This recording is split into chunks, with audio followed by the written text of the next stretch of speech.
Another epic battle returns to the Land of Dawn as the SPF Season 5 begins with a brand new Mobile Legends title.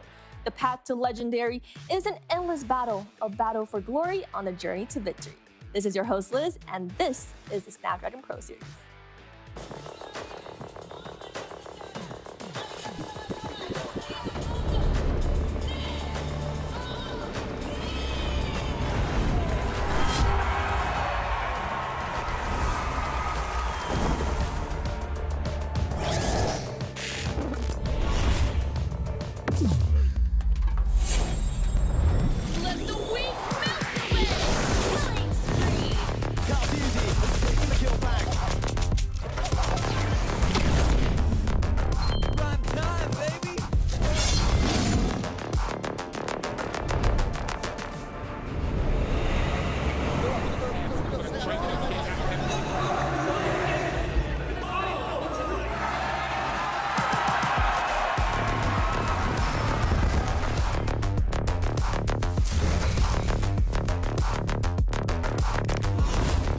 Looks like the players are ready.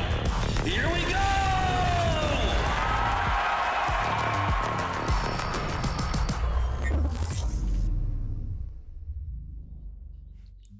Welcome to day one of the SPF Season 5 Mobile Legends Open Finals. I'm your host Liz, joined at the desk by the legendary himself, Steph Weezy, and pro player turn analyst UA. How are you boys doing today?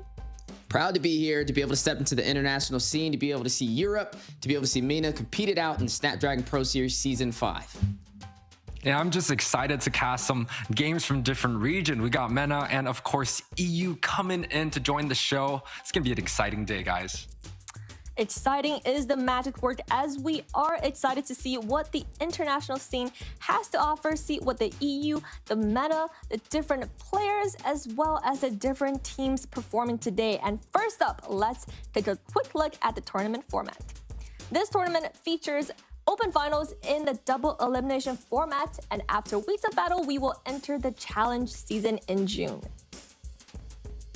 Yeah, definitely going to be an exciting time for the Snapdragon Pro Series. Like we said, Season 5, for the best from MENA, for the best from Europe, us being from North America, getting a little bit of a dabble into what's meta on the international scene. What more could you ask for on the MLBB side?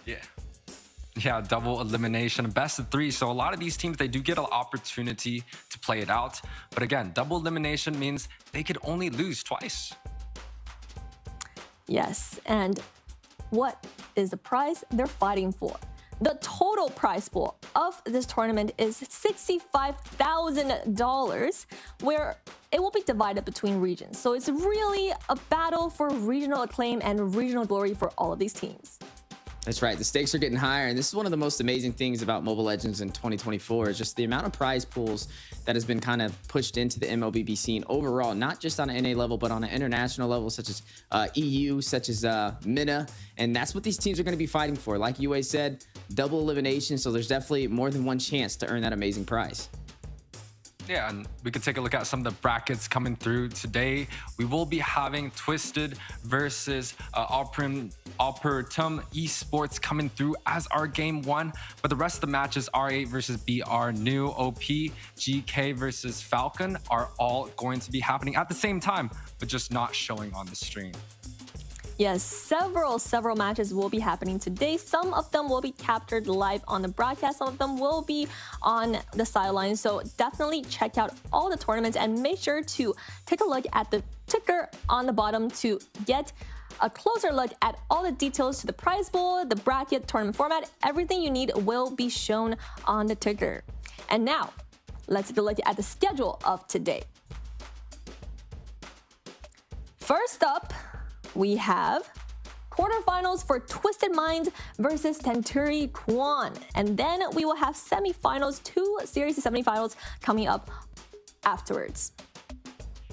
That's right. It's going to be a lot of amazing series. The upper bracket quarterfinals all are going to be going on at the same time. So we'll only be catching the Twisted Minds versus Centauri Queon for game number 1, but we are going to be seeing RA Esports go up against Birthright, and that's going to be going on at the same time. New Realm, Optimum Esports will be fighting it out in a best of 3 as well. And then the 4th series is Geekway Esports up against Team Falcons. These are all going on at the same time, so we'll kind of keep you guys updated as we progress into the upper bracket semifinals, but nonetheless, some amazing, electrifying series. And some of the cool things about some of these matches is that it's going to be the region versus region, MENA versus EU. Who comes out on top, we will definitely see as the day continues here.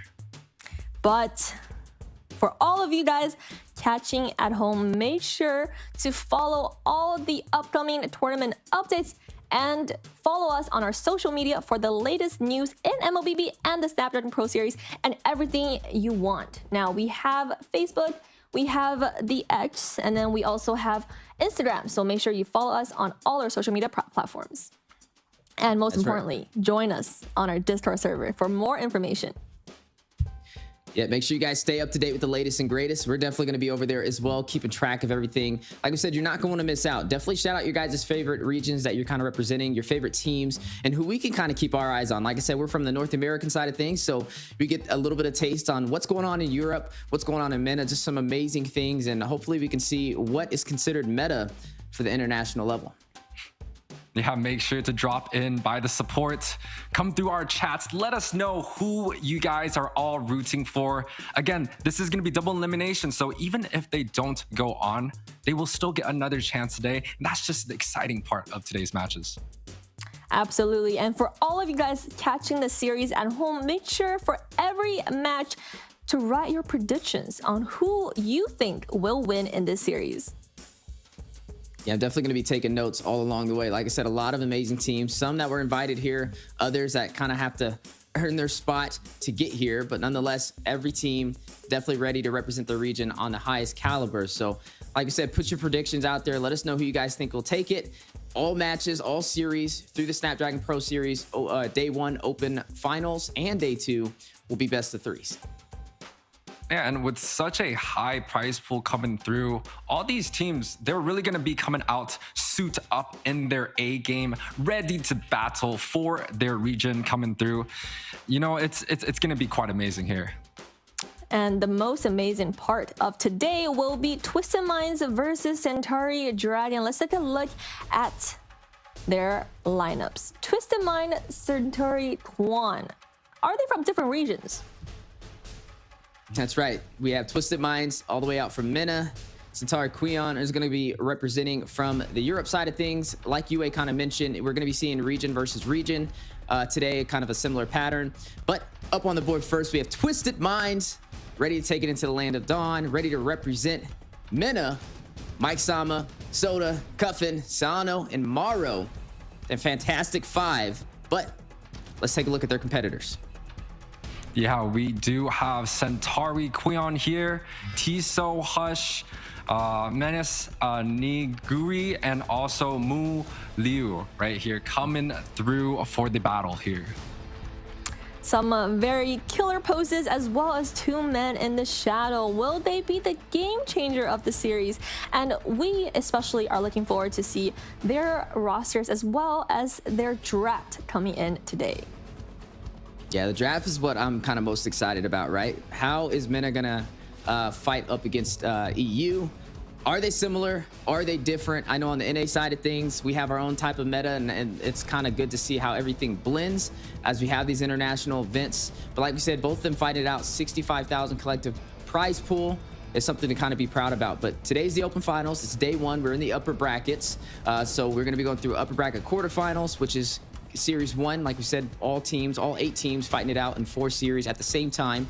And then we'll be shifting over to the upper bracket semifinals to kind of close out today to see who will be qualified between those in the upper bracket. Those who don't qualify today, though, again, will be knocked down to the lower bracket, which we will see in the Open Finals for Day 2. And this is kind of where the meta meshes against each other with the different regions coming through. You know, the EU side bringing in a sort of flair, and also MENA. You know, these are 2 definitely strong regions coming through. and they're going to be competing out for such a big prize pool. Like it's going to be pretty good coming through here. Absolutely, and we're going to see more of these teams compete in international stage as we have more international tournaments coming up. But today, the match is about to start in 3, 2, 1. Take us your way, Yue. My way, Yue again. Liz always comes up with the best pass off here, but the teams are in place. The members are there. The draft has already started. It's going to be an exciting one. I can't wait to cast this, Weezy. You know, this is going to be one great of a match here. That's right. Into the Land of Dawn. We will be going soon into the draft. As we are looking at some of the bands on the table, Mathilda, I feel like this kind of typical, kind of standardized so far with just how well the survivability is when you have Mathilda in the roam position, able to get those of your teammates out to safety with the guiding wind, the circling eagle for the setup, and the sustainability that she provides to the entire team is very hard to deal with. The Barats, a little bit more staple too, I would say. Definitely strong in the jungle, but can be flexed into the XP lane, one of those stronger frontline heroes. Right now, I feel like this is kind of traditionary, but what's kind of sticking out to me right now is the Yuzong ban for the side of Twisted Minds. Yeah, the Yuzong typically, as an XP laner, it's kind of like the jack of all trades. It's not really great at any particular places, but it's very good in terms of overall, especially when you count the Black Dragon form in some of the objectives here. On the other side, you have the Lu Yi and the Arlot, the combination that has such a high win rate across different regions in MPL, banned out here, along with the Fredrin. This does leave open a few of the utility jungles like the Akai here, but the first pick coming out with the Harith, it's a very, very strong performing hero and definitely has a very high win rate here. Yeah, it's interesting, right? I mean, you don't go for your traditional marksman, you go for the Harith, something we've been seeing flexed a lot more in the competitive scene over across the entire board. The Boxia is going to be picked up for the side of Sitar Quion alongside the Angela, so they're already showing some of their strong cards up and early, right? They're going to show the support. There is a Valentina still available though for the side of Twisted Minds. If they pick that up, technically they have the heart guard that the Angela will provide to keep heals on the team. But the Harith up front, is that the right decision? Is it worth letting that go? Maybe time will tell. I feel like other gold laners that we have seen work out, the Roger step into competitive scene, something maybe even burst down the Barats as the Claude. Still some viable options for the gold lane of C&Q. Yeah, so the interesting part about the Boxia and Angela is it's like the heal combination paired up with the anti-heal. It's securing the side of C&Q, basically allowing them to pick up any healers and not get denied with the anti-heal built in with the Boxia. Now, the side of Twisted Minds here come out with a very great opening. The Harith needs a lot of kind of like the pin, the immobile like sets that the Terizla and the Kai can provide here, and it really meshes well with their team comp here. You talked about the Valentina, Wheezy, and it's coming out here. Yeah, but on the other side of the table, I thought it would have went for Twisted Minds as a response to the Angela on C&Q, but I think it's a checkmate for C&Q to be able to pick that up and deny it over there from Twisted Mind. Like you mentioned, Twisted Minds goes in for this heavy crowd control orientation. They have the Harith with the Zombie Force. They have the heaviest spin from the Akai. They have the penalty zone group CC from the Terizla as well. But when you throw that Valentina against those heroes, Valentina's going to profit fast, right? You have a heavy spin, you have a penalty zone. That's two major ultimates already that she can kind of use at her advantage. And I think that's really going to help C&Q on these engagements. Now, I'm looking at a lot of crowd control, a little bit of damage from C&Q. I need to see what late game kind of presence C&Q will have though. And especially going up against a heavy frontline composition such as a Terizla and an Akai combination. Now, I do like the Valentina coming through. You said it yourself. There's a lot of great ultimates that he can steal from the Twisted Minds, but the two ultimates that are available, right, the penalty zone and the heavy spin, both require to put the Valentina in an awkward position, sometimes even an unsafe position where the Harith can deal quite a bit of damage. So although it's quite good, Valentina definitely has to be just a little bit more careful. So far, Twisted Minds, I think their comp is very, very balanced. It definitely synergizes well with the Harith coming through. But at the same time, CNQ has locked in one of the strongest combinations we've seen overseas, right? The Boxia has such a fast jungling experience paired up with the Angela. It's like unlimited gank, fast mobility. The side of CNQ is definitely playing in terms with the speed and the rotations early on in the game. Yeah, well said. They're definitely trying to limit the mage capability for Twisted Minds right now, taking out the Navaria, taking out the Vexana. Lilia is still on the table for the side of Twisted Minds. I think that could be a valuable pickup, especially up against the Boxia, to be able to soak him down as he tries to rush in. But right now, when I'm looking at C&Q, I mean, they have a heavy dive-oriented composition, right? You have the Boxia, he can go in, activated with the Heart Guard over there from the Angela, and then not to mention whatever Valentina decides to grab. If it is a heavy spin, then that's a dive-capable mage right there. You know, Valentina's already anti-invade.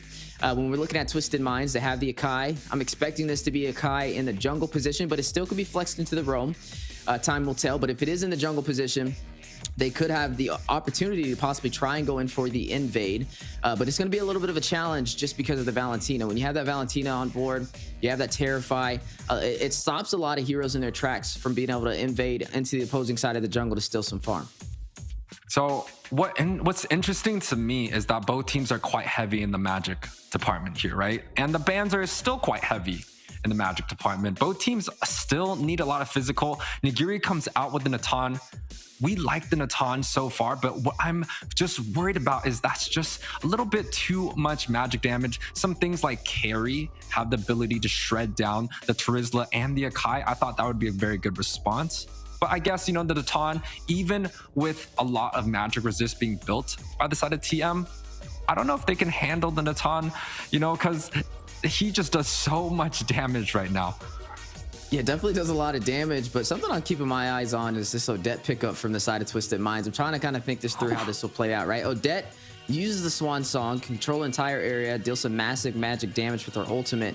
Does have to watch out from the entropy over there from Natan. I think it can displace it. I'm pretty sure it can cancel out the Swan Song if he has good placement on it. But other than him, you have the Valentina who can take the heavy spin, the Valentina who can take the penalty zone. So that's 3 possible counters to stop the Odette from using that Swan Song. But I kind of heard the excitement over there from UA's voice as we see the Masha pickup from Twisted Minds and the X-Borg response from C&Q. Yeah, I mean, the X-Borg response, it does build a little bit more physical damage, but again, you know, X-Borg as the team fight goes on is going to be doing some true damage. So it's still not a very heavy physical side from the side of CNQ. But the Masha here is quite unique. It has that physical flair that the side of TM is still missing out, and it still has the set potential coming out from the Akai and the Terizla. A very well balanced comp, in my opinion. But CNQ, again, the Natan and the Angela, something that we've seen over and over. It's going to be quite devastating if they let Nigiri farm up real quick. Well, one thing we can confirm is this is definitely going to be the Akai in the jungle position, Masha in the roam position for Twisted Minds. We were looking at a Terizla up against an X-Borg in the XP lane. I feel like the X-Borg should be okay. The Terizla can be a little bit more of a bully, but the X-Borg having that true damage is definitely going to profit when it comes to those frontline compositions. But ladies and gentlemen, now jumping into the Snapdragon Pro Series Season number 5, Open Finals Day 1, Twisted Minds up against Centauri Queon. Best of 3, game number 1. Man, I hope everyone's got their popcorn and soda ready for this fashion. These are 2 of the best teams from both of these different regions, from MENA and also the EU. Let's talk about some of the emblems here. Weezy, quite standard across the board. You know, nothing very out of the ordinary. The tanks have the tank emblems, the jungle have the jungle emblems, and you could already see some fast jungling coming out from this Masha. The Masha rework, it's quite good. It doesn't need to build a lot of the physical defense now. Instead, it goes for the damage. Yeah, definitely going to go for the damage. A Thunderclap, probably going to try and harass and get to the back line. I mean, Masha's pure focus here should be trying to get to Kulak, trying to get to Mang on the Valentina on the Natan. Mang, though, speaking of the devil, is able to take down Cuffin. First blood onto the board for Centauri Queon. Yeah, and that's just kind of the damage ability coming out from the Angela, but a counter set coming out from Soda here, able to tie up the game so far, 1-1. Again, this is still early game, but it does deny some of the experience. I still think it's a win for the side of Centauri, just because it's the mage that gets denied from the side of Twisted. Yeah, but Soda is going to go ahead and get the kill. That is the jungler for Twisted Minds on the Sakai. So it should put him slightly ahead of Airy in terms of farming and rotating around just from picking up that kill. But like you said, Meng picking up that kill on the Valentina is going to be crucial. Able to get that experience, able to get to that level 4. As we are going to see this turtle spawn in, both sides possibly ready to take this neutral objective. But now, focusing to the top side, you see Airy rotating around, deciding if he wants to engage or not. I think they're testing the waters and trying to bait out some utility before this first objective. Yeah, both teams kind of testing the waters, as you say. They're not really going too aggressive early on. I think both teams are quite content and happy, just slowing the pace down, making sure that they could find the right moment of engagement. And there goes the moment. Last Sanity going down. Big knockup from the penalty zone. Provided over there with Sama. Cuffin is going to find Meng. Does use a swan song, though. Not going to really find any other members. Look at the turtle, though. Very low. Soda able to get it with the retribution play for the side of Twisted Minds. Mike Sama is going to take down Airy. That's going to be one member falling for the Centauri Queon and a turtle in favor for Twisted Minds. And you know, Weezy, we were kind of questioning this Odette pick coming out. Yes, she was shut down at level 2, but was able to get an assist and a kill on top of that. It's looking like she is going to be either building up that anti-heal or to the yellow lollipop coming through. But again, a wonderful team fight coming out from Twisted Minds. They were able to kill off the Boxia early, leading to a good retribution. Already a 2K gold lead for the side of Twisted. Yeah, both sides still kind of testing the water right now. Twisted Minds in the slight lead. You did see Cuffin pick up the Elegant Gem, though. Didn't finish the boots, go straight in for the Elegant Gem. Wants to have that mana to be able to sustain himself in those fights. I think there's some great itemization over there. But right now, like you said, a little bit of a slight lead, 1,700 for Twisted Minds, which gives them a bit of an advantage. But yeah, it's interesting looking on the bot side, looking at the Harith up against the Natan. Insano's being a little bit of that bully up against Kulak right now. But look at the rotation, a 4-man rotation into the gold lane, but now responded back by C&Q.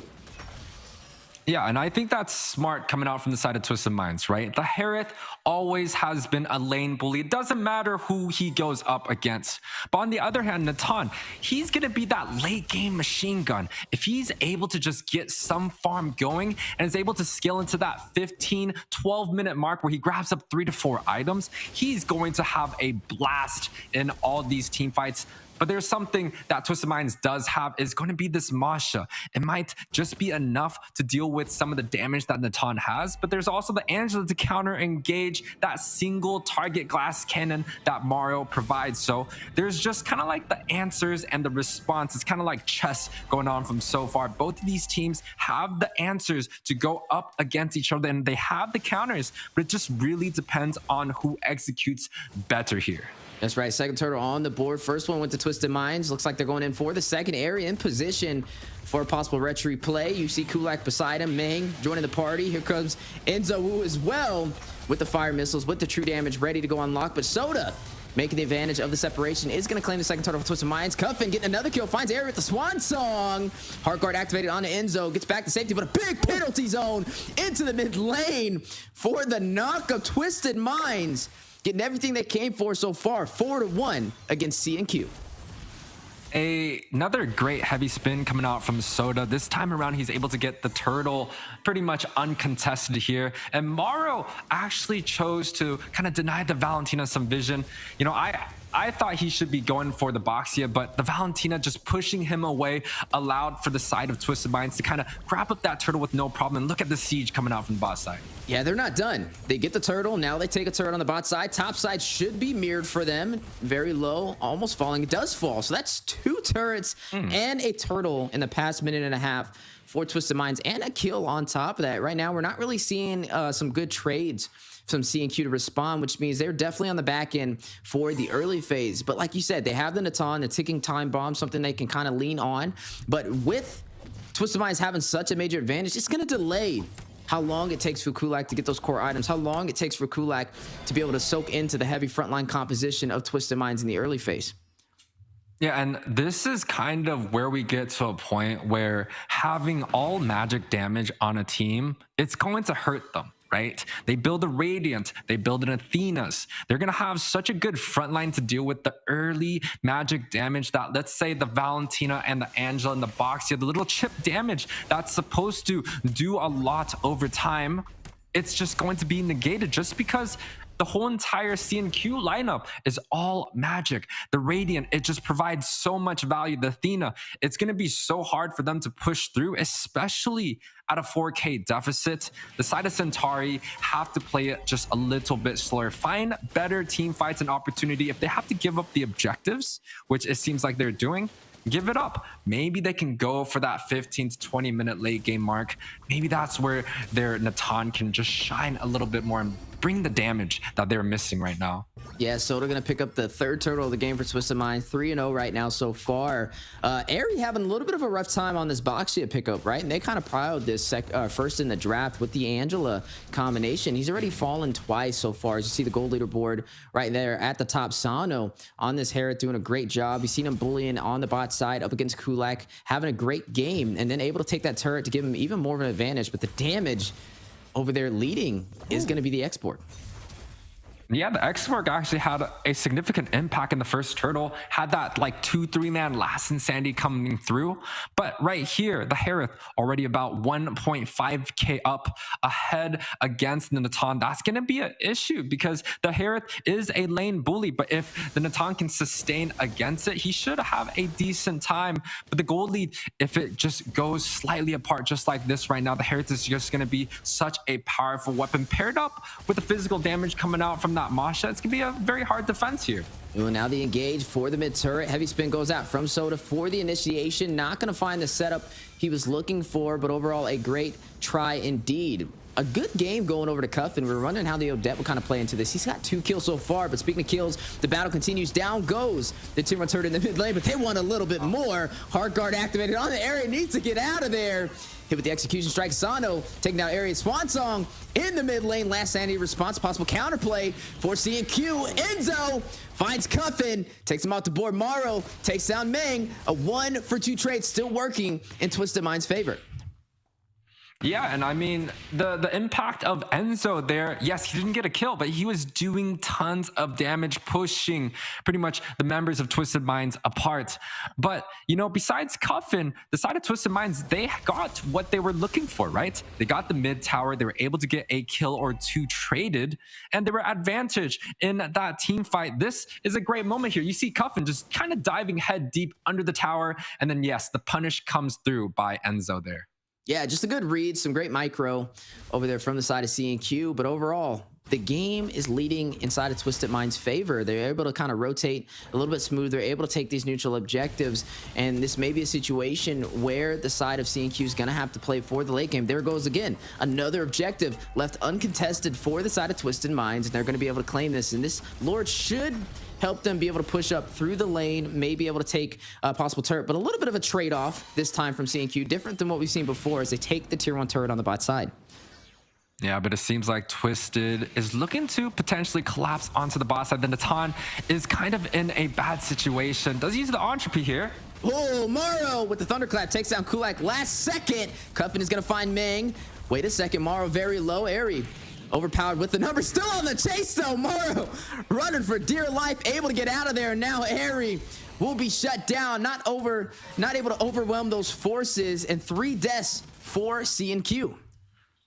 Yeah, it seems like the side of Twisted Minds just is overwhelming the side of Centauru here with the amount of CC that they have. You saw so many flicker penalty zones coming out from Mike Sama, and you see the heavy spin impact just completely disoriented the whole entire team fight, not even including Cuffin here. But oh, goes again. Yeah, definitely going in, trying to open up the base for the side of CNQ. Lord does get bursted down, but down goes the inhibitor for the mid lane. Getting a little bit of what they came for right there. CNQ forced on the back end, needing to find some answers. There goes the fleeting time from Samo. This should allow him to be able to use that heart guard a little bit more often, as it's going to reduce his cooldown rate. But Airy again, having a very hard game on this box here. The heart guard not enough to save him. 4 deaths so far. Yeah, and you know what Centaur needs here? They need another 10 minutes, but heavy spin here.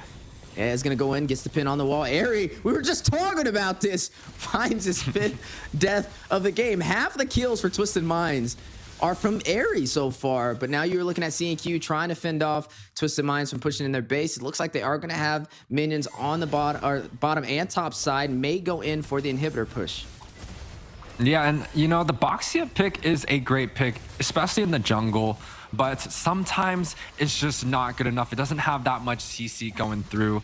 And you know, the main thing about C&Q's comp here is they need the Natan to scale. How long is it going to take for him to start dealing enough damage that Twisted can't just, you know, push through? They already have almost a 10k gold lead 12 minutes in.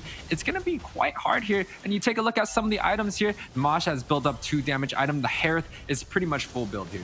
Yeah, there goes the last Insanity, though. Trying to hold off Twisted Minds from closing out this game with the early finish. Swan Song activated a little early from Cuffin. Not going to hit the mark. Heavy spin comes out, though. Both sides fighting it out. Marvel Thunderclap is going to find Meng. Zombie Force dropping down. Area mobilized.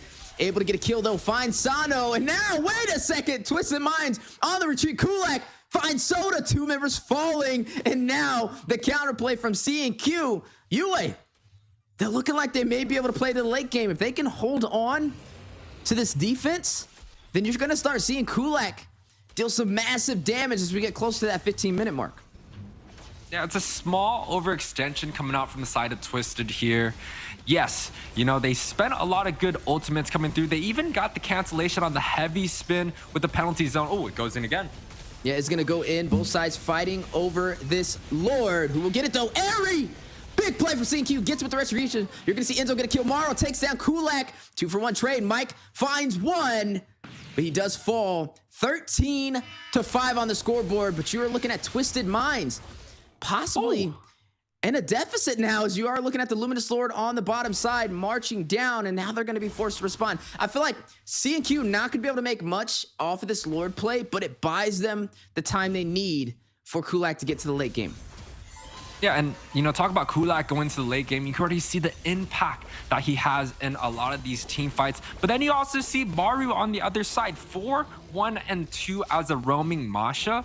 That's something that you don't want to face against as any marksman. Even when you have the hard guard on, which he really did have that, he was still getting shut down by Maru just solo with that ultimate coming through. So definitely Twisted Minds still have what it takes to kind of shut down that Natan as time moves on. We talked about it, right? The 12-minute, the 14-minute, 3, 4, 5 items as Natan grows heavy into that late game. It's going to be so hard to deal with the burst damage that comes out from him.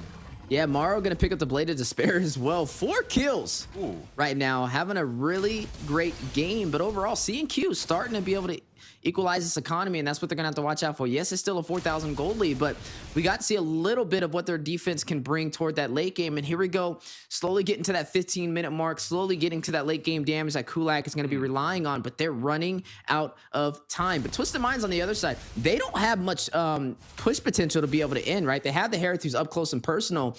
All of them are really up close and personal heroes, whereas Kulak, he's going to profit because he can fight from a distance. And, you know, talk about the gold lead here, already cut short pretty much by half here. The team fight of the replay, you can see Maru kind of going in, but there was just so much sustain coming out from that Angela and the Natan. He's able to pick up 2 kills, pushing side of Twisted Minds back. But here we go. Yeah, if the replay wasn't enough, here's some more action on the bot side. Inhibitor will fall. Sano able to take it down with the Zama Force. Meng finding Maro, picks up his 2nd death of the game. And now Twisted Minds forced on the retreat. The true damage may be too much to handle, but the counterplay, Cuffin with the Swan Song is going to find Meng. Heavy spin from Soda. Very low. Looking at the massive damage output from Kulak now. I mean, look at that. They take an inhibitor. They rush away. They know they can't sustain themselves with that damage, but the counterplay was high IQ, and now battling it over this purple buff. C&Q getting very confident. Kulak, the ticking time bomb, is going to find Mike. 2 members down for Twisted Minds. Man, UA, we've officially hit the late game. Yeah, and you know, for a second I was worried the on-speed coming through from Kulak was putting him out of position. You saw Mike Sama there getting that penalty zone. He knew the target that he was looking for, but the instant purify along with some readjustments with his movement, he was able to just shred through Mike Sama looking for a push. Kulak is definitely, you know, playing great on this Natan here, but whoa, Airy shot pretty low here. Ooh, you're going to see Sano very low as well. Hit with the entropy. Heavy spin goes out. Swan Song not going to hit the mark. You're seeing both sides fighting it out, though, on this lore. Last Sandy goes in. Airy finds Cuffin, finds the backline mage for Twisted Minds, which means the numbers are now in C&Q's favor. Have they done it? Have they flipped the script? Did they just take the advantage for this game? Heavy spin goes out onto Soda. Kulak able to take him down. Morrow finds one, though. Enzo's going to take down Morrow as a response. So Mike Sama finds Kulak, finds the marksman. You're looking at Mike Sama still there to contest. No retry play for either side on this objective. They both can kind of take this. Meng, very low, needs to escape, unable to grasp the clutches over there from Sano. He takes him down. Enzo, immortality has been proc 2v1. Numbers not in his favor, has the fire missiles, has the heart guard. Wait a second, Cuffin definitely trying to get there in time. Sees him rushing through the midline, but the base crystal, the backdoor play, able to end the game. Twisted Minds takes game number 1 against C&Q. Wow. The side of Twisted Minds here, able to take the victory here with the minions just stabbing onto the base. That team fight that they had at the Lord was just able to give them enough time for that backdoor to kind of happen here. But you saw moments of greatness coming out from C&Q there. It was a tough battle coming out from both teams. 17 minutes, Weezy. You know, the game could have gone from both sides here. Yeah, definitely could have. A smart play over there from Twisted Minds to be able to close that out, because we got to see C&Q started to show up in the late game, and they knew it's now or never, and it turns out the time was now for Twisted Minds. Game number 1 up against C&Q, as we kind of pan over to some of the highlights for that amazing match. Cuffin with the Swan Song, very hard to deal with. Morrow with this Masha, like we said, picked up the Blade of Heptases, picked up the Blade of Despair, and was wreaking havoc with the Thunderclap. But the response back from C&Q toward the late game started providing that pressure. And this is where we started to see the scales kind of tip in C&Q's favor. This is where Enzo picking up a kill. Also, C&Q able to get that Lord. You see it marching on the bot side. And this is where it started becoming a problem for Twisted Minds, and it's a great thing that they were able to end it at that 17-minute mark, because I honestly feel if that would have went a little bit later, we would have been looking at a little bit different of a game ender from both sides. But nonetheless, some great execution from Twisted Minds. Yeah, and now this is where kind of C&Q has to figure things out, right? You know, they were able to push this game onto a 17 minutes, but it took them like 14, 15 minutes to even find that first winning team fight. They were just kind of down over and over since that very first objective. You had the Harith having those winning lanes. You had the Masha coming in, denying and zoning, followed along with the heavy spin of Soda. It was quite hard. And, you know, take a look. Gold Miner comes out from Sano. Carnage also from Sano here. With the Man of Steel and Selfless coming out from the side of C&Q. This tells you that this story is very 50-50. It really could have gone for both ways. But if you take a closer look, Twisted Minds had the domination since the start of the match. This is the time where C&Q has to go back to that drawing board and figure something out. What can they do against the early game against Twisted? Yeah, I will say for C&Q though, Tiso on the X-Borg, also Enzo Wu in game. He did pretty decent on the X-Borg. He was rotating around. We got to see him lock in on to the Odette to be able to get that kill on the Cuffin when the overextension in the mid lane happened. So I think the execution's there. I think the idea's there. Something that I'd like to see over there from C&Q for game number 2, though, is focusing a little bit more on the neutral objectives or getting trade-offs in the early phase. We got to see too many things go into the hands of Twisted Minds, but little to no problem. They're really just kind of bullying on the Turtles 3 in a row, able to take the tier 1 turret for the XP lane and the gold lane at the same time, and a turtle within 1 minute and 30 seconds. And that's when you kind of go back to the drawing board and you're like, okay, if we're losing the turtle, we need to put focus elsewhere. If we know we're not going to be able to get that objective, then we need to win a side lane. We need to get something of a trade-off. That way it's not that much of a gap, because if the plan is just to continuously play to the late game, as the higher we get on this ladder for the Snapdragon Pro Series, the less and less teams are going to afford you that opportunity. Yeah, and you talked about a great macro perspective, right? give them these turtles and we'll trade a tower, or let them trade for that tower and we're going to four-man the opposite side of the map. This actually allows the teams to kind of go for that long game. They have to make these hard decisions that may not be so crystal clear in the beginning, but outside of the macro easy, I think that allowing a team, a Harith and a Masha, it's hard, it's brutal. The laning phase of the Harith, he's good early, he's good mid, and he's good late. And with all the item adjustments, he's a great hero itself. And Masha is just the complete opposite spectrum of great. He has the damage, he has the physical ability, and even with the early game rotation, he was helping the Kai, where on the enemy team, the Angela, was kind of just floating around, did get the first blood, but at the same time, the Masha provided a lot more value there. Yeah, definitely amazing series so far. Let us know which way you guys think this is going to go between Twisted Minds, between C and Q. Game number 1 is going to go to Twisted Minds, though. Keep in mind, this is a best of 3, which means this is match point now. If Twisted Minds gains another victory, it will be a clean sweep up against C and Q to knock them down into the lower bracket to compete it out in day 2 of the Open Finals. But right now, something for certain is that Twisted Minds is ahead of the power curve when it comes to the early game, ahead of the power curve when it comes to the neutral objectives. But C and Q able to kind of get it together toward that late game when they don't have to worry about the objectives. I think that's where they start to shine a little bit more. But again, even with that advantage, you're still seeing Twisted Minds still be able to push through the base crystal to end out that game. They even backdoor the casters. I was over here focusing on the Lord, and I'm like, wait a second, the camera just shifts and the game's over. That's just how surgical Twisted Minds can be when it comes to these objective plays.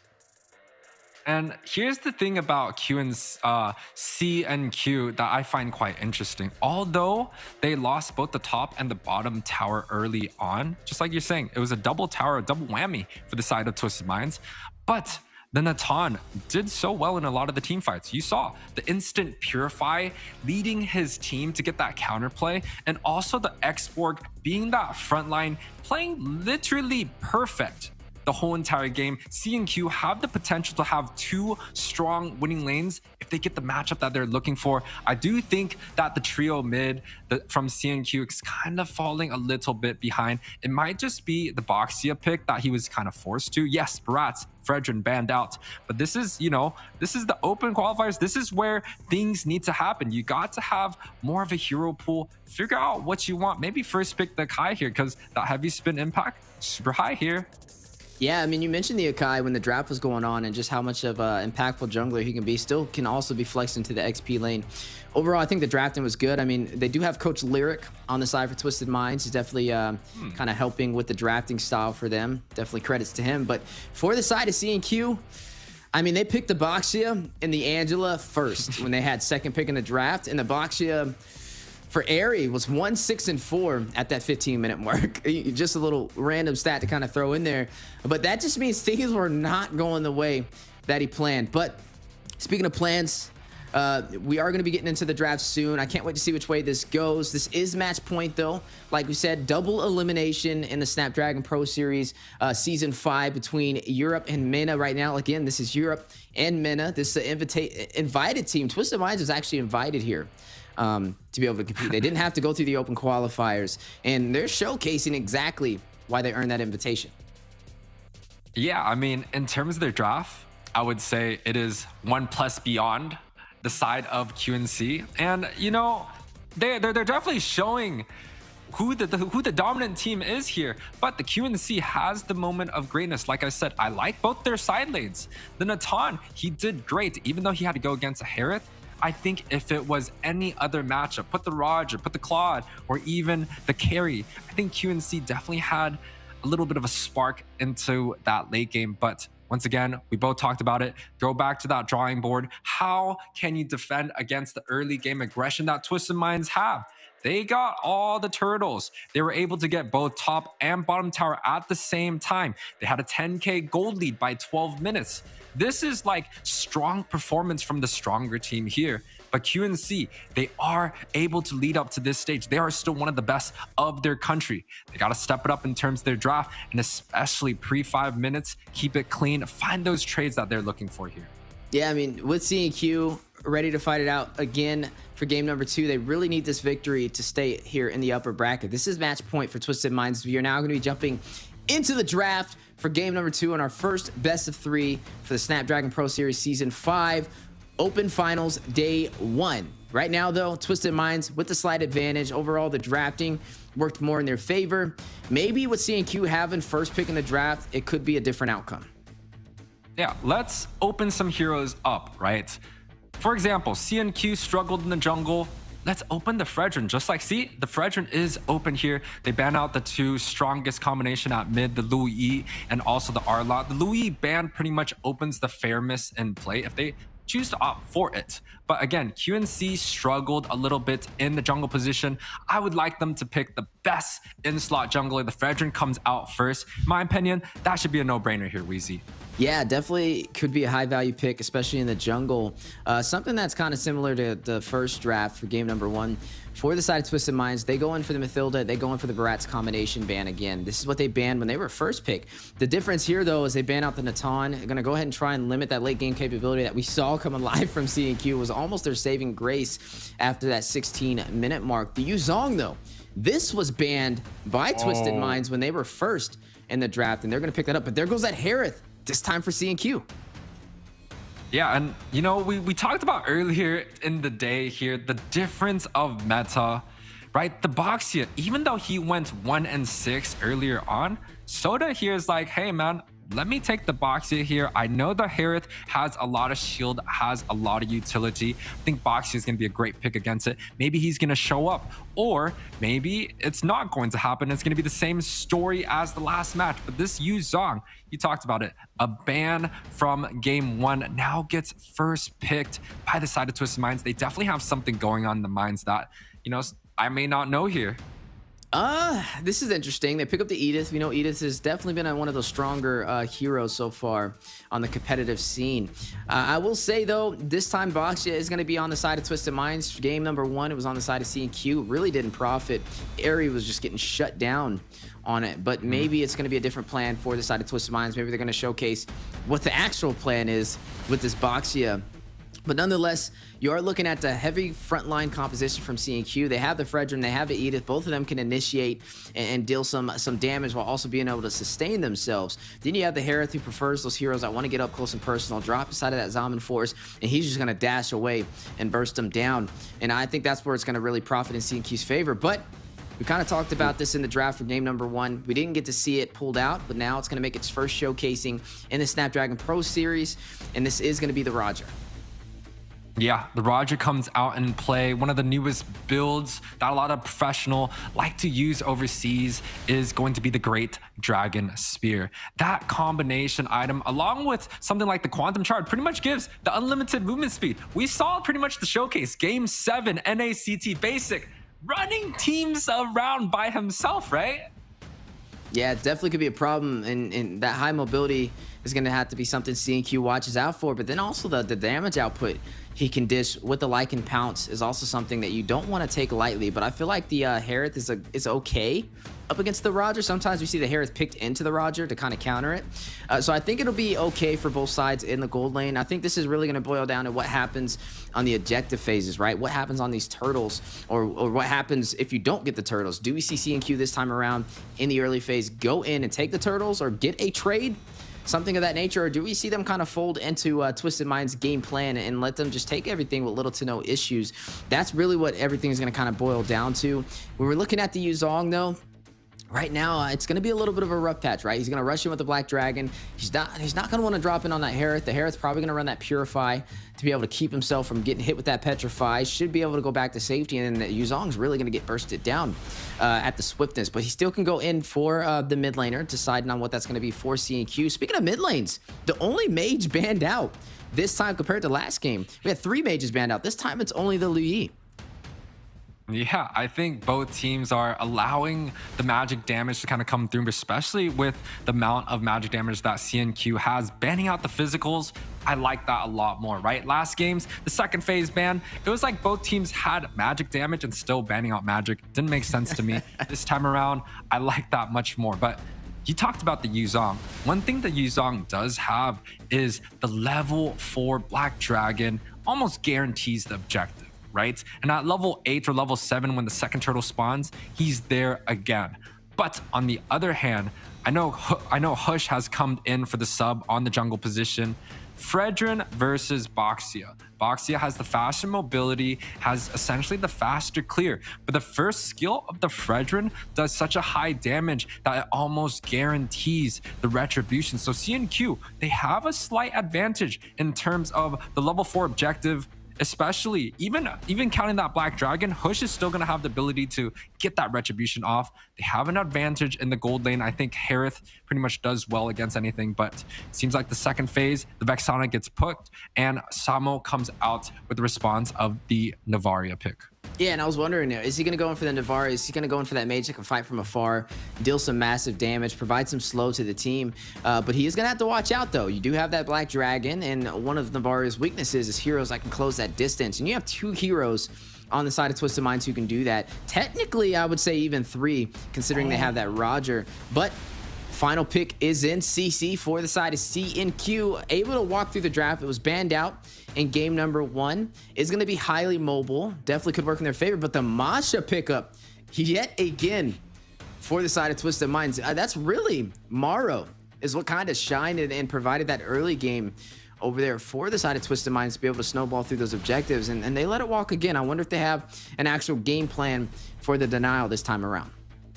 Well, I think it's definitely going to be something like a cat and mouse between the Masha and the Navaria pick coming through. But again, you know, the Masha, Maru played a great game. Earlier in the first game, he was like 4-0-0. Yes, towards that late game, he died twice in some of those team fights. He didn't have the impact in the set that he was looking for. But that early game rotation, he starts the red while the jungler is at blue. He gets the rotations early, zones out the correct heroes in some of these team fights. But bring us in here. That's right, jumping into the land of Dawn for game number 2, match point for Twisted Minds up against CNQ in the Snapdragon Pro Series Season 5, Day 1 Open Finals. Yeah, and you could already see there a double start from the side of Twisted Minds. Once again, really abusing the mechanics of this Masha, right? Masha does so well in the jungle early on, especially with the new buffs coming through. Let's take a look at some of the emblems. Quantum Charge for the Edith. But again, everything pretty much looks quite normal coming out from both of these teams here. Yeah, Quantum Charge on Sano too, which means he's going to have high mobility. He does go in for that Purify. Worried about a little bit of the crowd control from Centauri. Definitely a wise decision. Double Purify from Kulak, from Enzo, especially up against Mike Sama, who is rocking that Petrify. With that Black Dragon, going to plan to try and dive into the back line. And I think that's some great battle spells solidified for the side of Centauri. But game number 2, Centauri, CNQ, they have some things they have to check off the list, right? Number 1, what do we do on these neutral objectives? Do we let them go and get the trade-offs on the side lanes, or do we go in for the contest? Well, you know, for the side of Centauri, it definitely feels like they are already winning on the gold lane. So just coming out from the bot side, they're going to be quite safe here. They're looking for a small engagement. Yeah, both sides fighting it out. A little bit of some spicy engagement in the first 2 minutes of today's game. I mean, game number 1, we got to see a couple of early kills before the first turtle. Speaking of turtles, spawning in 10 seconds. Last game, Twisted Minds got all 3. This time around, there's a Fredrin on the table from Centauri, and they don't have the Boxia, but Boxia picked up by Twisted Minds, who will be able to claim this objective. Yeah, and Yuzong here trying to get his 4. He's going to be able to get that available. And Fredrin starting the objective. Yes, we kind of knew the Fredrin should be the one to kind of get the last hit on these objectives. But having Maru on this Masha should be able to zone away some of the, you know, the especially Meng here if he gets into a bad position. Astral Meteor is going to connect to Mike Sama very low. Doesn't have to use the Black Dragon yet. I don't even think he can initiate a great Astral Meteor. And Meng again connects to Mike Sama. Takes him down. First blood to CNQ and first turtle. Yeah, a double snipe action, right? We saw the hit coming through, but again, the engagement. Yeah, on the purple buff, both sides find it out. Morrow picks up a kill, takes up Samo. Harry finds Soda. A 1-for-1 trade. Cuffin able to take down Airy 2-2 on the scoreboard for both sides. Black Dragon, though, trying to get to Enzo. Does drop down, but Enzo able to dash to safety. Yeah, and I thought Hush was going to be the one that comes out in the jungle. No, it's going to be Airy here on the Fredrin. But top side here, Kulak kind of getting caught out in a bad position. But as a Harith early game, especially when he has some of the cooldown items, he's going to be A-okay. Doesn't matter who comes in his way. He's going to be able to dash here, dash out. He's going to be in a good shape here. Yeah, Airy off to a better start than game number 1, right? He was like 1-6-4, not able to get any of the neutral objectives. This time around, he gets a turtle, he gets a kill. Mang, though, on fire with this Navaria play, able to snipe from afar, a double snipe to be able to pick up a first blood kill. Man, just some great execution. Cuffin, though, on the opposing side, both mages finding a kill. Yeah, and it seems like both of these mages are going for that new magic build with the book. But before that, knockup coming through. Yeah, a lot of new builds, a lot of new clashes in the Land of Dawn today for the Snapdragon Pro Series.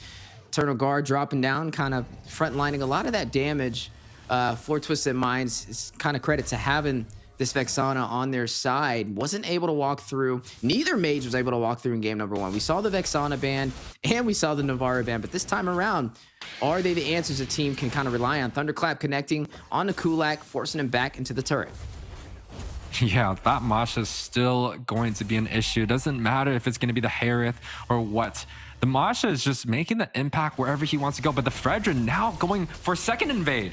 And Mang from afar, Astro Echo again hitting the mark against Twisted Minds. Airy needing to get out to safety. The counterplay may be on the way. Maro is going to find Sama on the initiation. Black Dragon hovering around, but very low. Mike Sama needs to shot Essence to sustain himself. Turtle spawned in both sides, ready to go the distance, ready to fight this out. But right now, Twisted Minds looking like they're in control. Mike Sama very low. Soda evening out the objectives, takes the second turtle of the game for Twisted Minds. Yeah, now 1-for-1 between both of these teams and the objectives here. 5 minutes in, and it's pretty much anyone's game. Last time at this same minute mark, I think we were looking at about a 2 to 4K lead. 2 turtles already going for the favor of Twisted Minds and a 4-to-1 trade. But this time around, it's even for both of these teams. Yeah, big knockup. Astro Meteor connecting again from Mang. Kulak make the most out of the situation, is going to go ahead and take down Sano, and now the proxy on the top side. Cuffin need to get out of there, drops down the Eternal Guard. Morrow finds Samo, Era finds Cuffin. 1-for-1, 1-for-2, but Airy in the turret taking some damage. Morrow hit with the taunt, shut down by Kulak last second before he can find Airy. Yeah, 1.5K gold lead now for CNQ here. A much better game, and this time around they actually have the lead coming through, but Sano coming through again. Yeah, Soda, very low 2v1 situation. Don't think he's going to be able to sustain himself right there. Does get bursted down. Kulak able to find his 3rd kill of the game. Yeah, and it just kind of seems like we're not having the success that we're looking for with the Boxia pick anymore, right?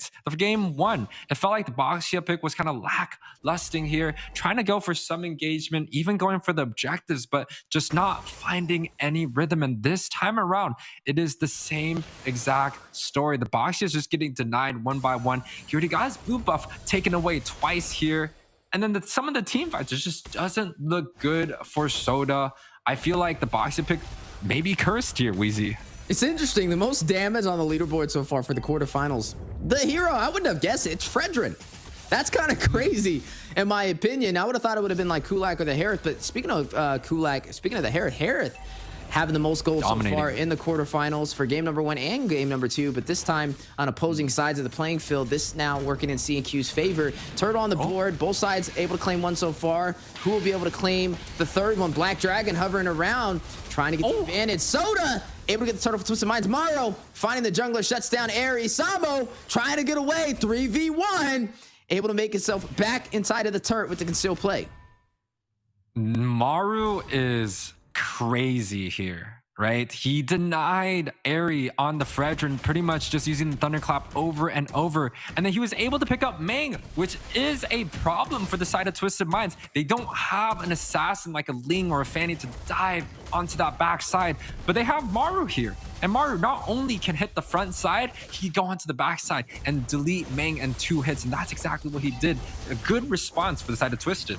Yeah, but speaking of Twisted, Mike Sama inside of their jungle, now up to the top side for the invasion. Enzo able to shut him down. Enzo now needing to get out, but both sides still fighting it out in the top lane. Sano hit the like and pounce. Kulak able to get that kill, or is going to be the one to fall. His first death of the game. Samo trying to retreat. 4v1 rotation on him. Looks like he is going to be able to get out of there, making the most out of the separation, making the most out of the mobility, but Meng will be able to take a turret. Battle in the mid-river, though. You are going to see Enzo very low. Eternal Guard dropping down. Soda fighting against two members of Twisted Minds. You are going to see Maro join the party, though. Big knockup. Maro finds Airy. Is going to be one member down for C&Q. Maybe another like and pounce goes out by Sano. Finds Samo. Two members falling for C&Q. Yeah, and just looking at that team fight, it kind of feels like the side of Twisted Minds is a little bit hesitating, right? Maybe the shot call is just not clear. It seems like some of the members want to go for some engagement. Some of the members want to chase, and others are kind of just like, no, let's just back out. And I feel like the Masha has to kind of figure out, does he want to go in for his team? Does he want to peel? Or is he just going to let his teammate die? Right there, Soda. He was looking like he was playing 1 versus 3, but Maru came in on the last second, was able to save the Boxia, and now the tides have turned. Twisted Minds up only 200, but it's 9 minutes in. Even game for both of these teams. I'll say something for certain, though, that's definitely going on is C&Q is having a way better game in game number 2 than game number 1. Sure. Able to kind of even out the playing field in the early phase up against Twisted Mind, keeping them on the edge. Definitely you can see they're not as comfortable this time around as they were before, but Astro Meteor goes out, connecting onto Twisted Minds. Kulak finds Mike Sama. Cuffin finds Airy, 1-for-1 trade. Lord at about 45% HP. Soda very low, needs to get out of there. The chase from Enzo, not able to find him. He is going to be able to escape. Samo, though, is going to use the Primal Wrath. He's going to rush in. Enzo finds Maro. Sao is going to go ahead and rush in, though. You're going to see Maro fall. 2 members down for the side of Twisted Minds, and climbing. C&Q, Meng finds Cuffin, make that 3. Able to win the trade, and it looks like they may go in for the objective play. They're going to go ahead and push some focus into the mid lane, take down this turret, and gain the map advantage. The sniper, Meng, does it again, has that book into the lightning. He's going to be dealing tons of damage, but who I want to focus on is going to be the CC. The CC was making so much impact, pretty much denying the Boxia any way he can. And look at this now, the 5-man unit here. Yeah, but Soda risking it all with the sustainability. What's the retry play? Doesn't get it. Kulak able to claim it. No retribution needed. Soda will fall airy. Able to shut him down. 12-10. C&Q still finding a way to take the lead. I honestly thought that Soda was going to hit that retry right there. There was like a moment of hesitation. The Lord was just underneath retribution, and both of these junglers did not hit the retribution. Either they were just stuck on a CC or they just didn't want to hit it or out of range.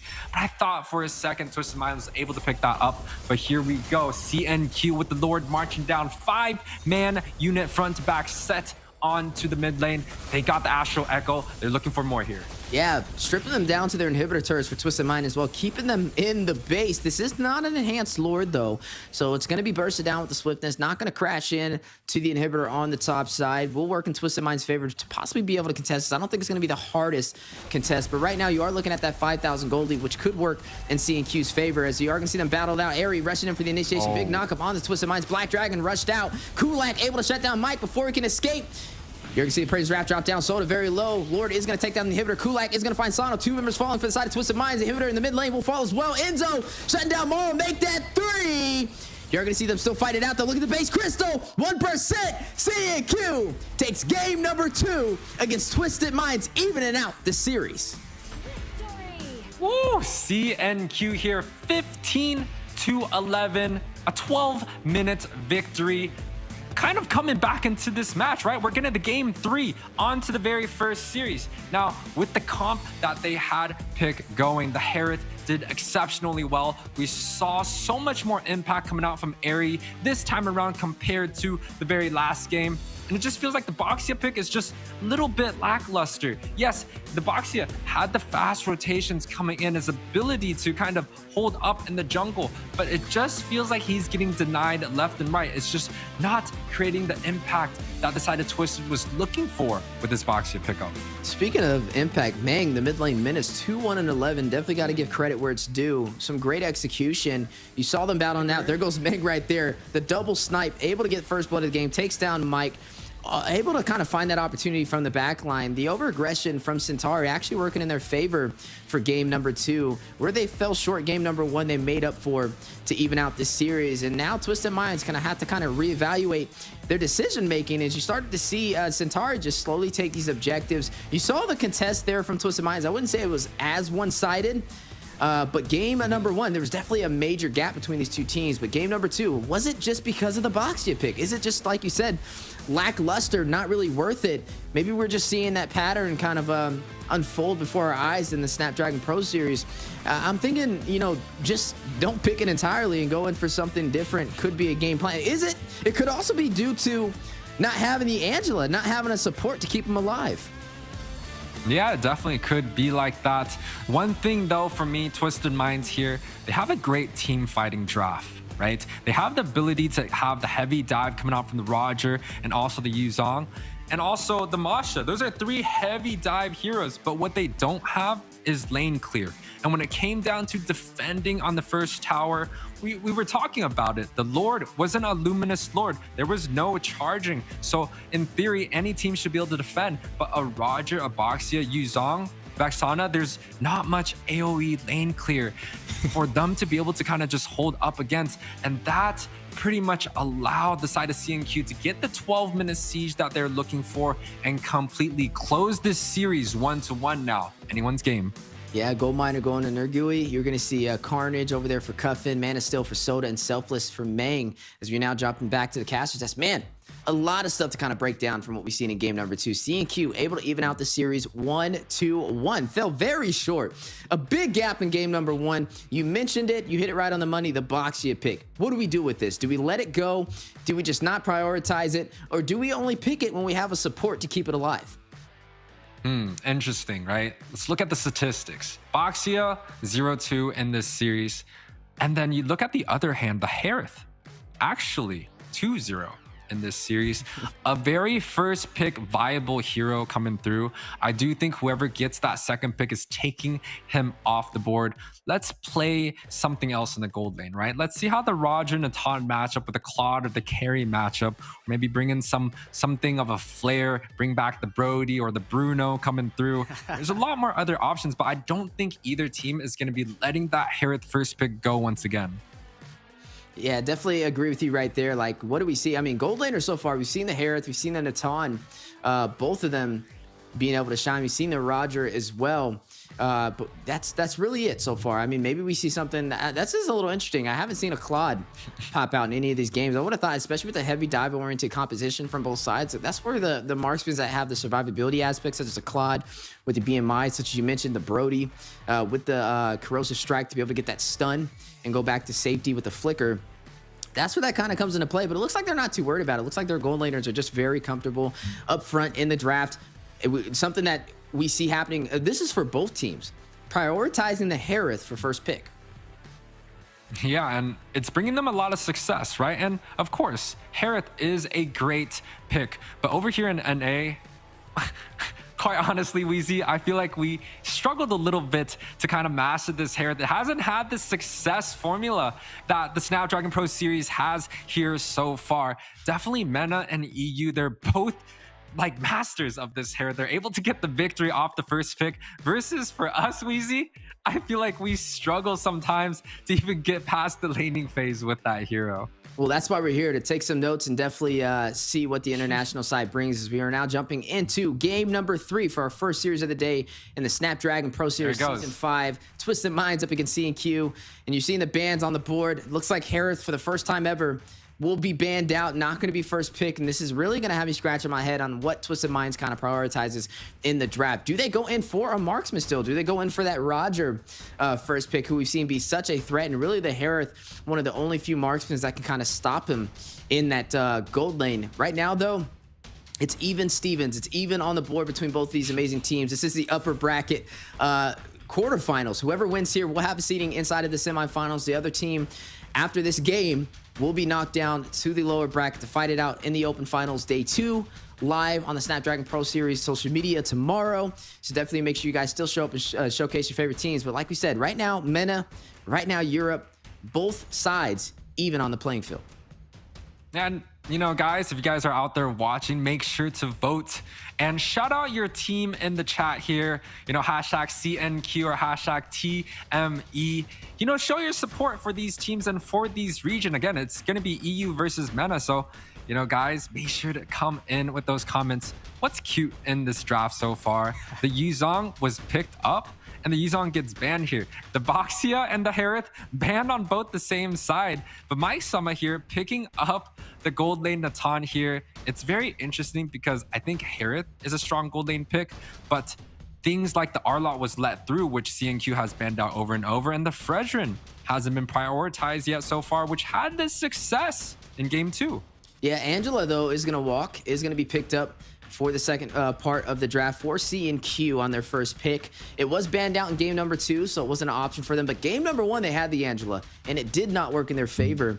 Maybe this time it'll kind of turn around in their favor, though. Maybe the scales have been tipped after the momentum boost from winning game number 2. The Natan, though, we asked the question as this draft started, with the Harith being banned out, do we see Twisted Minds still prioritize their gold lane up front in the draft? And yes, they do. They go in for the Natan.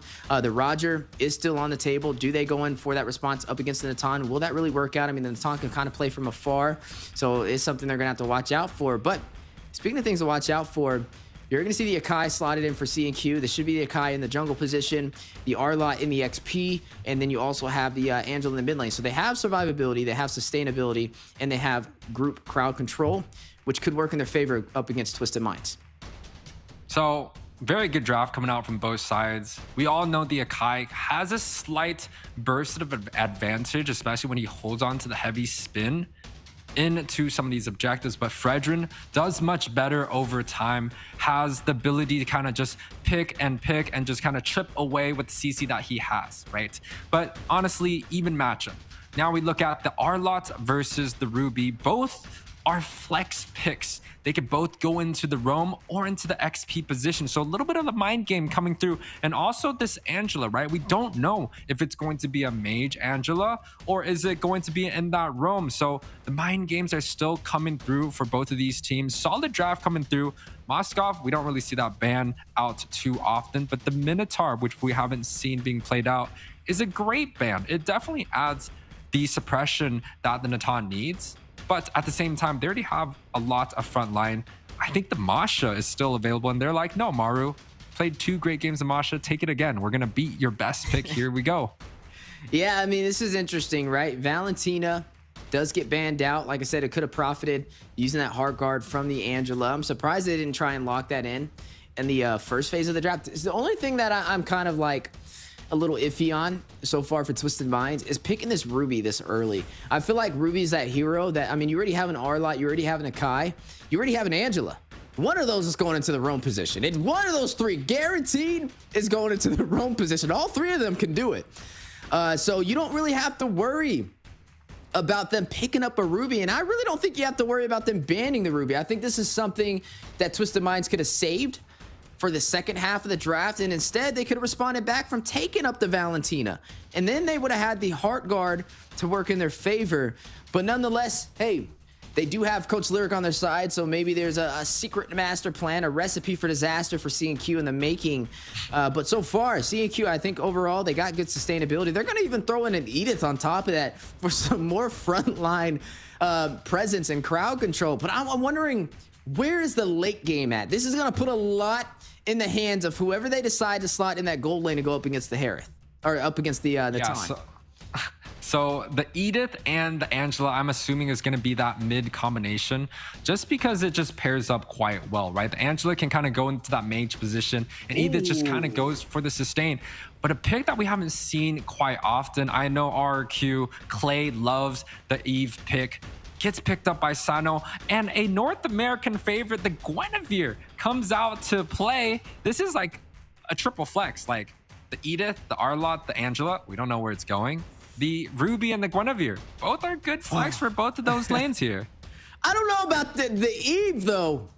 This is kind of crazy. I haven't seen an Eve in a professional series literally on paper in a year. It's been over a year since I've seen the Eve step back into the mix. Is it back? Is it meta? Will the real world manipulation be a threat over there to C&Q, because I mean, Eve is technically going to be immobile when that manipulation drops down, and there's a lot of dive capability from C&Q to get to that Eve, and that's the only problem that I can kind of see for Twisted Minds. But time will tell. Something that we can say for certain, though, this is the final game of the first series for the Snapdragon Pro Series Open Finals between these two amazing teams from MENA, from Europe. Even Stevens on the board so far. Whoever wins this game will continue on to the upper bracket semifinals. Whoever loses here, though, we'll be fighting it out inside of day 2 of the Open Finals in the lower bracket. Yeah, and you know, both of these teams are fighting it out for the very last game here. They both really got to play pretty much above and beyond, and we saw plenty of great moments from both of these teams. But now is going to be the time that C&Q either has to just push through, right? This is an invitational team versus the side of Twisted Minds here. Yeah, that is right. This is the invitational team, so you would expect them to possibly take this. Usually we see when it comes to invitational teams, they do a little bit better than the teams that had to fight their way through the open qualifiers. But again, Centauri Kuyan put up a good fight in their qualifiers out there for EU, and that's the reason why they're here today. And I mean, they're already putting up a challenge up against the invitee, which means that Twisted Mind's definitely not going to have a free ride. Since this is only the first series inside of the Open Finals, could definitely be a problem. Yeah, and we're gonna see the emblems come up for 3 seconds there. Again, you have the what is it called? The natural emblem, the neutral emblem. I forgot what the R-Lot one has, but it's just kind of the common emblem. There you go. The common emblem to provide a lot more sustain. That's something, I guess, just a little bit more different in terms of the emblems. But again, a lot of purifies, a lot of flickers, quite standard coming out from both of these teams here. You know, in terms of the opening, it already seems like the Angela and the Edith are kind of playing side by side, right? They get the lane clear and they rotate together. On the other hand, the Guinevere is kind of ganking alone by herself, trying to get some advantage on the opposite side of map. And especially nowadays, I feel like both of the gold lanes, they know exactly what's coming. So they're just going to be quite neutral, playing for the long game, waiting for the jungler to get to that level 4, waiting for that 2 minutes where the objective comes out and spawns. You know, this is definitely going to be a treat to see. For this side of Centauri Kuyan, we got to see them take game number 2. Definitely were able to keep up with the macro and the micro up against Twisted Minds. Unlike game number 1, when Twisted Minds just kind of blew through all the objectives for the early phase and closed it at that 17-minute mark. Right now, though, the scales have been even. The pendulum is still swinging, though. And we've got to ask the question, whose side will it swing to close out this series? As we are going to see the turtle spawned in, C&Q ready to take the battle into the pit. You are looking at Soda, though, in position. Spike, Sama, Cuffin, Maro, all of them stacked up for the first engagement of today's final match.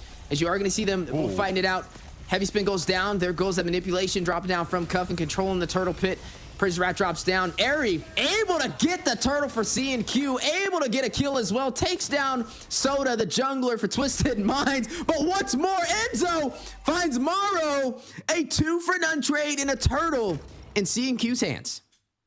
Yeah, and we were wondering about the Eve impact with the RWM, right? He was able to get quite a good set, but the heavy spin coming in and out, even when the heavy spin was not CC'd on the Eve, we didn't really see the impact. There wasn't the damage coming through. It felt like members of C&Q were just jumping around, and especially with the Akai kind of just running through the map, I feel like the side of C&Q has a great time in all of these objectives here, and that's going to be a problem, right? If the Eve has no impact, which Eve traditionally is not very impactful, you're at level 4, their side of Twisted is going to struggle in the early game.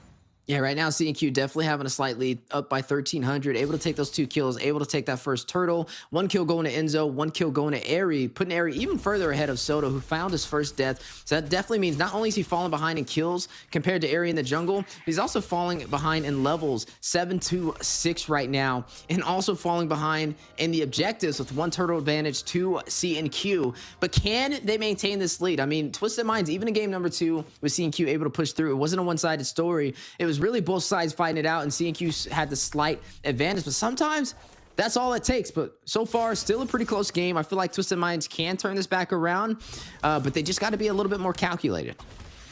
Yeah, Twisted Minds here has the advantage in terms of the CC, right? You can see the Eve still doing quite a bit of damage there. With the Eve at mid instead of going up against the Angela, yes, the side of Twisted Minds have a lot more kind of utility. The longer the team fight goes, I feel like the more CC that the Fredrin can use, the Eve can use, and also the Guinevere. So long, prolonged team fights are great for Twisted Mind. On the other hand, Centauru here has the Angela, has the Akai. Those are two ultimates that take a long time for them to come up. If they're able to get those ultimates to be able to pop, I think Twisted is going to have that advantage, but just like this right here, both ultimates are holded on here. I feel like Centauri is going to be able to get this uncontested. Yeah, should be able to get it. Ari able to claim the second turtle for C&Q. You're going to see the reward manipulation drop down from Cuffin. Is going to be canceled out. Heavy spin onto the wall. Enzo will find Mike Sama. One member falling for the side of Twisted Minds. Nobody falling for C&Q. Yet again, a little bit of a repeat from what we saw at the first neutral objective going to C&Q's favor, which means now up by 2,000 gold, up by 2 turtles, and now up by another kills. Enzo finds Cuffin in the mid lane. Surgical gameplay from C&Q as they shift with the conceal play to the top side. Sano with the entropy back to safety. Yeah, some gear shifting from the side of Centauru, but Twisted Minds, I felt like they were stalling there, right? The Eve, what was he doing? He just came into mid, got dove 3-man, and just died. He didn't get the lane clear. Like, he should just back out there. Some micro mistakes coming out from Twisted Minds, and this is game 3. This is where both of these teams have to be on their best performance, and it feels like Twisted Minds is slowly letting go of the gas here. They have to kind of regroup and gather because the team fight coming out from Centauri, they're able to hold on to the heavy spin. The hard guard comes into play. The R-Lock goes onto the backside. The RWM from Cuffin, literally 3 seconds and it's gone, right? I don't see where the Eve pick is coming through here, Wheezy. Yeah, that's what I was kind of scratching my head. Like I said, I haven't seen the Eve on the professional scene for a while now, but maybe this works out in the meta scene. I gotta have to look a little bit more into the notes for this one. But right now, I mean, it's definitely not showcasing on the Snapdragon Pro Series the way they kind of planned it to up against Centauri Queon. We saw him drop down the RWM on the first turtle and it really got canceled out and picked off. We saw him drop it again in the mid lane, trying to contest the invasion toward that orange buff for Twisted Minds, and he was quickly picked off. Like I said, it was only up for 3 seconds and it was knocked out. You're going to see the invasion, though, from C&Q trying to proxy the tier 1 turret on the top side. The turtle comes out, the Purify gets popped from the Angela, so she's not going to be able to have that utility for the next objective here. But again, Centauri has kind of the control over the whole entire map. You can see pretty much Arithal having a great time on the top side. Mang can kind of just walk around, do as he wishes. And of course, Ari here, he can hold on to the heavy spin paired up with the hard guard, and they're able to get these objectives pretty much with no problem. But what I'm worried about is the late game Natan. We talked about this game 1, Wheezy. Late game Natan comes through. He's going to be hitting like a truck. And if Centauri does not kind of continue their lead to be able to widen the gap, it's only 3K 7 minutes in. If it gets to 15 minutes and it's still 3K, Wheezy, I'm sorry, but the Natan's going to be shooting like a bazooka here up against the Centauri Queons here. Yeah, definitely Kulak gonna have to play from afar on this Irithel when that time does come. But so far, Centauri Queon looks like they're trying to take advantage as early as possible. Not going to try and allow the late game to profit for the side of Twisted Minds, as you are seeing them continue to put some pressure over on to the game for Twisted Minds. But something interesting, we're 8 minutes in and we have yet to see a turret drop for either side, which is still going to work in Twisted Minds' favor. They're going in for it, though. We may see the first one drop now on the top side with the proxy play from C&Q. And yep, there it goes. Kulak able to gain the map advantage for C&Q. Yeah, and you know what that means? It means both of these teams are playing on a pretty great level, right? Both are defending well. Both are not really looking for too much fights and engagements here. And even look at this, a small disengagement, the conceal gets popped. It looks like the side of C&Q trying to siege onto the mid side, but the support of Twisted Minds here, but top side, they're gathering up. Yeah, gonna gather up. Gonna go in for the tier 2 play, possibly. No way. But wait a second, able to escape. Sano with the entropy to safety. Back to the base he goes. Heavy spin coming down. There goes the RWM for some defense over there by Cuffin, trying to hold off C&Q from pushing into the tier 2. Able to delay the push from them. Minions still in play though. Do they go in for a round 2? I mean, CNQ is definitely going to be able to get this top tower. So many utilities has been popped by both sides there. But a beautiful team fight, right? Both teams, it feels like they are really masters of their hero. Pretty much no one's dying here. And they were able to trade up the tower pretty much for free, just for a few ultimates. CNQ pretty much playing at the tip top of their performance, but Twisted Minds here, they're still defending quite well. And when we talk about some of the base defense, Eve and Natan are some of the best base defenders. They're going to be able to hold onto the towers. So the first Lord coming down should not really be a problem, even if they do decide to just let it go completely. Yeah, CNQ, good control of this objective, keeping Twisted Minds at bay. Airy able to get the Lord, 3 turtles and a Lord in their favor. This is kind of like what we saw in game number 1 when Twisted Minds was dominating CNQ on the objective gameplay. But this time around, it's like they looked in a mirror and saw CNQ on the other side. And CNQ, full control of today's match, able to strip them down to the inhibitor on the top side, taking the tier 2 under the 10-minute mark, able to take the Lord, able to take the neutral objectives, and leading 4 kills to none up against Twisted Minds. Yeah, I think this is where Centauro kind of has to group up as 4, leave the Angela onto the opposite side of lane, and just kind of get a very good split push coming through. Now, they have a 4-man unit. You can see the Arlot. Yeah, he's not great at pushing, so it's better for him to kind of just rotate and get onto the team fight. Now, for Twisted Minds, I told you, they have the lane clear available, the Eve. That's pretty much what she excels at. If she's good at anything right now, it is lane clear. So this is where she's going to shine. But it does seem like the conceal play, they're looking for an engagement here. Yeah, looking for the engagement, trying to open up the base. Kulak is going to go ahead and take the inhibitor on top. No, he's going to go ahead and take the tier 2 turret in the mid lane. So now you're looking at another turret in their favor. RWM for some defense. The I'm a fitted triple hook. Enzo finds Sano.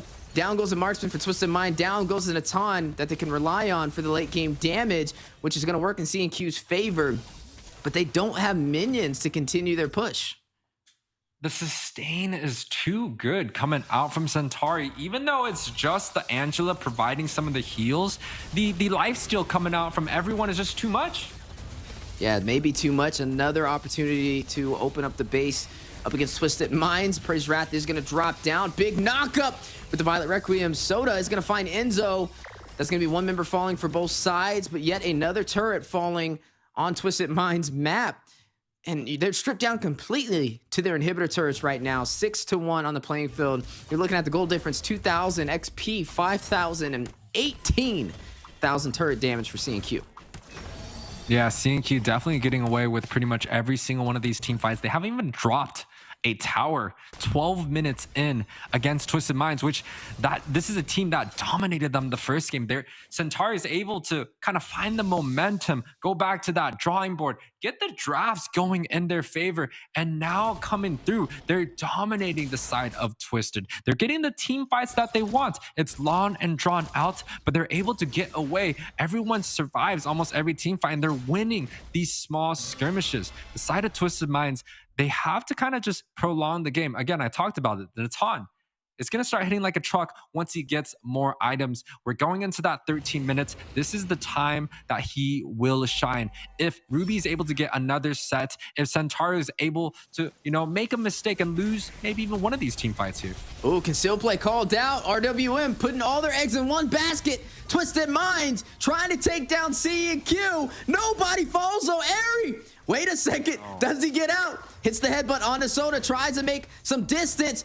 You already see the knockup. Samo able to get him back to safety in the mid lane. But look at the top side. Is that a backdoor play? Gonna go in. Try and take the inhibitor. Both sides fight it out, though. Enzo's gonna find Soda. 1 member falling for the side of Twisted Minds. Kulak is gonna find the inhibitor on the top lane. Mike trying to sustain himself on the Ruby. 1v4. That is just overkill. Airy able to shut him down. 2 members falling for the side of Twisted Minds, but an opportunity for CNQ to take this Lord uncontested.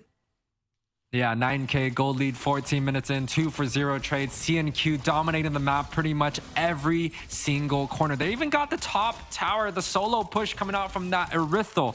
And take a look at some of the items. Erithal pretty much 3 items. I think he's missing one of them in the middle, but pretty much these guys are getting onto that full build. But once again, Sano is on this Natan. If there is a time to shine, this is where his moment needs to come. He has to find the team fights that he's looking for. And earlier, even in an advantage situation where they had 4 people from the side of Twisted Minds ganking 2 members, the Angela Heart Guard came through. The heavy spin disoriented the whole entire team fight, paired up with the R-Lots. Side of Twisted just didn't feel like they had the fight that they're looking for. And now with the Lord marching down, honestly, I think it's going to be a very tough defense, Weezy. Yeah, but both sides having all members. Big initiation. Kulak is going to find Cuffin. Down goes the mid lane for Twisted Minds. 1 member falling. Given C&Q the numbers. Big hook, though. Mike Sama finds Eric. Kulak finds Soda. 2 for 1. Still in C&Q's favor, though, to try and end it. Morrow very low. Sano's going to find Samo. Make that 2 for 2.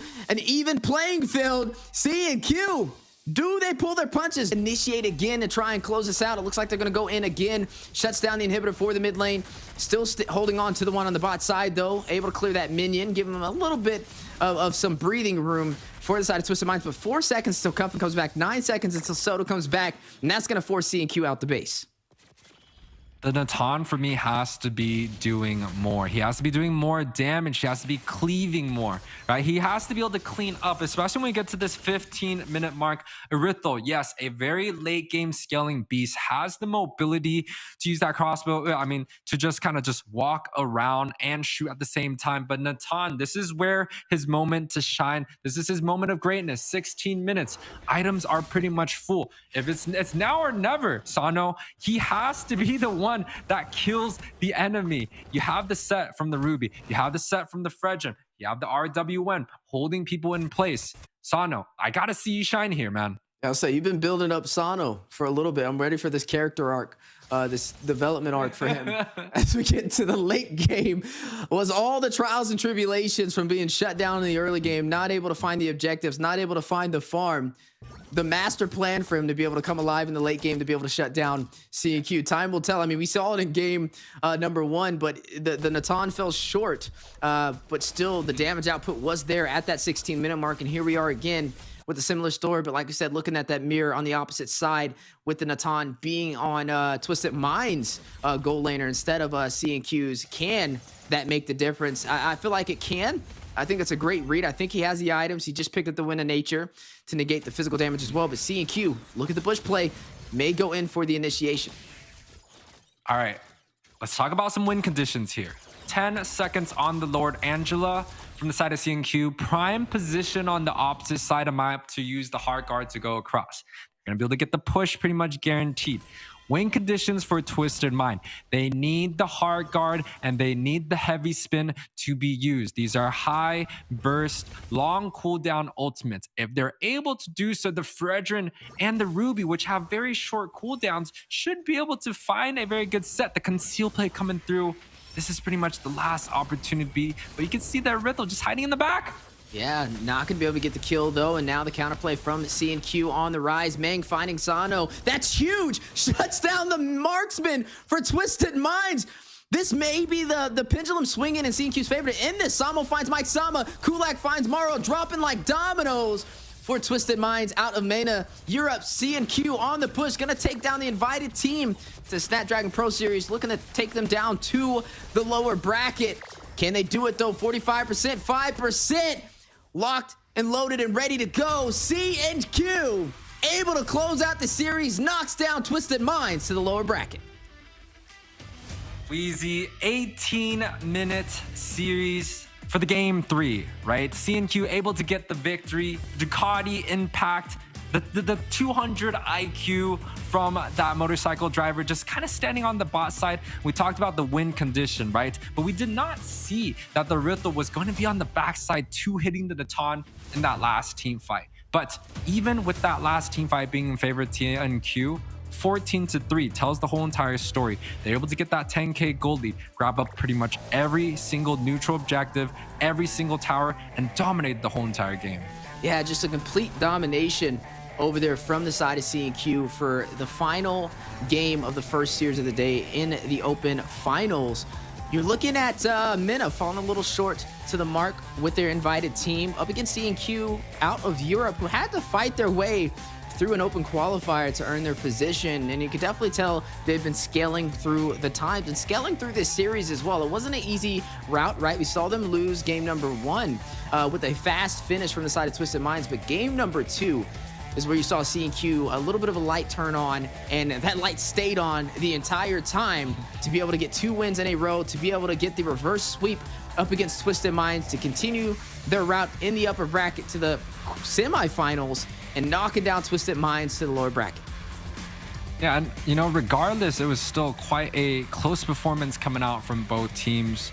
We were able to see Twisted Minds pretty much dominate Game 1, 10K gold lead, which in a professional scenes, 10K is a complete landslide. But once again, CNQ coming with the reverse sweep here, right? Look at the damage dealt is definitely in favor for the side of CNQ. Gold Miner, Carnage belongs to Nagiri. Soda here with the Mana Steel and the Selfless on Meng. Pretty much all stats go towards CNQ. Quite a strong performance, and quite honestly, if you look at some of the small details, I kind of liked how CNQ was able to rotate early on, especially with adjustments from game 2 and game 3, right? Before the first turtle spawn, you can see the jungler kind of merging and sieging and making sure the XP and the mage gets that 4 early on before the turtle even spawns, versus a lot of the times, a lot of these teams, they just expect the mage to go onto the top side, clear his own waves, and get onto that level 4. But MVP here, Nagiri, definitely well-deserved here, right? Well deserved. Definitely a hard-fought battle for the marksman over there and CNQ. Like we said, we got to see him battling it out in game number 1. Didn't have the easiest time. He ran the Natan and got shut down on the Natan. By the Harith. Yeah, by the Harith. But the third game, able to shut down a Natan, worked in his favor. We're starting to see a little bit of a pattern with the way these series is playing out. I think let's just kind of talk about this, right? The Harith, whoever picks Harith is going to win. Whoever picks Natan is going to lose. And whoever picks Boxy is going to lose as well. That's a little bit of a repetitive pattern. Maybe somebody can break the molding as we progress through the Snapdragon Pro Series Open Finals Day 1. But so far, I mean, we're starting to see some repetitive natured patterns, and I wonder if the meta is going to shift as we progress through today's series. Yeah, you brought up a good point, and I just want to add another one. The Akai wins 2 games. Oh. Right? The Kai wins 2 games here. So you know, yes, the meta is a little bit different, right? I feel like some of the priorities, some of that triangle pattern where, you know, water beats fire, fire beats, you know, earth or whatever. I don't even know where it goes, but we're starting to see a pattern in these series, and it's quite nice. It's very refreshing, and we get to see the Natan come out in action. The Harith definitely feels like we just got to lay that hero off. It's just way too powerful. But the junglers, there's a lot of different options. The Kai is doing so well, even against the best red tree of Fredrin. And the Barats, a no-show for today. The Matilda, a no-show, at least for the first series. We have to see how we go on for our next series of today, right?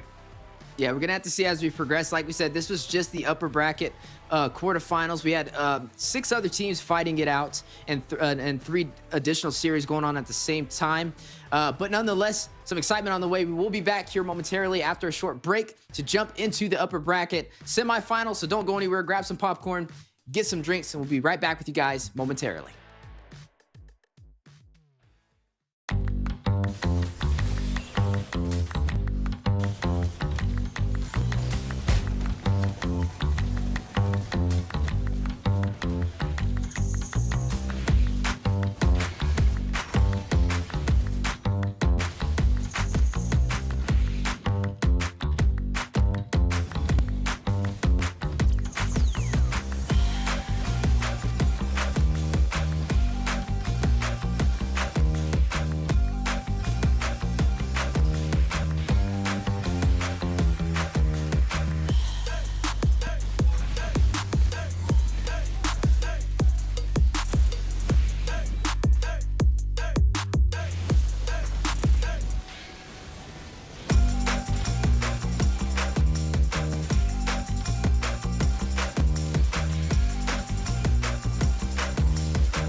The Snapdragon Pro Series is brought to you by Snapdragon Elite Gaming, Samsung Galaxy S24 Ultra, Monster Energy, and DHL.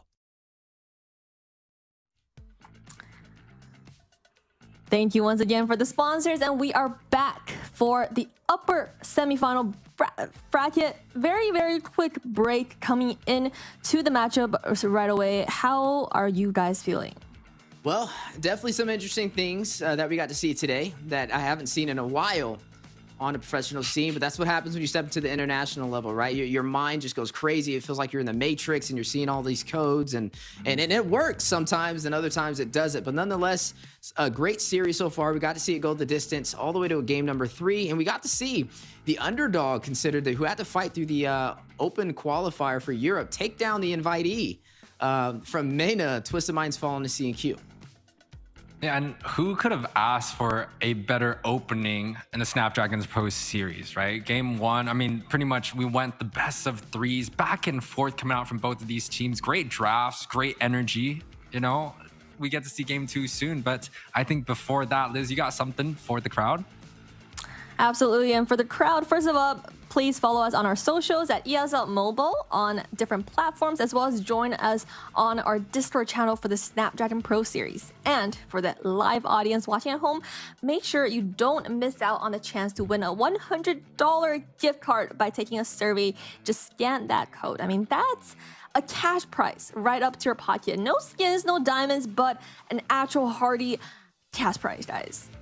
Honestly, that's the biggest cash prize I have seen for an audience on an MLBB event. That's pretty crazy. $100 just to say, I'm making me want to pull out my phone right now, but I think I'd be disqualified from being able to participate. But nonetheless, you guys aren't, so definitely make sure you scan that code and get it while it's available. Join us on Discord, like Liz said. Join us on the social medias. Definitely tune in. Shout out your guys' favorite teams. Let us know which way you think it's going to go. Did the first series go the way you predicted? Coach Lyric and the side of Twisted Minds falling short to the mark up against C&Q, able to push through in the upper bracket to the semifinals. And look at what's going on the screen. The Galaxy S24 coming through. It's a great overlay that coming through and just kind of shines its worth. But again, guys, if you guys have missed out on any of these matches, if you're looking for the highlights, if you're looking for the bread and the butter, the juice, right, make sure to go into our social medias, find the videos. We're gonna have a lot of highlights, a lot of content being posted out for you guys. Absolutely. Go into the socials, check out the highlights. Also, maybe pull out your Galaxy phone, because that is a pretty dope sponsorship. Now, highlights are ready for the previous matches. So guys, let's talk about what actually happened in the first game. Yeah, game number 1. Let's just start there, right? We got to see C&Q and Twisted Minds step into Landon for the first time in the Snapdragon Pro Series Season 5. Overall work in Twisted Minds' favor. A very fancy finish. Able to take majority of the neutral objectives. Actually, every single neutral objective. We got to see a little bit of a spark from C&Q toward that 16-minute mark where they started coming alive and dealing some massive damage. We really thought Kulak would have came online with that Natan, but he fell short at the end. It was a backdoor play that kind of closed that one out, and overall some great execution from Twisted Minds all the way out from MENA. But that was just the beginning of this amazing series. Yeah, and technically Kulak did come back alive and towards that kind of like mid-game, right? But there was just too much damage coming out from that Masha Maru, which was able to use this hero pretty much once and twice, dominating in that early game. Yes, Twisted Minds was able to only kind of get one victory, but once again, C&Q, I talked about it. The two side lanes that they had performed quite well.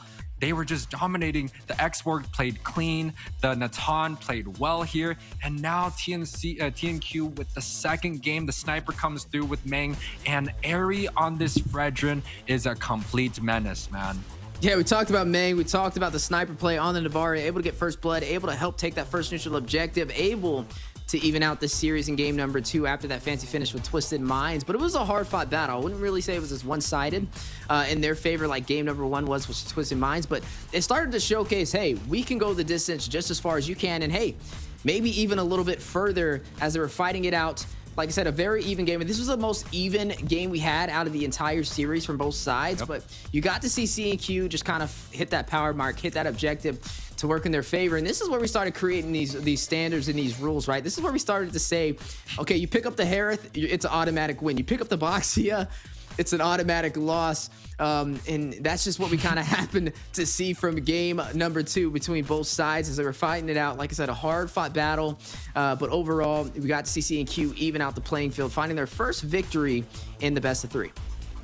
And this is kind of the game 3, right? We were questioning the Eve pick, pretty much the same as the Odette, but the Eve just did not perform in terms of that AoE damage that the side of Twisted Minds was looking for. Even with a very heavy dive coming out from CNQ, you saw the knockup from the Guinevere, but the impact was just not there. The sustain, the utility, Meng here with the Angela mid lane was just messing things up. Even with like a 3 versus 4 gank when the side of Twisted had the numbers advantage, the hard guard was just too much for the side of Twisted to handle here. Yeah, you talked about Sano. We were expecting him to go through that character development arc, expecting him to get online with this Natan, but it just never happened.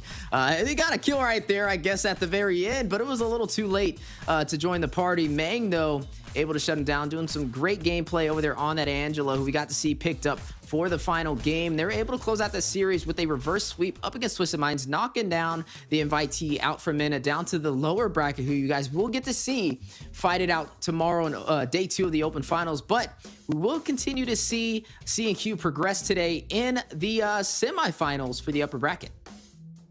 Yeah, I think that's going to be our next match. Oh, Liz? Well, speaking about the next match, Yue, why don't you take us through the bracket of the tournament? The bracket coming through. So it seems like R8 fell just a little bit short in a very exciting best of 3 series against BR. So it's going to be CNQ versus BR for our very first semifinals. Now, take a look. New versus OP. OP was able to get a 2-0 sweep, moving them forward against GK, which was able to get a 2-1 against Falcom. Falcom and Twist, the turns of the events. These are 2 invited teams from MENA and EU, able to get the hand on top here. I mean, is the story true that you need to fight your battle up? Being an invited team did not seem to really make it work today. Oh, it was definitely a challenge. I will say something interesting, though. I guess for the first match that we're going to get to watch today in the semifinals, both teams from Europe actually pushed through. So we get to see Europe fight it out. It's a full EU game. Knocked down both teams from MENA. But we got to see a couple of teams, or at least one team out of the MENA side of things, step to the additional occasion, which we'll be seeing today as well. And that was GK Esports, GE. So we'll be able to see them kind of fight it out as we progress through the semifinals today as well. Birthright able to come through from the side of EU as well. So it's definitely going to be a challenge. This is saying that EU has more teams on the board, though. There's only one team that actually made it out from the MENA side, and that's GK Esports. But keep in mind, guys, like we said, this is the upper bracket semifinals. This is a double elimination event for the Open Finals, day 1 and day 2. So nobody's officially out yet. Anything can still happen. Anybody can get knocked down to the lower bracket for a second chance at earning their spot in the Challenger season. Well, you know, we talked about the lower brackets. You know, we could bring back the story of the M3 days where, you know, Blacklist got hit into the lower brackets, able to just walk through and pretty much go all the way towards the end. So I think a lot of these teams, they have the opportunities to be able to do so. And I think they pretty much will here, right? The EU and also MENA are both strong regions. And I think they're going to be able to push through even in the lower brackets. Yeah, and today we are at the upper bracket. So for you guys watching at home, make sure to type in chat CNQ versus BR. What is your vote? What is your predictions? Because we want to know. And now, as teams are ready, let's take a look at the rosters for both teams. That's right. As we are looking at it, CNQ up against Birthright. Both teams ready to take it the distance. Both of them out of the Europe scene. MENA only having one team that kind of pushed through. And this is the semifinals, like we said. Another best of three between both sides. Definitely anybody's game. We're hoping it goes to a game 3 like the first series we were able to watch today. But as we are now looking back at CNQ after their fancy finish, their reverse sweep up against Twisted Minds, still the same familiar players, still the same faces on the board to be able to fight it out, right? You have Tiso over there, you have Hush, you have Nagui, you have Molu, you have all of them ready to kind of fight it out. And I can't really wait to see which way it goes. But nonetheless, they have a new competitor on the scene, but somebody from their same side of turf, Birthright. Yeah, it's going to be Birthright coming through me, Kazuya, and we have Alejandro, Danny, Chung Moy, and also Mark. You know, these names coming through quite unique here. I definitely got to learn a little bit of the European tongue because these names are quite hard for me, Liz. Yeah, there was a song, Lady Gaga, Alejandro. Maybe it's a different era for you guys watching at home, but that was a legendary song, and these are legendary teams. So for CNQ, we've seen them perform, especially in the second and third game. What do you guys feel are some weaknesses and strength that they can leverage in the upcoming matchup? I would say definitely weaknesses was early game pressure. We got to see them kind of fall short in the early game up against Twisted Minds, and it was a big deficit for game number 1.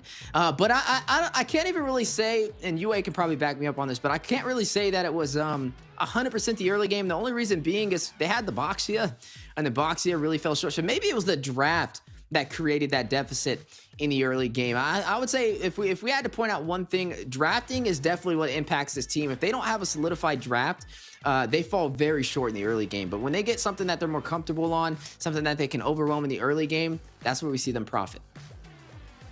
Well, you know, the draft, yes, for sure, right? The Harith, it's very, very strong win rate. Also, the Akai creating a lot of the impact. It seems like whoever's getting those very first few turtles, it's like likely to snowball them quite ahead. And, you know, Mobile Legends is quite a very snowball heavy. If you get that perfect, you know, 5 minutes in, 8 minutes in on the second objective, it leads you to a much better success when it comes down to 12 minutes where both teams have all the items that they're looking for, right? And CNQ, honestly, they were able to bounce back in the second game onto leading up to the third. So this is a very, very strong team. But Birthright, at the same time, it was a best of 3 series. So both of these teams are coming in with strong momentums, proving who is going to be EU's best in this series.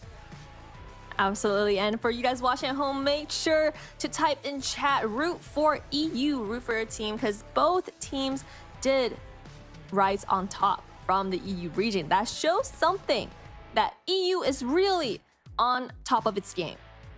Yeah, definitely on top of their game, ready to showcase to the world exactly what their nature in the MLBB scene is. Another interesting fact is both of these teams just came fresh off of a 2-1 series. So it went the distance, went all the way to game number 3. I believe the other matches from the bracket that went on in the quarterfinals were all sweeps. So these two actually fresh off 3 games in a row. And this is going to be the only time we see this, at least for the this portion of the series. So definitely going to be looking forward to that. And this may be the only time you get to see, well, actually, no, it'd be a slim possibility, but we get to see Europe go up against Europe. I was going to say maybe we get to see Europe and MENA, but we only have one more MENA team on the roster. So definitely keep your eyes peeled, vote your favorite teams, and let us know who you think will go the distance. Yeah, and make sure, you know, guys, support your team, support your regions. Yes, this is a EU versus EU, but there's going to still be those lower brackets. So if you're a MENA fan, please don't go anywhere. You do have the next match coming up in the semifinals. But once again, CNQ versus Birthright. If you guys are fans of these teams, make sure to let us know in the chat. Absolutely. And once again, you have a chance to win a $100 gift card by taking just a survey. Scan that QR code, guys. $100. That you can do a lot of things. Yeah, you can. That's a lot of things you can do if you scan that QR. Like I said, it's the highest gift I've seen on the MLBB scene for those out in the audience, and it's a limited quantity, so make sure you guys fill out the survey as fast as possible, man. But speaking of things as fast as possible, so far we've been seeing these games under the 20-minute mark. I don't think we've seen a single game go past the 20-minute mark for both sides, and that kind of tells me one or two things. It's either there's a deficit in the macro and micro for the objectives, and one side's just snowballing way too fast, or actually, that literally is all it can be at that point. So hopefully in the second series, we see it a little bit more even. We see it a little bit more objective focus for both sides, where we see trade-offs on if you take a turtle, then somebody gets the turret, or vice versa. Should definitely work in their favor. And this is going to be the first time, like we said, we get to see EU versus EU. So it should be a little bit more common ground on a blended meta from both sides. But something I would say that kind of stood out that's a little bit different than what we see out here from our perspective region is the heavy focus on the Harith first pick, the heavy focus on the marksman first pick in the draft. But it seems like it's a repetitive pattern on the EU and also the MENA scene. And you know what's interesting is that we had patches coming in where they were trying to kind of almost balance things out in the jungle, right? We saw a little bit of flash coming with the lane picks of the Hayabusas overseas in different regions. And, you know, for me, I love kind of the assassin, the fast style, going onto the backside. The Ling, it's like hype, like it's very hype, but now it still seems like we are still in the utility side of things. The Fredrin, the Boxia, the Akai. The Nolan hasn't come out to play. The Ling and the Hayabusa, which has been buff, hasn't come out to play, Liz. Yeah, I mean, we always want some assassin gameplay, but I'm not sure if we're gonna see it today. But speaking about Natan, you guys mentioned Natan is not having its games today. We saw Harith being a prio pick, but what is it about Natan that's not working out for these teams today? I think traditionally the Natan works best for survivability and playing for the late game, but can profit early when the neutral objectives are taken by your team. And I think that's what we got to see from both sides. Each side that had Natan, when it was Twisted Minds, or no, when the C&Q in game number 1, when they had Natan, they lost all the neutral objectives. We saw Twisted Minds take all the turtles, all the lords, and you know Natan's more that scaling late game marksman that the team relies on. But when they don't have the opportunity, when they don't have the economy, when he's kind of starved out and then he's ganked on that side, it takes even longer for him to get online. But we did see that power spike. We did see him get online around that 16-minute mark in that game, but it was a little too late. And I think that's the same story on the flip side for game number 3, when Twisted Minds was the one to pick up the Natan. Again, neutral objectives went to the side of C&Q this time. Like we said, looking in a mirror and seeing the opposing side in the reflection, but the same outcome was on the table. And I think that's really what it kind of boils down to. And from both of those teams, like we said, there was just such a big difference. And it's either one side got all the objectives or the other side got all the objectives. But we didn't see a trade-off of like, you get an objective, then I get an objective. It was either one or the other. I would say game number 2 is the only one that we saw that in. Game number 2 was the closest series that we had, where they were kind of trading for the matches. And if they would have been able to do that with the Natan, then I think the Natan could have profited a lot earlier in the game, and we would have seen more exposure and more of an impact in terms of the team fights and the objective plays. So maybe TLDR, Natan has to go even, right? Has to go even in lane. Doesn't matter who it's going against. Harith or Roger, go even. Number 2, maybe he just needs a little bit more space. Things like having a Grok in the lane or having some early setup, some focus. But seems like we got something brewing here, Liz. I mean, teams, you gotta listen to UA, okay? Take us your way. My way coming through. Thank you, Liz, for the pass off once again. Exciting match, C&Q versus Birthright. 2 EU teams coming head to head against each other. Wheezy, what do you think we're going to be seeing prioritized here? This is going to be an interesting run. I mean, Birthright, they just took down RA Esports. It went all the way the distance, all the way to a game 3. Yep. So I will say that usually when you see that, there's a couple things they did right, but there's a couple things they went wrong. Normally when you see a sweep, then you're like, okay, this team's coming in, hot and heavy and ready to take down the opposer. But when you lose, when you fight a 2-1, then there's definitely some mistakes that kind of worked on the board for them. We didn't get to catch their game because it's going on the same time. as Twisted Minds up against Satir and Queon. So it's definitely going to be something we're going to watch out for. But in terms of what we're going to expect to see first, Marksman Prio for Birthright, since they have first pick. At least if the pattern goes to show, that's what we've been seeing so far today. With the Harris being off the table, do they go in for the Natan? That's the only other one that we kind of seen prioritized this early in the draft. So I'm just going to close my eyes and say CNQ banning the R-Lot. They banned the R-Lot and the Louis pretty much the first 3 series. They did pick up the R-Lot and was able to get the victory there in game 3. But, you know, this time around, I think they're going to be sticking to their plans. And Birthright here with a very unique style, right? 3 roams being taken off. It kind of sets up maybe one, they want to go for something like an Estes, or they have an off roam pick that is just strong, or maybe since the 3 utility, what we call the photo, right? The Flash of the Oasis roamers being taken off the board, maybe they want to go for picks like the Kaj or the carry. But Birthright, again, a team that we haven't seen before, Wheezy.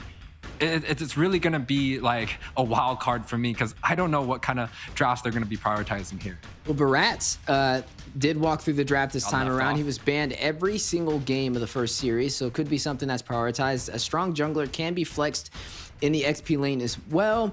I'm wondering if that's something Birthright's going to lean on, or if they're going to go in for that Natan for their first pick. But like you mentioned, the Minotaur ban is a little interesting, right? We didn't see C&Q. Minotaur was not banned out that entire game, that entire series, and C&Q never picked it up, right? We got to see them pick up more support roles and things of that nature. So there goes the Barats, like we called it. Does walk through the draft, is going to be either flexed into the XP or maybe a jungle, and so far a good start for Birthright. So CNQ here likely picking up the Natan or the Roger. They get to pick up the very first marksman. If it was going kind of in the same draft that they were doing, some other picks that they could opt to go for in the marksman position could be the carry. But the Yuzong gets picked up. This hero is very special. It got banned out pretty much the first 2 games, got picked up, and now it's being first pick prio. This is pretty much the difference of meta. I think one of the most significant difference is how prioritized they want this Black Dragon. I understand it's great in these objectives, but there's also still a lot of good picks, and push here with the Natan, something that we predicted before. So we're starting to see meta be formed in front of our eyes, at least for the EU scene. The Yuzong, like you mentioned, is heavily prioritized for this region. You're going to see that in the XP lane. It looks like another heavy prio is the Harith and the Natan pickups for them. Birthright is going to go ahead and pick up that Roger, another prioritized marksman. I feel like we could have kind of calculated that. Tarizla, actually the same thing. This is all, it seems to be staple meta for the EU and the MENA scene. Now, it's going to be a Fred. Could be. It definitely could be a Fred. It could be a Kai too. Both of them some valuable options. They are going to be going up against that Barat. He's very frontline and sustainable though. I do like the Natan here though. The reason why I like the Natan is because he's going to be able to melt through not only the Tarizla but also that Barat. He's going to have to watch out for the Roger though, who could be a little bit of that bully, but he can play for the survivability.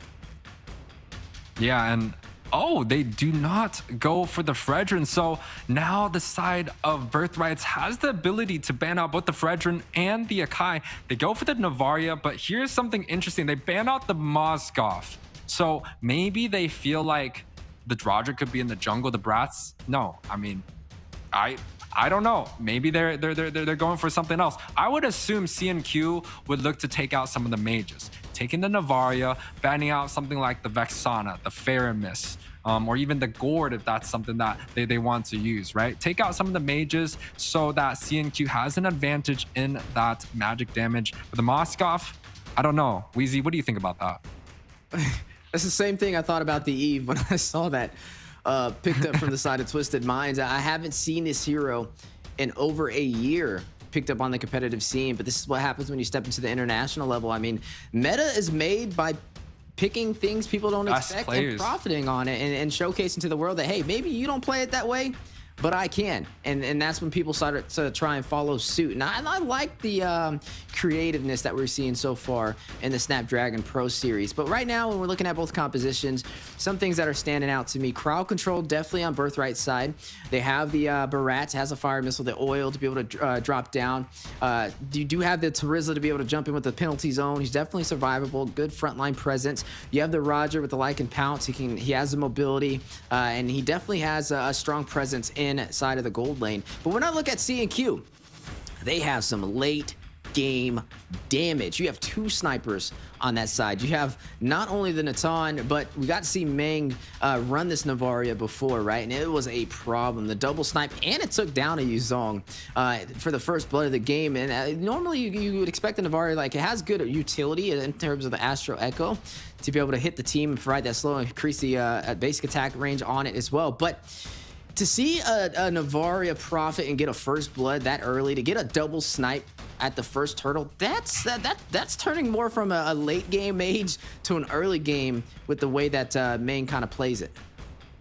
So now with the Boxia and the Fredrin being taken out, it does leave the Akai being open. So if C&Q opts to go for the Akai, it does help the Natan, right? It provides that frontline set that C&Q is kind of looking for the Natan to be able to scale into that late game. Now, on the opposite end, Birthright is looking for magic damage dealers, right? They have a roaming that is open. They could go for something like a utility, like the Florin Barat combination, or even the Estus Barats, because they already have the CC coming out from the Terizla. Or again, they could go for the Kaja, which I think is quite interesting. They banned out a lot of the photo mages or the photo roamers, but they still opt to go for Barat. So a little bit of an interesting strategy, maybe something up their sleeve that we don't know of, but definitely missing out on some magic damage. Do we see a Vexana be picked here? I mean, I feel like it's definitely something that could work in their favor in terms of like meta prio mages.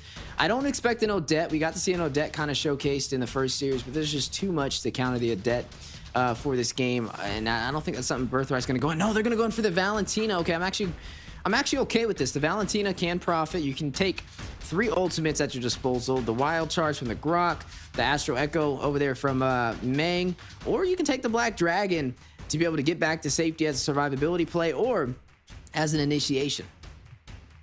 Now the Tigreal gets picked up here. A very odd pick for me, just because the fact that Nagiri here picks up the Grok. Grok is very good against a lot of the CC roamers, right? When we think about the Tigreal, the Minotaur, heavy sets in the front, Atlas even, right? The Grok does great because the first skill pretty much negates all that CC that the Tigreal has to provide and gives the Grok ability to use the Wild Charge to counter set some of the engagement. Now, side of C&Q, looking for their last pick. You know, if I'm going to close my eyes, it is going to be a Nakai. But if there's other things that are, okay, well, yeah, I mean, we don't got to talk too much about that. Which draft, Wheezy, do you like the most here? Come on. Oh, it's a tough one, but I'm going to have to go with C&Q. I like C&Q because I think the Grok, there's not really an answer for him. I feel like he can hug that wall. He can get away from the Terizla. He can get away from the Tig. He can get away from the Barats. I think that's going to be a crucial play. And I also think that the Natan and the Navaria combination is going to be able to soak down Tig. I mean, you have Navaria who's going to play from a distance, and it's going to take time for Tig to get over to that Navaria to be able to hit that implosion, to be able to get that setup, and she's not going to be that close. And then you have a Natan with the Entropy, who's a survivability marksman who can also get away from a lot of that crowd control. But I wouldn't say it's a one-sided draft. I wouldn't say that like they're overpowering them that much. I just think the winning conditions over there for the side of C&Q is a little bit easier to pull off than the winning conditions over there for the side of Birthright. Yeah, and as we go into the Lanadon, likely it's going to be C&Q versus Birthrights. This is game 1, and we were able to see the series kind of go on to the 3rd game. But Land of Dawn, guys, Birthrights versus Centauri here. It is going to be a best of 3 series, so may the best team wins from the EU. That's right. We are now officially in the first series of the upper bracket semifinals. One of these teams will earn their spot as qualified for the Challenger season. We'll have to see which one will be able to push through. The other one, we'll have to fight it out again tomorrow in day 2 of the Open Finals. But like we said, a couple of conditions on the board that have to be made from both sides. Birthright crowd control is definitely there. Danny definitely gonna have to use that IMU from the Valentina to get some good setups. Maybe going in for the heavy spin could profit, but there's a lot that Danny can kind of use on this scene. I think this is a great match for Valentina. And you know what's cool about this match? Both of these teams are from EU, so the chances are both these guys know each other quite well, right? Like, these guys have seen each other in the ranked games. They probably played against each other in a lot of these tournaments. And now to be able to meet in the Snapdragon Pro Series of, you know, MENA and EU, it's a very, very good match for the people in the crowd. So make sure to come out and support your teams, you know, hashtag birthrights or hashtag CNQ. You know, it's interesting. Like you said, both of them from EU, both of them had to actually fight their way through an open qualifiers to get here. They definitely, both of them were not invited. So like we said, it's just pure micro, pure macro, and then some hard fought battles to get to this point. It's definitely an award and achievement that we have to give them. But Chung, wait a second. Kulak, oh no, falls short of the Natan. We talked about this, UA. When the Natan's picked up, the Natan loses. Was that the right decision? Time will tell. Heavy spin though on the wall. The petrify as well. Meng will find Danny 1-for-1 trade. I'm sure Liz out there was rooting for the Natan, but it seems like the Natan is just not going to be coming through. But the counter engage. Yeah, counter engage. Guardian's barrier dropping down a wall, trapping them in. Alejandro will find a kill, gets a double, finds Airy, finds Enzo side by side. 3-1 for Birthright, and a turtle may be on the way, but the contest, the Guardian's barrier, you're looking like Sabo doesn't want to let it go. Whoa! The reset.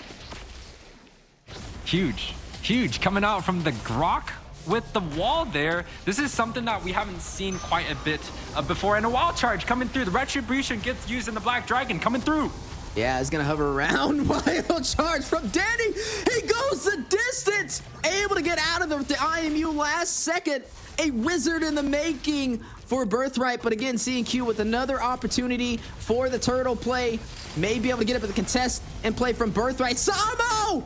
He gets the turtle. First he resets it, then he gets it. Meng will find a kill, shuts down Manny. You're going to see Ari find Alejandro. Danny does fall though, so that is going to be a 2-for-none trade. Centauri Queon, a turtle in their favor, and 2 kills. Yo, Samo here, the impact on the Grok. He was level 3, and it was 1-3 on the overall scoreboard. Birthright was able to get some victory, someone in that small skirmish, and it looked like the side of Birthright was gonna snowball away, but the Grok was able to slow down the turtle. They got that re-engagement, and CNQ now is on top. But before that turtle, we did see a 1-versus-1 on the top side. Natan did fall short against Raj, and we talked about it, right? If the Natan isn't able to just go even in the lane, it doesn't feel like his impact is going to be there. But now this time around, he's still down about 500 gold, but his team is up in gold here.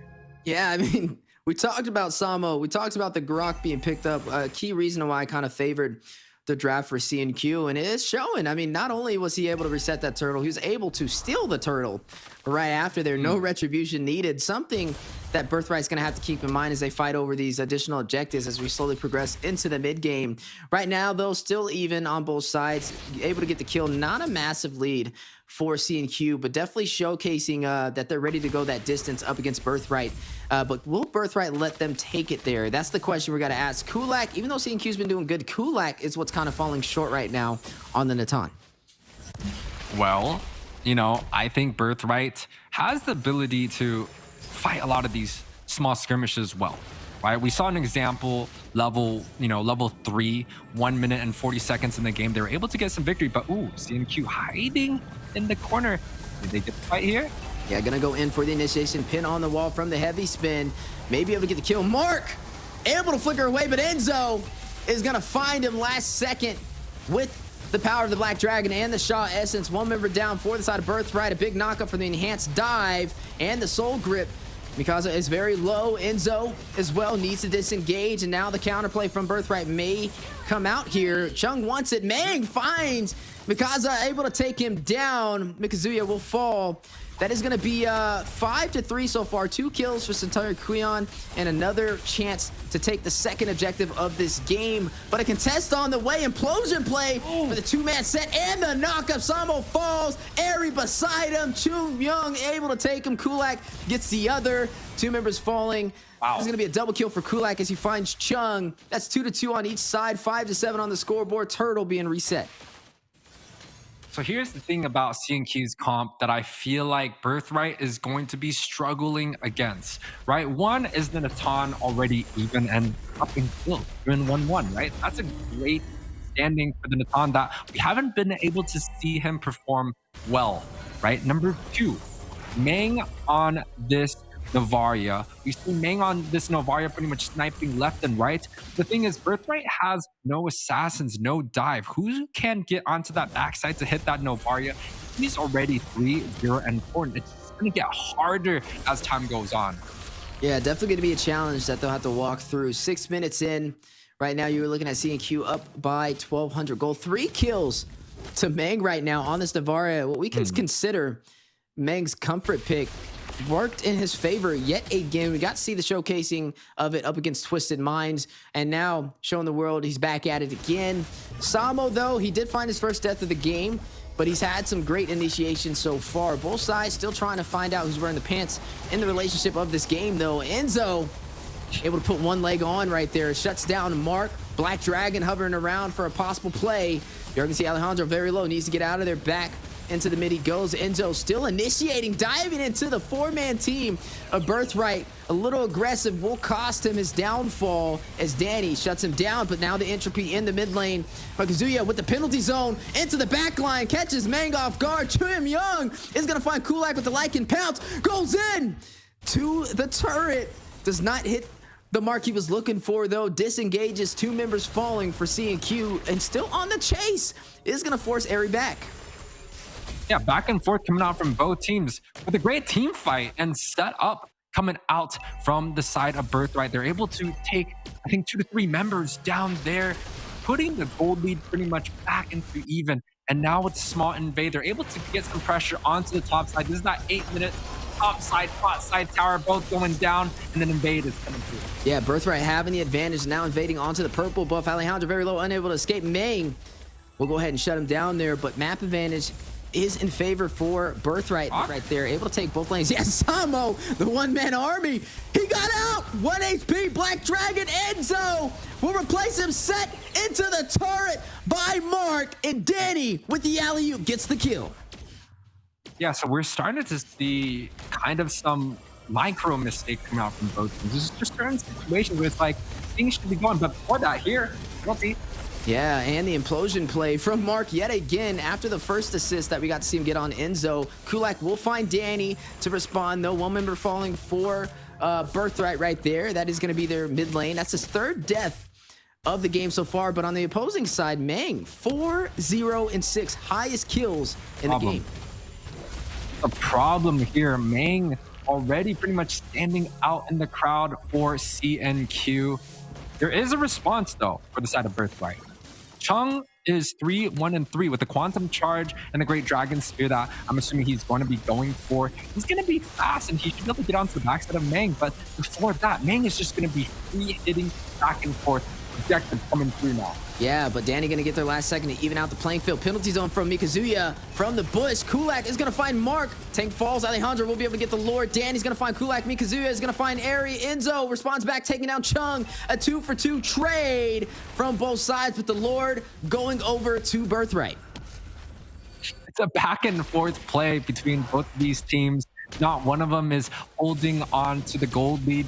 You can say it's small mistakes coming back and forth, or just outplays being managed by both of these teams. But one thing is true, Meng, if she dies with a 4-0 and an 8, that's going to be a lot of lane clear going to be missed, right? If CNQ Meng dies, it might just snowball into a lead for the side of Birthright. But if they're unable to shut down Meng, and Meng just continues to hit from the backside, pretty much uncontested here, I think Birthright's front line is going to fall and going to get shredded before that. Oh, Mark with the conceal play, though. But, I mean, credits to Meng. You are right. Definitely a winning condition on the board for them. But I feel like Meng is creating that opportunity for Kulak to get to the late game damage he's looking for. And I think that's when Kulak can kind of take over for Meng on this Natan play. But I don't know if Birthright's going to give him that opportunity. They're going to go ahead and take the tier 2 on the top side, inching their way up the map, slowly making their way to the base of CNQ. Definitely having control. They're down in kills, but up in the economy, up 2,400 gold, and may go in for the push on the tier 2 in the mid lane as CNQ is not careful. Yeah, the speech is coming through with the Black Dragon form. He's going to land on Meng. Drop down, implosion play from Mark, though. Chung will be able to shut him down. Not what Enzo was looking for. Execution strike goes in. Heavy spin as well. Chung with like a pounce is going to find Airy in the tier 2 turret for the mid lane. That is going to be a 2-for-none trade, working in Birthright's favor still. Controlling the tempo of the game. Now officially passing that 10-minute threshold. Into the mid game we go. And you're looking at Navaria, Meng leading the highest damage in the semifinals. Yeah, and of course, right now it's 12-12. It's even coming out from both of these teams.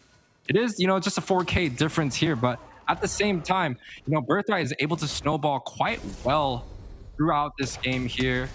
I mean, now CNQ, again, you were talking about it earlier, the Natan has to find a way to get back into the match. If he's unable to do so, then, CNQ might just have to fall short. Yeah, definitely have to watch out for that.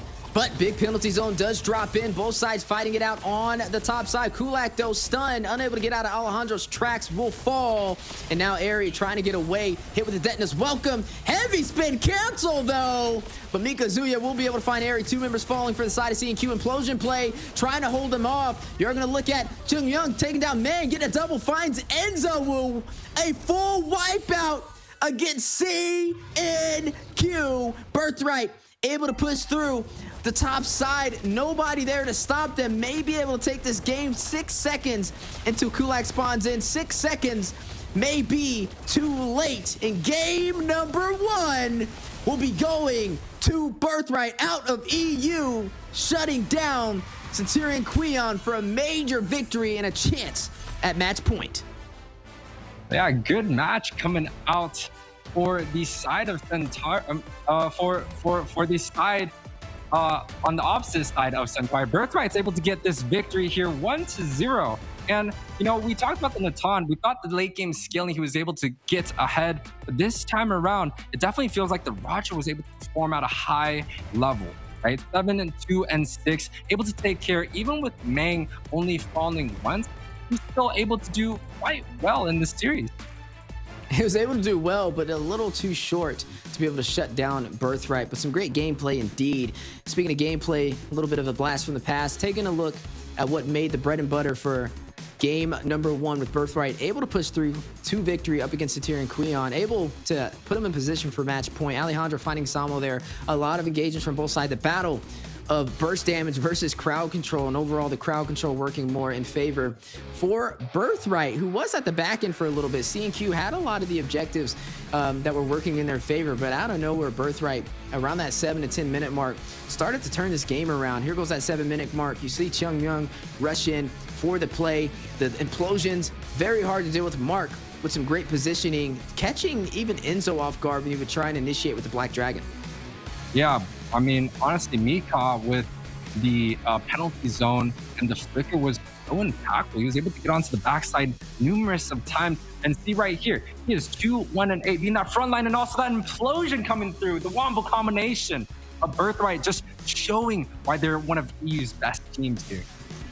Yeah, now has a chance to get the 2-0 sweep. They're fresh off of a 2-1 series for the upper bracket quarterfinals. They were able to take down R8 Esports out of MENA, and now going up against a former contender, or a contender from the EU scene, CNQ, who just came off of a 2-1 victory up against Twisted Minds. We got the pleasure of showcasing that to the world live for the first series of today. But now switching over to a couple of the statistics, a couple of the stats that led to the victory for Birthright.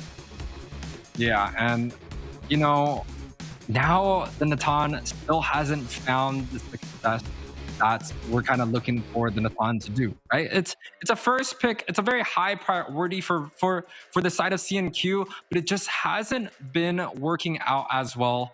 you know, maybe the Roger has to come out and play. Maybe they just got to let go of the Harith and see how they can deal against the Harith. Right? But overall, it was still a great game from the side of C&Q. We did see moments where C&Q was able to kind of get back into the games where Birthright just didn't play so perfectly. But when it came down to that post 12, 15-minute match, what we call the late game, Birthright, they were just ramped up the production. They made sure that they were cleaning things up with the wombo combination of the Trizla and also the Barats. It was just CC on CC and not to mention the Tigreal implosion. Whew. So nice there. Yeah, definitely some great execution over there from Mark on the Tigreal. You know, something I'm kind of noticing a little bit of, we're seeing a lot of patterns today. The team that's first pick in the draft, if I'm not mistaken, has won every single time. I don't think we've seen a single team that started second in the draft win so far in this entire series. So we'll have to see how this kind of plays out. But maybe that's going to be the deciding factor for game number 2. Maybe that can work inside of C&Q's favor. Like we said, that's their first loss in this series. It is a best of 3. They have a chance to be able to even this out, but the C&Q is on the back end right now, right? Is that going to boost their morale, or is it going to lower their morale, knowing that there's a chance for them to be knocked down to the lower bracket with just one more game? Birthright came in strong, right? We were talking about the draft. I even favored C&Q. I liked that they had the Grok on their side to be able to negate a lot of that CC, but the crowd control was just very overwhelming for them. And again, the Natan, I thought it was going to pull through. I thought that Mang was going to be able to provide that Navaria long enough for Kulak to get online with this Natan. But it just doesn't happen. What do we have to do to see the Natan get online? It's almost to the point where it's not really worth picking it, because you're not going to get to that power spike in time to do what you're looking for on that Natan. And I think that's what some of these teams are starting to realize the later we go on the Snapdragon series. So we'll have to see what C&Q brings to the table for game number 2. You know, maybe the Natan does give a lot of damage, but he's very glass cannon. Even the best of the best teams right now, all the players are so good at target focusing that they're going to make sure if the Natan just steps foot in any of these team fights, the XP's flicker ulting them. The divers are going head deep onto him, popping every spell possible with the Petries, Purifies, making sure that the Natan is out of these fights. And maybe that's the reason why the Natan can't really be used as well. We did see a rise of Natans coming through in the professional scenes, but it's only been just recent, right? There's still plenty of great traditional marksmen that we see have great impacts, right? The Carry, the Claude, even the Bruno gets to see some shine of light here. So maybe we're going to be shifting back into the more traditional marksmen with, of course, the Roger and the Harith being 2 great picks that, you know, generally can get the win. So if those 2 picks are not available, maybe we're going to see a switch from C&Q to be like, hey, we're just going to shelve the Natan, not having success. Let's bring back the Claude. Let's bring back the Carry. Maybe even the Moskov. We saw the Moskov banned out in game number 1. I think it's been slowly showcasing itself to the world and different regions. I have yet to see it, but I am excited if it does kind of walk out. We got to see the Eve showcase itself today. Didn't work the way that it was expected to for Twisted Minds, but definitely was a pleasure to be able to see the Eve back in the land of Dawn again. But like we said, something that has been standing out is whoever has first pick has definitely been profiting. But this is the first time that we saw whoever has first pick not prioritize a marksman. They actually went in for the Barats for the first pick. It's been banned out every single game today except for this game. And was that the deciding factor? Was that one of the major crucial pieces that helped Birthright take their victory over C&Q? I mean, the Barats was huge, right? We saw the very first turtle fight. You know, they were able to kind of turn the fight around. Well, they were able to get that 3-1 lead where the Grok kind of just lit up that wall, and then the whole momentum kind of shifted back. But again, the Barats was able to kind of push through onto that mid, into the late game, be that front line sustainability where it gives time for the Trizla to get the penalties. It gives time for the Roger to get into position to target and deal tons of damage. So Birthright here now, once again, with the first pick. You talked about it, Weezy. First pick, it seems like they're finding the victory, finding the edge and momentum. it might be kind of tough here. Now the Brats get banned out. Harith is going to be available here, I think. CNQ only has one ban. Traditionally, they take out the Arlot, but maybe they're going to take out the Harith due to the games early. Yeah, definitely could be. Maybe the Moscow walks through here and gets picked up. I really want to see. But again, I agree with you. If the Harith does walk through this draft somehow in the ban phase, it definitely will be prioritized first. I mean, so far, speaking of marksmans, we've seen the Ton, we've seen the Harith, we've seen the Roger, and we've seen an Irithyll sneak in there. So the Irithyll didn't get the... No, the Irithyll did profit, actually. I think the Irithyll did win that game. But Arlot is going to be banned out this time, though, on the side of Birthright to be able to shut that down. It looks like they are trying to go in for that Harith play, but no, it's going to be responded back by CNQ, so that's taken off the table. Okay, so this is different. This is not what we've been seeing traditionally from the first series, but Angela slips through the cracks, is picked up. But you know what, UA? Every time I see this happen, I expect a Valentina to be the response, and I just haven't yet to see it. It's not.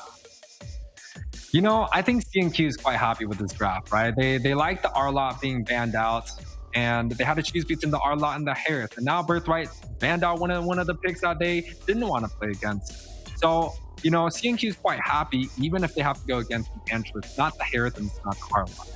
For Birthright, I think they're quite happy too. They get to pick up this Angela. And yes, Weezy, you are looking for the Valentina coming through, but there's still great picks coming through, right? The Brats is banned out. Fredrin is going to be the #1. I think the Kai may potentially be picked up here. And the EU special, the Yuzong prioritization comes through once again.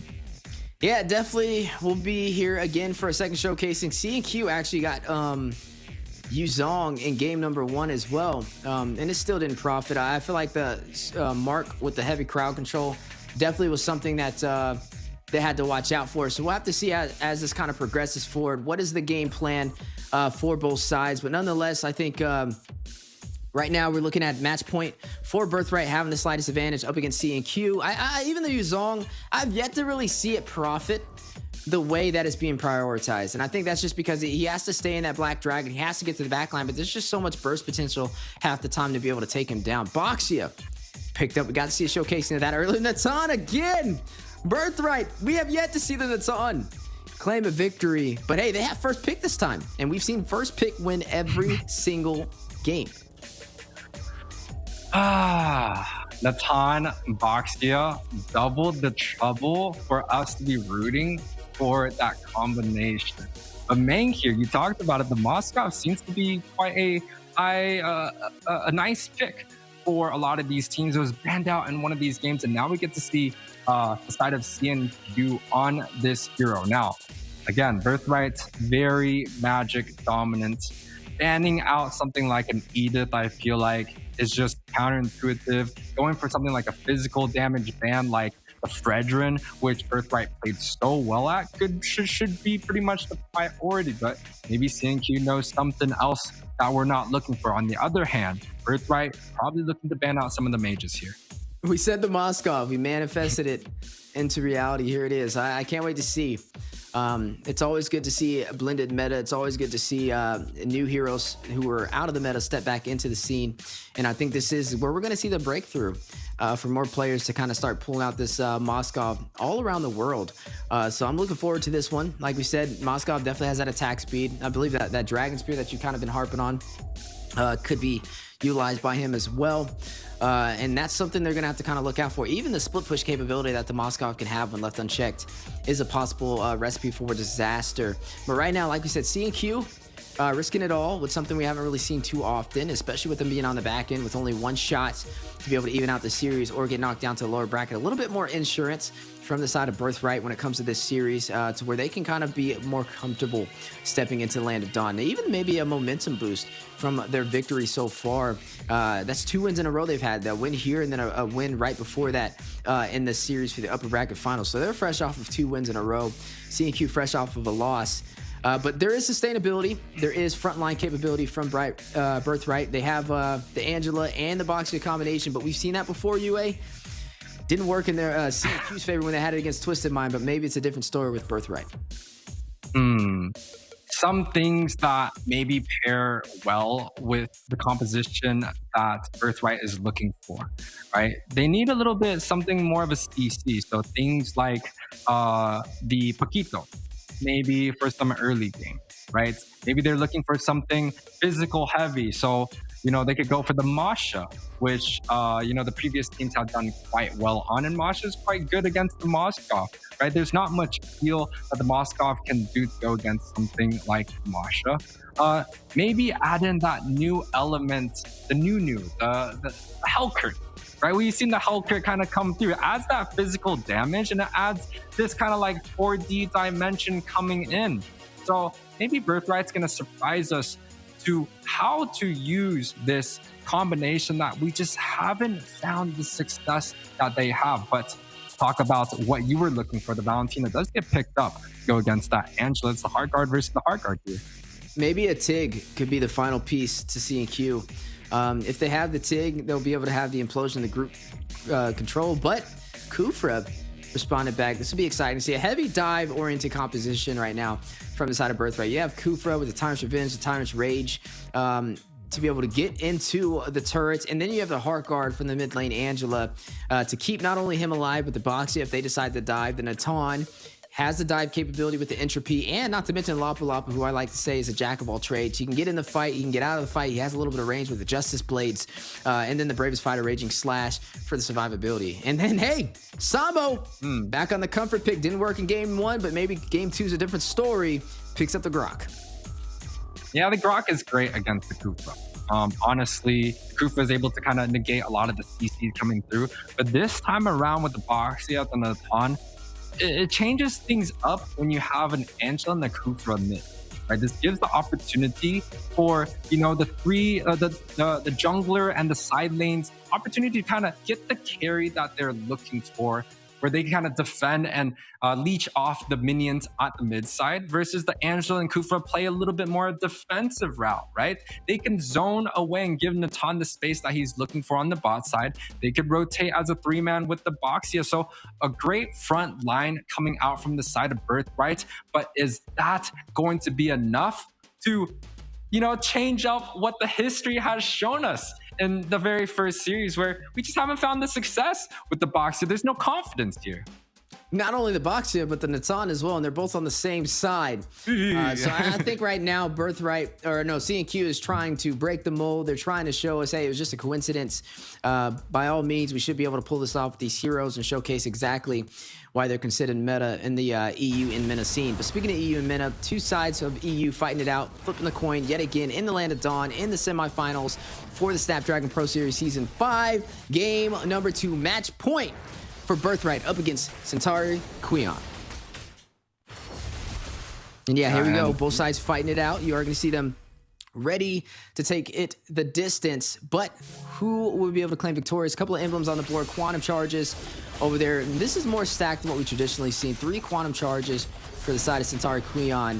Normally it was a little bit more spread on the different emblems from each hero on both sides, but this time a triple stack for mobility, working in Centauri Queon's favor.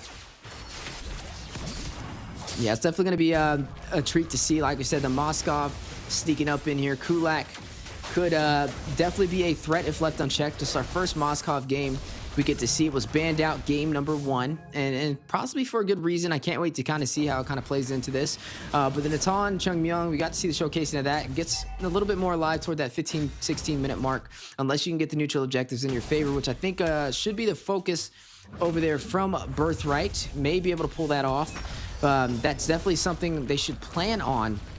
But a lot of mobility and a lot of survivability right there for Birthright. They have 3 flickers and a Purify to get them out of there, where you only have 2 flickers, a Purify and a Petrify on the side of Centauri Queon. So we'll have to see how this kind of goes, but possible first blood on the way. Chungmyung looking to change the narrative on the Natan, and we'll be able to draw first blood up against C&Q. That's major for this Natan pickup. Should be able to help him get online a lot earlier. Maybe able to take some of the gold plating off of the turret on the bot side as well. Turtle being played into by the side of C&Q. A little bit of invasion though. Mark in position. We've seen him steal one before with the Grok, winding up the Tyrant's Revenge. The Tyrant's Rage, but Airy able to get the turtle for CNQ. A trade for losing a member on the bot side. But speaking of members, Mang is going to find Danny. 2 members falling. Mikazuya is going to fall as well. 1 kill to Samo, 1 kill to Mang. 2-1 on the scoreboard. CNQ in the lead with the kills and with the neutral objective. But yeah, it's definitely going to be a treat to watch. A slight lead for CNQ right now. They are on the back end. Match point is in favor for Birthright right now. Speaking of matchups, a couple of win conditions on the board. We are looking at the Yuzong up against the Lapu Lapu. Both of them able to initiate, both of them able to disengage and disengage, but mobility more in favor for Enzo on this Yuzong, who we would consider a little bit more of his comfort pick. We've seen him showcase it in game number 1. Fell a little short. The crowd control, the burst pressure, way too much for him to handle. But this may be a different story in game number 2. But survivability definitely leaning more in favor for Birthright. They have the Angela on their side, Danny in the mid lane to be able to proc onto the Lapu Lapu, who's already sustainable when you use that Bravest Fighter, that Raging Slash, anti-immunity to the crowd control on these engagements for these team fights. It's going to be crucial when he jumps in there. But again, speaking of crucial, Enzo trying to get with the Black Dragon, trying to find the backline, trying to find Danny or Chung before Danny heart guards in, or before Chung can use that entropy, maybe a key piece. But the proxy on the bot side, on the way for Birthright, are going to be able to take down the tier 1 turret. Major advantage, Chung Myung. Now online with the Natan. First time we get to see the Natan have an early showcasing in the Snapdragon Pro Series. But, like we said, even on the scoreboard, only 100 gold difference. CNQ still able to hold in there despite losing that turret on the bot side. A little bit of engagement on the bot side. Chung Myung finds another kill. Kulak, his 2nd death of the game on the Moskov. We were wondering how this would kind of play into this. Was it for the better? Was it for the worse? And right now, the tables are turning for the worse for CNQ's gold laner. But speaking of the advantage, Black Dragon hovering around, Turtle being played into by CNQ for the retro play, the immunity on the way. Alejandro rushes in with the will, able to get that steal. Mang is going to find Alejandro, though, on that aggressive, crucial play. Mikizuya is going to find a kill as well, is going to go ahead and shut down Enzowu. 1-for-1 trade on the board, but the 2nd turtle of the game. The high IQ play over there from Birthright's jungler Alejandro, able to take it and give them that advantage. But we've seen a couple of items showcased on the board so far. Corrosion Scythe being picked up by Kulak. Still working on those core items. Gonna have to see how that kind of plays into it. 2 kills for Chung Myung. Definitely somebody we're gonna have to keep our eyes on. Like you said, normally we see him kind of come online toward that mid to late game, but I really think we'll actually get to see that power spike get hit at that 10-minute mark. Maybe even sooner with the route he's going. You did see him shift focus over to the top side, though. A little bit of a lane swappage, which did force Kulak to rotate to the top side, which is actually not really the best situation for him, because now it's going to take him even longer to farm. But they are over pressuring Chung Myung right there. Angela there with the hard guard to keep him alive. Danny, some good positioning, and both sides getting ready to take it into the gold lane. The big wild charge for the knockup is going to catch Mark out of position. Praise's Wrath, a lot of utility on the board. Area able to take down Mark. 1 member falling for the side of Birthright. Black Dragon, proxy from the side of CNQ. Alejandro 1v3. Danny and Chung Myung trying to expand the distance, trying to get a little bit closer to engage, but CNQ with the pressure. Meng able to take down Chung. 2 members falling for the side of Birthright and climbing, and still a 5-man team standing strong for Sintiar and Creon. May be able to take this tier 1 on the top side, may be able to even out this map, but not going to go in for the finishing touches. Are going to disengage. They are very low. Some wise decision making. Justice Blades from Mukizio going to connect last second onto area, able to make his way back to the top. But look at the top lane. And Zowu should be able to take that turret before Chung Myung can get up there. That means the map is evened out by both sides as the turtle spawns in. You're going to see Alejandro pull the aggro of this turtle on the Boxia. We didn't get to see the Boxia do too well so far, but now a different story, breaking the molding, not only with the Natan, but with the Boxia pickup. Looks like that was the dynamic duo combination, and down goes the turtle for Birthright. Yeah, and you know, Birthright here, honestly, they're able to take care of business. This is the pretty much the curse that we were talking about with the Natan and the Baxia, but it seems like they're able to go quite even, and that is pretty much one of the win conditions about the Baxia, and especially the Natan. If the Natan's able to go even, I feel like he's going to be able to do much more damage, and this time he's not only going even, but he's up already 1.2k gold here, Weezy. Yeah, highest damage as well so far in today's game. Highest kills so far. A really great execution for the gold laner of Birthright. CNQ trying to find some answers. I mean, right now, Birthright, like you said, they're comfortable, right? They won the first game. They know if they take this one, it's a clean sweep and a seeding to be qualified for the Challenger season. Not having to fight it out anymore in the Open Finals. But speaking of fights, both of them taking it into the purple buff. Myung finds another kill, shuts down Airy. Third kill of the game. And still wants a little bit more. The stun on Asamo, hit with the cheese wheel. Able to stun him, not able to get away. You're going to see Samo into the mid lane between the tier 1, tier 2. Mang by his side, but 4 members standing strong. Make that 5 for the side of Birthright, and down goes the tier 1 turret. Yeah, but we talked about it. If you are losing and you're able to get some trades here, right? And Centauri is able to do just that. Moskov pushed both the top tower and the second tower on the top side. So actually, they're still quite even in terms of gold. But again, the Natan, the damage is a little bit too much. And it seems like the Khufra versus the Angela matchup, or the Khufra versus the Grok, it doesn't seem like the Angela can sustain enough for the sets and the suppressions and the stuns for the side of Birthright. You know, he just can't handle it. But the conceal play coming out bot side. Yeah, bot side conceal play on the way. Target acquired. Down goes Mikazuya with a 4-man rotation. But top lane, 1 more minute to go through. No, it looks like they should be fine. It looks like Airy will be able to rotate over there in time. Lord is spawned in though. 9 minutes in. Do they go in for this objective? CNQ, I mean, they have the numbers, may be able to take this, but I think Birthright will try and get the contest. Yeah, they're gonna try to go for the contest just because, you know, honestly, the gold lead isn't that crazy, and with just utility jungles coming through, the chances of 50-50 is actually quite high. But Danny here getting poked out. Yeah, getting poked will fall with the Shaw Essence, the Shaw Residue. Enzo picking up the kill. Black Dragons around, possibly going to drop down again for the initiation. Doesn't have the Petrify, but has the Enhanced Furious Dive in the Soul Grip. Gets a double, takes down Mark. Danny beside him, 4 to 8 so far, enforcing Birthright on the back end into the base. But wait a second, the counterplay, the entropy coming out from Myung and CNQ.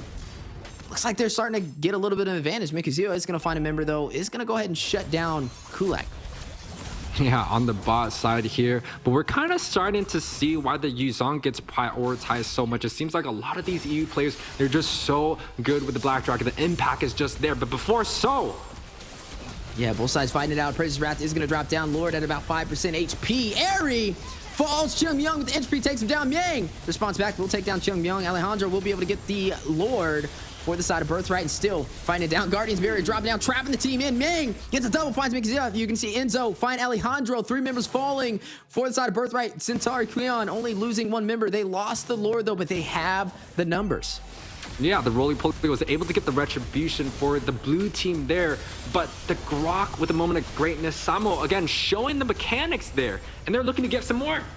Yeah, looking to open up this map even more in their favor with the advantage of having the numbers. And down goes the turret. Enzo picking up a kill as well. Mark trying to stop them, trying to delay them pushing up the map, but a little short to the mark. But Kulak, the power of the split push on the Moskov that we talked about, taking the turrets, now able to burst down this Lord.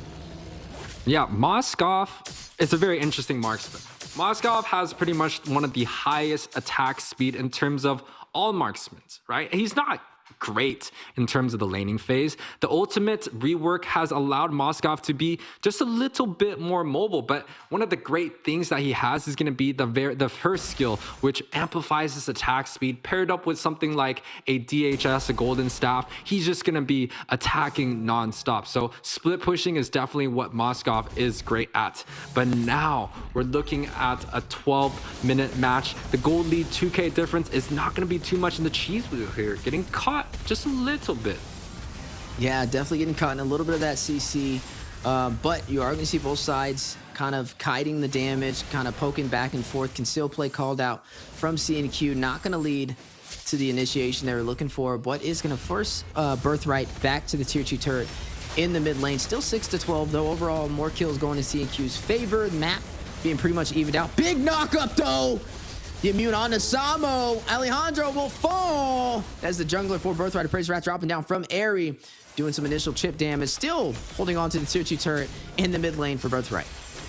Yeah, C&Q gets away with a 1-4-0 trade, but 20 seconds on the death timer with a 50-second Lord timer. I think Birthright is okay with losing out a member here or there, especially since they have the Natan available, right?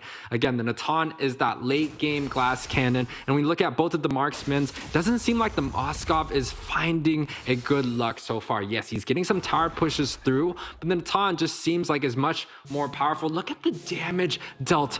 The Valentina pretty much almost doubling the next member in line with a 6-0-5. If there is a problem for Birthright, it's definitely going to be that Valentina. Yeah, but speaking of problems, Chung Myung 4-2-1 on the Natan so far on the gold leaderboard, still at an all-time high, sitting at that #1 position. We are going to see Luminous Lord now spawning in the game. C&Q and the advantage to be able to take this up against Birthright. If they can claim this Lord, they should be able to push through the remaining tier 2 turret and possibly open up the inhibitor on the board for a siege at a chance to take down the base crystal. But this is kind of like the first time that we're seeing the cheese wheel pretty much just walking around. But ooh, Titan's Revenge. Yeah, it's going to go in, both sides ready to take the fight into the Lord Pit, but C&Q have an advantage of being closer to it. But speaking of advantage, now closing the distance, Birthright. Chung Myung is going to find Airy very low. Dang. Gets a double, finds Samo. Enzo falls. Mikazuya is going to shut him down. Mang and Kulak are all that's left. Look at Kulak on the bot side though. The split push. They need to go back. They need to stop him. Mikazuya is going to get the Lord for Birthright. Gets a kill. Takes down Mang. But down goes the inhibitor on the bot lane. Almost executed backdoor play from Kulak on the Moskov. Yeah, I love this strategy coming out from C&Q. Almost feels like they're just letting go of the team fight. They're relying on the Yuzon to get kind of like a 4-5, but a potential close here? Yeah, potential ending on the way. Looking to take the base crystal. Nobody there to stop them. And it looks like they're going to be able to take it. Birthright, a 2-0 sweep up against C&Q.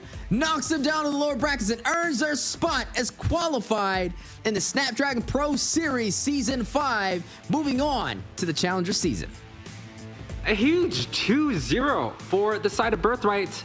They're able to get this victory with pretty much the 2 curse picks that we were talking about. You saw the Boxia pretty much just rolling around the whole entire map, but he was doing quite well for himself. He was quite, tanky. And also the Natan having that winning matchup. He had the gold lead above, and now comes with a few of the replay, some of the moments of the greatness. Yeah, definitely what led to the amazing victory. This is game number 2. You got to see Birthright trying to hold on, trying to find the 2-0 sweep up against Centuria Kuan, and it worked out. We got to see some things work in C&Q's favor, though. There, you saw the aggressive push, you saw the proxy of the lane, but the over-aggression was costly, and that's where I feel like it kind of shined more in Birthright's favor, as they were able to capitalize on the mistakes made from C&Q, and that's what led to victory. Something interesting? This is actually the first time we get to see the Natan win a game and the Boxia win a game so far in all of the matches. So breaking the molding right there for Birthright. Definitely credits to them. Some great gameplay. Look at that Guardian's barrier drop. I think that was just a high mechanical play out there from Samo, who actually, even though they didn't pull out the victory for the upper brackets, his placements of the Guardian's barriers, his placements of his wild charges are definitely something that you can't take lightly, and I look forward to seeing them in the lower bracket. I honestly, the same with me too. C&Q, we've been able to see plenty of great matches coming through. Samo definitely shines quite a bit on this grok, but Birthright here is the main show. High kill participation across the map. Gold miner goes to that Natan. Also highest damage dealt, actually going to the opposite side of the Valentina. Mang had a great game, but the man of the steel, Alejandro, is gonna be the one that takes it with the cheese wheel, along with Selfness on the Samo. So actually quite an even game coming out from both teams, but it seemed like the team fight ability of the Birthright, especially in game 2, was just too much to handle here, and it led them to a 2-0 sweep. they're able to move on to the next stage. C&Q goes down to the lower brackets, and here we go. It's unbelievable where we're at right now. Yeah, definitely unbelievable. We got to see the invitee, Twisted Minds, inside of the upper bracket quarterfinals get knocked down by C&Q to the lower bracket. You'll get to see them fight it out tomorrow. And then we get to see the second team move down to the lower bracket. And that is going to be C&Q, who gets knocked down. Birthright stampeding through 2 series that they've won in a row so far, able to take down RA Esports in the upper bracket quarterfinals, and then able to win with a 2-0 sweep up against C&Q to earn their spot as qualified for the Challenger season. That looks like they get to take a little bit of a rest, get to rehydrate and jump back in the Challenger season. But not the same story for Twisted Minds, not the same story for C&Q. Both of these teams will have to fight it out again tomorrow in the Day 2 Open Finals, but we still got another series on the way that I can't wait to see. But speaking of things we can't wait to see, we got to get into what kind of led to the major victory overall for the side of Birthright, claiming victory up against C&Q. We got to look at the MVP. Chung with the MVP on pretty much the gold lane. He's able to actually take the Natan onto the victory. I do believe game 1, he was on the Roger, which did quite well for himself. But this time around, he was able to prove that Natan is still a very solid pick, even with the win rates during the very first 2 series, right? 90% kill participation, 6, 2, and 3, especially with the newly reworked weakness finder, newly buffed weakness finder. He was able to take the curse hero onto another level. So you know, Weezy, we've been able to see a lot of different heroes already, right? The Boxia, the Natan, going from 0% to now victories. We've been seeing great Akais and the Brats coming out to play. Some things that we haven't seen. Louis, kind of questionable. I don't know where the Louis is gonna ever come back into play. We saw the Masha. I want to see the Hellcurt now. The Hellcurt roam. Maybe Eve's going to bring us that flair onto our next series. Yeah, and the only other thing that we have seen as well is the 2 heroes that didn't work out. That's the Eve and the Moskov, but time will tell. But ladies and gentlemen, don't go anywhere. We're going to go on a short break before we get into our final series of the day for the upper bracket semifinals. So grab some popcorn, get some drinks, and buckle in as we get closer and closer to our final series.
The Snapdragon Pro Series is brought to you by Snapdragon Elite Gaming, Samsung Galaxy S24 Ultra, Monster Energy, and DHL.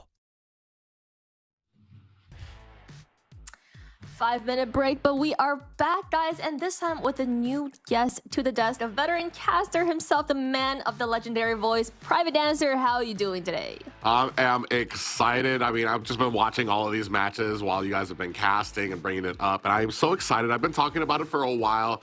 I cannot wait to see what the rest of MENA and the rest of Europe can show us. Absolutely, and let's first give Private a recap of the bracket. Weezy? Yeah, as we kind of take a look right now, we're sitting in the upper bracket semifinals. The final series for today, it is going to be two amazing teams. Open Esports going head-to-head up against Geek Esports, ready to go the distance, ready to earn their spot as qualified into the Challenger season. Whoever loses here will be knocked down to the lower bracket. All matches are best of threes, guys. Tomorrow will be day 2 of the Open Finals, so definitely make sure you guys are staying tuned and following us on all the social medias.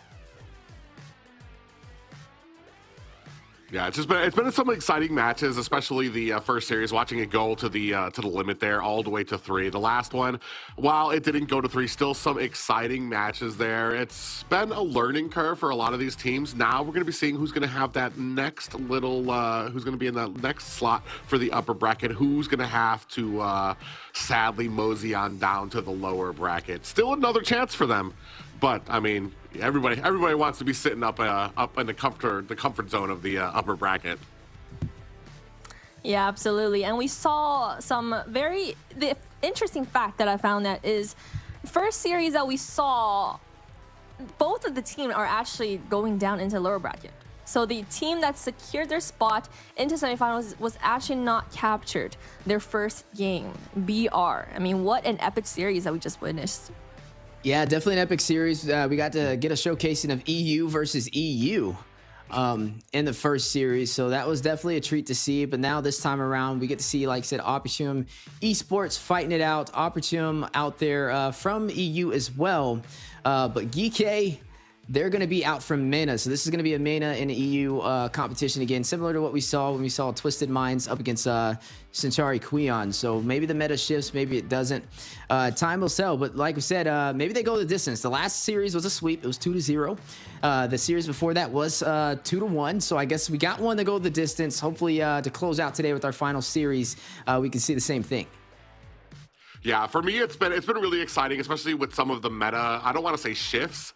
It's kind of the same meta that we've been seeing all over the world with the Yuzong picks and the Tan picks, but the big thing is how they are used. And we're seeing just how hard, especially picks like Yuzong can be when it comes to those initiations, and how troublesome it can be if your team and you are not 100% in sync. Yeah, we're not in sync. The Black Dragon is going to get to you. For all of you guys watching at home, OP versus GK, write down your predictions so we can know what you're expecting. Now, first up, coming up, OP versus GK, take us through the rosters. That's right. Can't wait to see which way this goes. Like we said, OP ready to go the distance. They just got their victory up against New Realm, and now having another shot at glory all the way out from Europe. Lido, Jian, Sensei, Vlados, and Paguski. Like we said, a lot of teams from Europe able to kind of push through. Only one team from MENA still standing in the upper brackets. The rest have been knocked down to the lower side. And speaking of MENA, here we go on the opposite side of the table. Yeah, with GK, we're going to have Ghost Arika, Mark, Zach, Koba, and Shen. It's going to be an amazing roster here. I'm very excited to see what these guys have to show us. For sure, and just so you guys know, both of these guys took a 2-0 sweep in their first matches today. They weren't captured on screen, but that just shows how strong both of these teams are, and we're super excited to see how they play out against each other. And this time, MENA versus EU. We got to see EU versus EU, a little friendly battle among the region this time, but this is the game we see more of that regional acclaim. And timer is ticking, guys, so be prepared for the matchup of the series. Private Dancer, Dance, us into Land of Dawn? Well, as long as you're not asking me to sing, I think we're going to be all right. One thing I'm really excited about, GK, I know, has a little bit of experience with MPL MENA region, has some matches in the Saudi League as well. So a little bit of experience behind them going into this matchup. Definitely waiting to see. Happy to see that Lu Yiban out there. As we know, she's been one of my favorite mages out there. I mean, she's still in the meta, the mobility that she has. One thing that we haven't seen a lot of out here is that chip just yet. Yeah, I haven't had the pleasure of seeing him. He hasn't actually even been banned overall so far. It looks like a lot of the prio has been more for the gold laners. Usually the Harith has been kind of prioritized first. Right beside him was the Natan, but as we see, the Natan has been banned out from the side of Opportune. The Barat's definitely something that's been more common. It's been banned every single game. The only game that the Barat's walked in, it profited, and they were able to claim victory. So far, I would say a couple of things are repeating, but what really stands out to me here is Geeke, right? They're the last team standing in the upper bracket from MENA. The first spot was earned by Europe, and then all the rest of the MENA teams were knocked down to the lower bracket for a chance to shoot at it tomorrow. But this is Geeke's opportunity to earn a spot for MENA in the upper bracket to kind of even it out from region to region. Yeah, we're going to see how well that kind of plays out there for these teams here. As we move into it, I'm actually kind of curious to see kind of maybe if there's somebody here who might be stepping outside of the meta a bit. I mean, we have seen a few assassin-y type of games come out. I know that the biggest thing when it comes to those is kind of like how much MS you guys have. Arlott taken off the board. Another really big mechanically inclined hero that can come up. Big setting potential from him. It is going to leave open a few of those tankier mages. We're going to see what is actually prioritized here by both of these teams. Do we go to kind of secure that mid, which will help the rotations back and forth, or do we want to maybe secure that XP lane, which helps a lot with the objectives, getting the set potential there, and kind of controlling a lot of that part of the game? I wonder if Geeke is going to allow the Harith to walk here. I wonder if they ban it out. Oh, they are. They're going to ban out the Roger. So I expect maybe, if history goes to repeat, maybe this is the first time we get to see Opportune play, though. But maybe they pull out the Harith. It's kind of something that we've kind of noticed on the EU side of things is being heavily prioritized, especially with Natan being off the board, especially with Roger being off the board. It could be a possibility. You kind of talked about some of the heroes, getting to see the ones that kind of were out of the meta kind of come back in. We got to see a couple of interesting picks today. It's going to be the Angela, so we're going to go in for the survivability. But speaking of interesting picks, we got to see Eve actually get played. I haven't seen the Eve in a while. I don't know the last time you got to see the Eve on the competitive scene, but it was definitely a treat to see. It was definitely a while ago that I've seen him. Now one thing I've been noticing here is the Yuzong. He's a very strong pick, but what we've seen here today, and I kind of touched on it a little earlier, is that Yuzong, he takes a very nifty hand to play. If you go out there too soon, if you go out there too late, you're kind of letting Yuzong go into a trap where his team isn't there to back him up. And you really kind of need that synergy to make sure that once you're diving in with that Black Dragon, it's at the right and opportune moment. You're not wasting, first of all, you're not wasting the skill when it's not at the opportune moment during objectives. And you're not doing it too late where you're putting yourself into harm's way. And that's what we've been seeing a lot here today, is where he'll kind of go in, try to dive onto that squishy part of the opponents, and then kind of just get gobbled up by the entirety of the enemy. We'll see how that kind of works out here. It's another thing too with some of those Harith picks, which actually kind of flows out here to the next picking stage. Harith has, oh, there it goes, picked up by Opportune. Yeah, they're not going to waste any time on that. But so far, I mean, they've got some valuable picks. The Angela has been heavily prioed. The Harith's been heavily prioed. And both of them have profited more than we've seen the Yuzong and the Boxia profit today. The Terizla has been picked up. Some great crowd control. The penalty zone could definitely drop down and be a problem.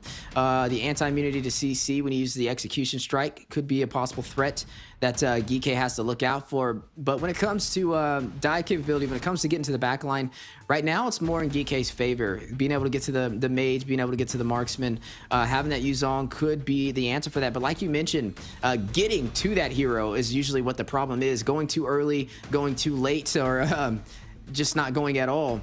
is definitely been the problem so far. But speaking of picks, this is the first time we get to see it today. It's been, I would say, a staple marksman in the meta for a while, just not in the Snapdragon Pro Series Season 5, the carry. Yeah, carry does take a little bit of time to kind of get off the bench, but as she gets off the bench, that speedy light wheel, the amount of true damage that she can do to tanky lineups. However, the only real problem here is this isn't your typical tanky lineup just yet on the side of Opportune right now. You do have the Terizla out there. He did get a slight buff just recently, makes him just a little bit more tankier, but you've also got the shield from Angela. Potentially you're going to have the additional shield coming from the Flask of the Oasis. You've got Harith now, who's going to have a decent amount of shield coming up as well. Not just that, but he's got a decent amount of dashes to be able to kind of kite you back. And as we know, Carrie has one of the shortest ranges of a lot of marksmen, so she's gonna have to get really up close and personal, which means we're gonna need at least, maybe I want to say, some type of additional peel on her team to kind of cover and reinforce to kind of push through that line of Opportune. You know, it's funny, you mentioned the shields, you mentioned the Harith and the Angela. I'm wondering if they didn't pick Yuzong that early and the draft would have played out this way for Opportune. I figure they could have possibly even pulled out of Esmeralda here, and I think it would have worked out really well. But Boxia is going to be that frontline jungler. It's going to be able to get to the back line. I guess he can close the distance where Yuzong can't. But both of them, like I said, initiation is definitely there. The disengage is there, and the re-engage. But we'll have to see how this kind of plays out from both sides. But the carry versus the Harith, this is something that we've seen time and time again in the land of Dawn. Traditionally, the carry was like one of the more profit marksmen all across regions that majority of the pro players were picking. But then Harith, you know, slipping through the cracks, becoming meta, became the counter over to the carry. So something that's kind of interesting here is seeing the carry picked up in response to the Harith. I do like this pickup right here too. You got a lot of CC, a lot of tankiness there. In response to what you have from the side of Geek J, because we've already got a lot of mobility. We've got, I want to say, kind of a little bit of split pushing power in the Angela, who can stay out in the side lane, come back with that Hearts Guard. She's also got a heck of an early game. One thing though is, oh yeah, so that is going to be their mid. Angela will be their mid, and I'm assuming that the Edith will be in the roam position. So, and this is the good flexibility of things like that with Angela. She, with how much damage, especially with those heart waves over and over, they apply a debuff on you. You take more and more damage each other wave that comes on you, and she's actually hurts a lot, especially in the early game. And I want to say in the early game, we don't really have a lot going for ourselves on the side of Geekjay just yet. Yeah, that's actually a really excellent point. I mean, that's putting a lot into the hands of Yuzong and Boxia to kind of frontline a lot of that engagement for the early phase. But you know what kind of sticks out to me here? I'm thinking about the Navaria pickup, right? We know Navaria is that late game mage, but can definitely be a problem in the early game with the Astro Echoes, the Astro Meteors.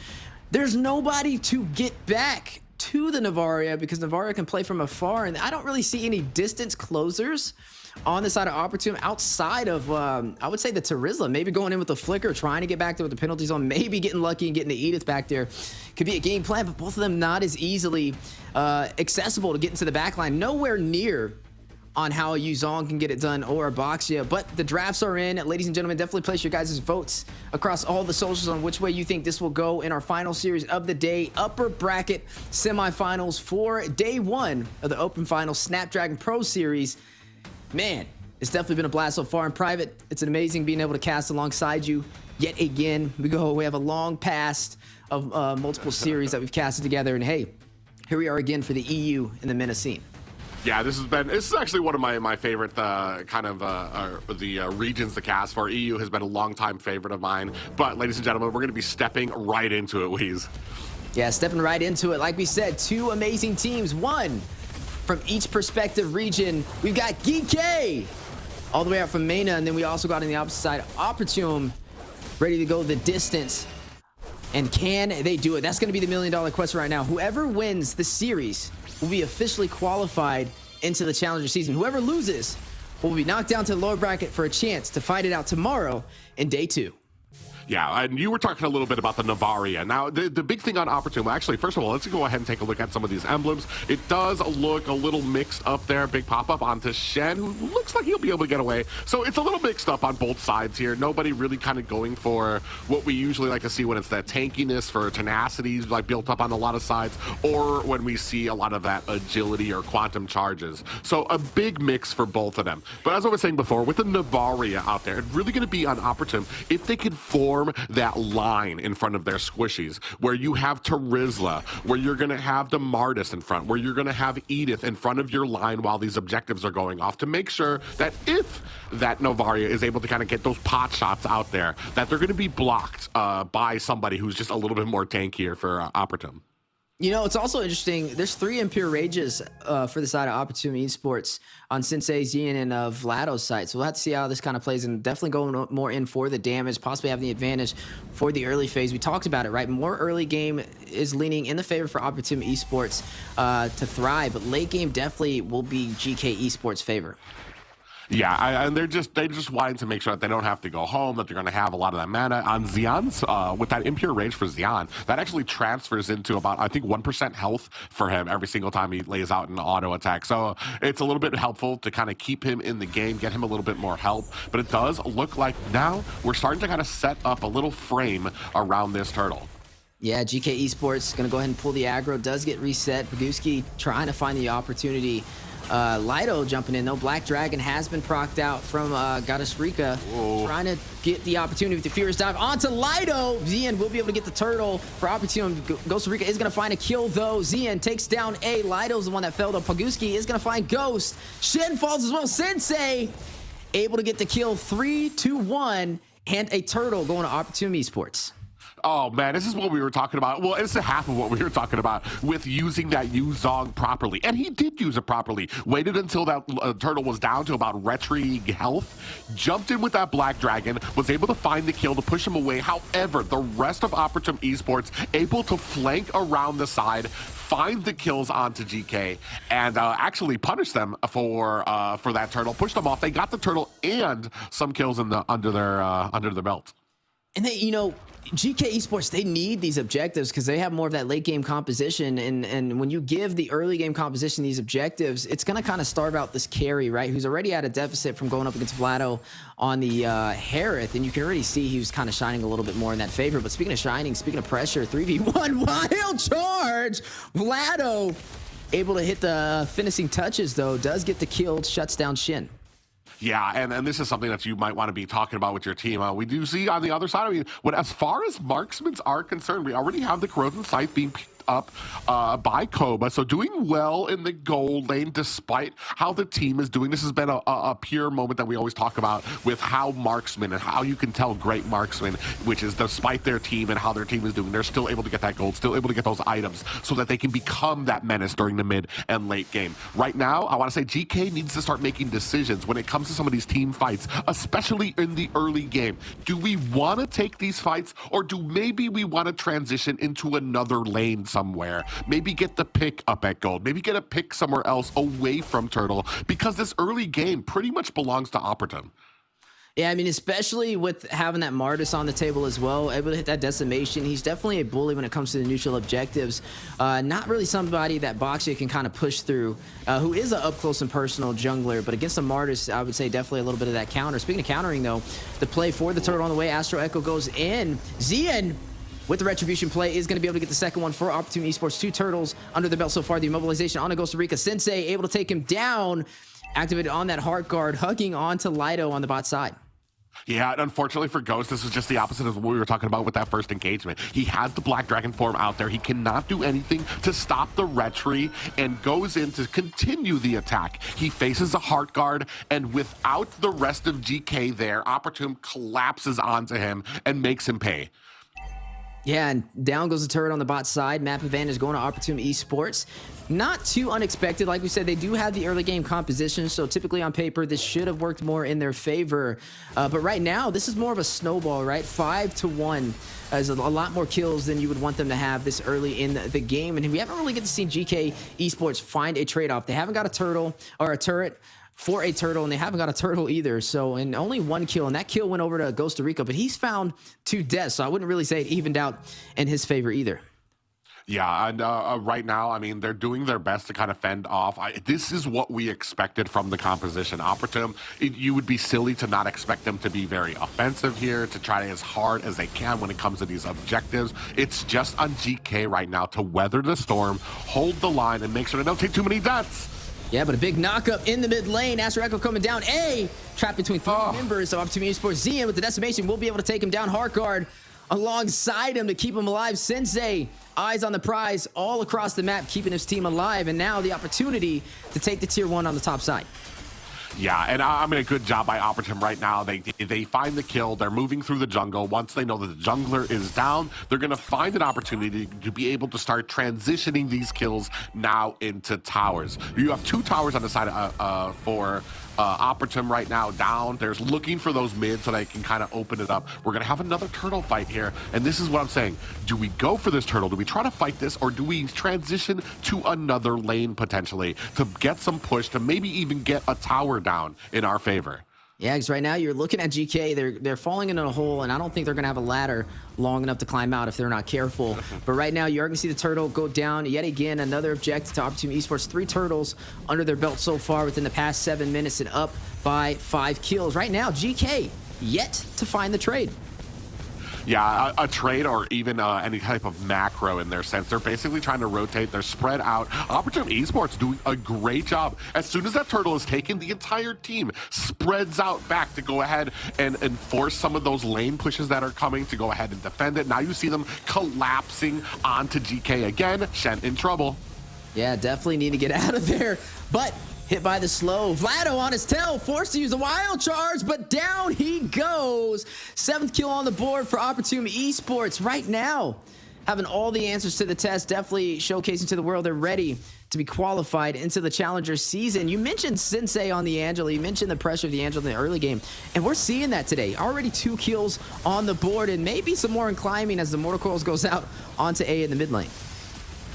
Yeah, and that's kind of unfortunate for Shen too, when he's kind of facing an Angela, because Shen, the Grok does no longer comes with any type of stock magic defense. The only thing, his entire purpose is physical defense. Even with physical damage items, he gets physical defense from it. You actually have to buy those magic items, and so that means that Angela is going to be a huge burden on him at the mid lane here. You see now we're beginning a push at mid. Yeah, trying to take the turret. Lido's going to find Costa Rica again, his 3rd death of the game. Vlado gets another, takes down Shen, finding his 4th death of the game. Yet to find an answer, and down goes the tier 1 turret again. Jian survived by Sensei on that heart guard to keep him in this game 9-1. And there's nothing scarier than a Martis charging your tower with an Angela atop his head, especially when you're down like 5 to 6k gold at the 9-minute mark right now. We already have the Lord coming up right now. On the side of GK, they have not been able to find an answer for any of this yet, and they're trying to scramble. You're having late rotations right now. You can see how spread they are out in the map. Finally, right now, they've decided we can't even fight for this Lord. We need to start trying to take jungle. And I mean, that's a wise decision, but eventually even that is going to be, I want to say, it's going to be a little bit too slow, and you're going to have Opportum just continuing to steamroll that into another win. Yeah, it looks like I don't think they're going to be able to get a turret. No, they don't get a turret off that play either.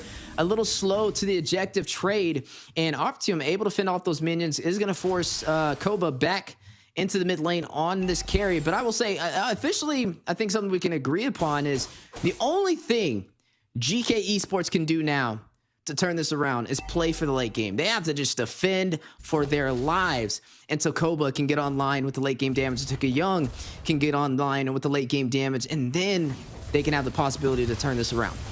Well, they always say that there's only your enemy can only get 6 items, so eventually you can match them up once you get late enough into the games. So I mean that's one way of looking at it, but there's going to come a point where at some point, look at here, Speedy Lightwheel is out already onto Lido, and is still taking all of that damage. Yeah, a lot of damage, down to 50%. You are going to see the battle on the way, though, for the tier 1 turret in the mid lane. It will fall with the swiftness in favor for Opportunity Esports, now possibly going in for the tier 2. 3 members of GK there to contest, though. Not going to let it go with ease, but you are seeing the inhibitor only standing in the top lane. Yeah, and this is the amazing thing right now with this 7K gold lead. You're not even seeing OP really like antagonize these. They're not diving to look for a kill. They're just walking forward. You're gonna have Paguski kind of just walk forward here. Lido might come in with a penalty zone, but the rest of them, they're just gonna burst down this tower very quickly. There goes the penalty zone. Yeah, for the triple knock up, and down goes the tier 2 turret. Zombin Force dropping down hard guard again over there. But this time, I don't think he grabbed, oh no, he did. He did grab Gian again. Like you said, nothing scarier than an Angela on top of the Martis rushing towards your team. But yet again, like we said, map advantage for Opportune. Yeah, you can already see the Feather of Heaven. We have the Blood Wings already picked up for Vladosix.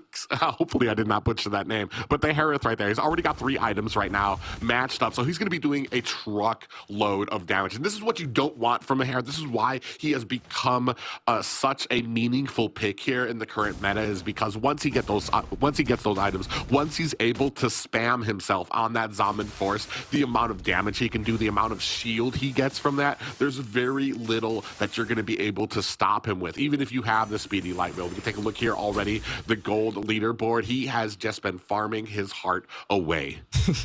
Yeah, and this is why the Harith's been such a problem. That's why it's been prioritized so heavily in the EU and the MENA region. It's just been such a impactful piece to the puzzle to help the team kind of push through these matches. Damage leaderboard, though, Navaria skyrocketing above the rest, 32K. And that's Navaria is actually on the side of GK Esports. Yeah, I mean, she's doing a good job. She's doing her job. It's just how far behind they are, and the fact that you have such a tanky front line for the side of OP, which is just a good plan against the Navaria. You have the squishies, but you just have that big front line that's able to tank a lot of the damage, which means she's not missing it. We do have a concealed play looking for Shen. Yeah, does spot out the carry, knows he lacks the mobility, but not able to close the distance with the conceal play. An attempt for the split push, though, denied from OP. They are going to be able to clear out those minions. Yuzong on the bot side trying to get away, though, in the 1v1 matchup. Vlado on his tails may be able to get out of there with the Black Dragon. So far, though, total ground control in favor for OP. Man, I wonder, did we use, we used the Black Dragon to go ahead and try to escape Vlad right now. So now we don't have it. We have a big penalty zone into the mid. Yeah, Lido diving into the tier 1 inhibitor turret. You're going to see the Lord crashing in as well alongside him. 50% HP for the inhibitor will be bursted down by GK on the defense up against OP, trying to crack open their base. Only inhibitor standing for them right now. And OP knocking at the door, trying to claim game number 1. Vlado will be the one to burst down the inhibitor for the initiation play. But do they continue this push? No, they're going to disengage. A wise decision to not overstay their welcome. Yeah, and that's another thing, too, about this team right now. Very smart. They have the lead. They could probably push a little bit more, let some of those lanes kind of refresh and set on there so they could maybe take a top or a bottom. They decide against it. They're going to go with the safe way. They still have plenty of time with this early game dominance that they have now, starting to get about the 8K gold lead right now. There's nothing GK can really do, but you don't want to make that mistake at the base, letting them refresh back and forth into the base where you're basically just fighting an immortal enemy over there. So a good play by them. They're going to wait. They're going to bait this out. They're just going to bait them to them. You know, we're waiting for this Lord, and we're just going to wait for them to try to, we've already cleared out their jungle. We're going to wait for them to make a mistake, maybe poke their heads where they shouldn't. Yeah, Sia Hubbard picked up by Koba, working on a little bit of that anti-heal, especially up against Sensei on that Angela, who's keeping the team alive. It's been very impactful, already up by 6 assists right now. Vlado, though, is the one that's kind of shining. 3 kills on the scoreboard, leading the way for OP. Yeah, right now, I mean, they're just, you were talking about the Lord advantage here. You can see the stats down there, gold difference, and the XP that you get with every single Lord that you have. Right now, taking a look at the items, we can see that Angela already does have that Flask of the Oasis, even has fleeting time. So if they get it killed any single time that she's in that Heart Guard stance, she's going to have that ultimate right back up as well. I mean, it's just, we're waiting on OP to make a mistake they have yet to make in this entire matchup.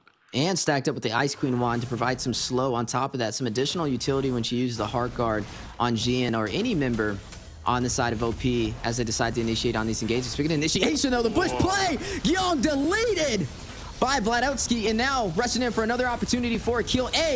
caught in the monstrosity of the synergy from OP. He will fall to 2 members down for GK, all members standing for OP. Yeah, and that is just unfortunate. OP very quickly going to go ahead and transition to this Lord, which, I mean, it's not even going to be contested. Yeah, I don't think they can do anything here to contest it, especially being down 2 members. Retribution not in their favor. I mean, they took down A, the jungler, for the side of GK. That's his 3rd death of this game so far. Him and Costa Rica, both of them been struggling a little bit. We talked about the Yuzong. We talked about how you have to have a little bit of poise when you play it. Positioning is key. Being overly aggressive or being underly aggressive is costly. You have to get it just right. And right now, Costa Rica finding a hard time getting to that mark. Ice Queen Juan, though, picked up by Vladowski, looking for a high IQ play. Well, and that's kind of the problem with the Yuzong, too, when you're this far behind. What are you going to do? You're going to dive into the back. You're going to dive into the front. There's nowhere that you can go that they're not going to be able to jump onto you and latch on. But this looking like the final push. Yeah, looking for a possible closer right here. 11-1 OP in the base of GK. Black Dragon hovering around for the initiation play. Zaman Force dropping down Sensei. Finding the marksman, takes down Koba. Paguski find the jungler, takes down A. The base Crystal will fall. The secret of winning is working more as a team, less as an individual. And so far, OP up in game number 1 against GK. That was a clinic, a very clean game by OP, pretty much trademarking all the different things and necessities needed to win, whether it's the early game pressure, a composition that's able to kind of withstand the enemies in the early game. That's another thing too. If you have a late game composition, you need something to be able to carry you into that. Unfortunately, here in this game, OP just had something right from the early, clutched on to GK, and they just never let up. Yeah, never let their foot off the gas. I mean, we talked about Gian and how much of an impact he had with the smartest. Takes down A, takes down jungler Paguski. The synergy overall for the team has been very hard to keep up with for GK. Like you said, there were several times in the game where we saw GK spread out, kind of running around, being very reactionary, but not as a team, as a bunch of individuals trying to figure out where to stop the bleeding at. Yeah, I mean, especially when you're dealing with an Angela and a Martis in the early game, I mean, there was never really a chance to get those early objectives. GK made the decision to try to go for them, to try to head them off. Unfortunately, they lost every one of those fights. Instead of maybe potentially attacking another lane to try to push and create some type of target there, at least to have 1 win conditions, which would be Koba potentially still getting fed in some of those encounters and still being a menace toward the mid and late game. Unfortunately, here, I mean, OP just played a very tight and a very quick game here. As you can take a look at a lot of these stats here, when it comes to like the damage done there, you're about 60k up on their opponents, and then tower damage. I mean, GK was never even able to get onto those objectives. Yeah, one-sided story, if I say so myself. Gold Miner over there to Vlados, also getting the Carnage. Mana Still from Mark with the most damage taken. Selfless, racking up 9 assists. It's going to be Sensei himself on that amazing Angela performance. So far, you're looking at OP off to a good start, forcing GK in a position to match point. They could get the sweep here. Could be a 2-0. If they get that, they'll officially be qualified into the Challenger season, and they could knock down GK. GK needing to find some answers. We didn't really get to see them come online with what they drafted for game number 1, but they were second in the draft, and something that we've been seeing repeat itself is every time you're second in the draft, these teams have been losing, and also the team that has the Harith has been profiting. It's amazing to me right now. Here in NA, even in the Philippines, that first pick is so important to the draft here. Even we saw, like, it seemed like GK, they knew that the Angela was going to come up there because that Boxia pickup came up so quickly.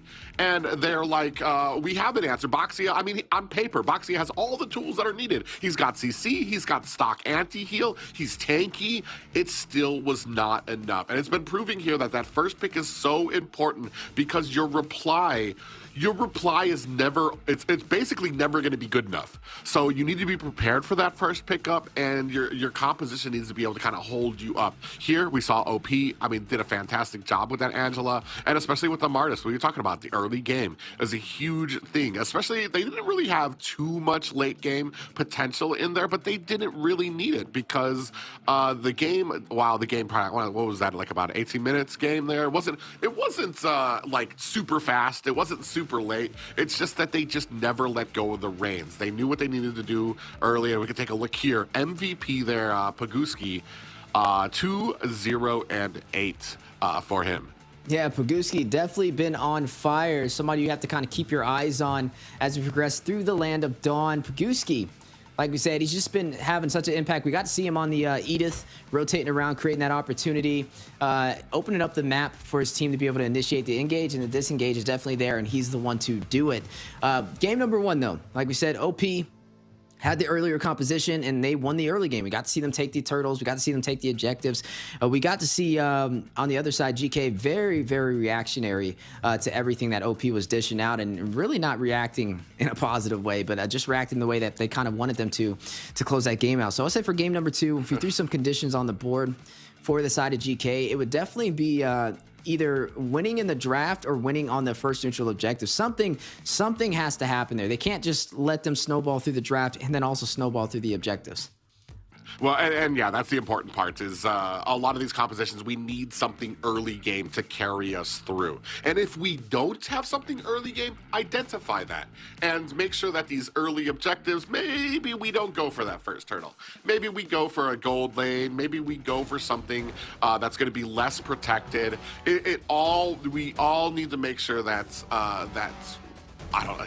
Like we said, like especially when it comes to a dragon there or something kind of coming down on your team. And that's another thing too. The dragon was in. The dragon was a very successful pick there. Yu Zhong able to kind of get that black dragon form, able to find himself a kill. The only problem is he found himself a kill and he separated himself from the rest of his team, who just got flanked entirely by OP.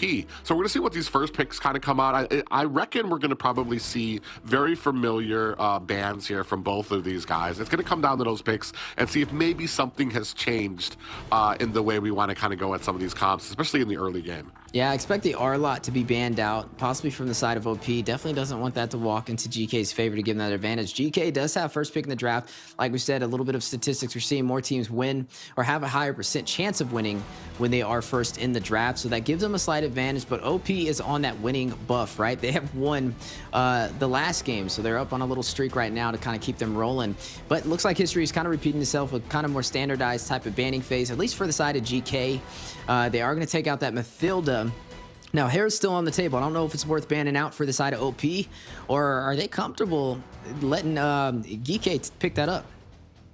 Yeah, that's the interesting thing. Last time they gave the Angela first and then gave the Harith right after that, which I feel like maybe might have been a little bit of a struggle for them. Here, they kind of ban out Matilda. One thing for me is Matilda's been banned a lot lately. And the very few times I've seen her post nerf adjustment, we'll call it, she hasn't done spectacularly anymore. She still provides a lot for the team. You basically turn your entire immobile composition into this mobile unit that can engage or disengage, but she has lost a little bit of her step when it comes to that ultimate out there. One thing, maybe on the side of GK, maybe we shouldn't have banned that out. Maybe because we have first pick, so we have priority. So for me, I'm kind of asking myself, if we're banning this out, is this a hero pool problem, or is there a specific composition that we have in mind that doesn't include some of these I want to say top tier or S tier heroes right now? That's the $1 million question. Speaking of $1 million, the $1 million gold laner gets picked up. It is going to be Roger. Harith was banned out. R-Lot should be a good response over there for the side of OP if they want to pick that up. They definitely have Mage Prio here too. They could go in for that Navaria. They could go in for that Vexana. They could go in for the Valentina, but they're going to go in for the jungler instead and want to lock in that Fredrin. I mean, Fredrin's kind of like that jack of all trades. He's sustainable. He's a little bit of range with the Praiser's Wrath, and he's definitely a bully inside of the jungle. Not the easiest one to get an invasion on. So I think it's a step in the right direction. But the R-Lot, is that worth picking up here, or is that worth risking GK picking up? Looks like they're not going to risk it. They're going to go ahead and take that up before GK can grab it.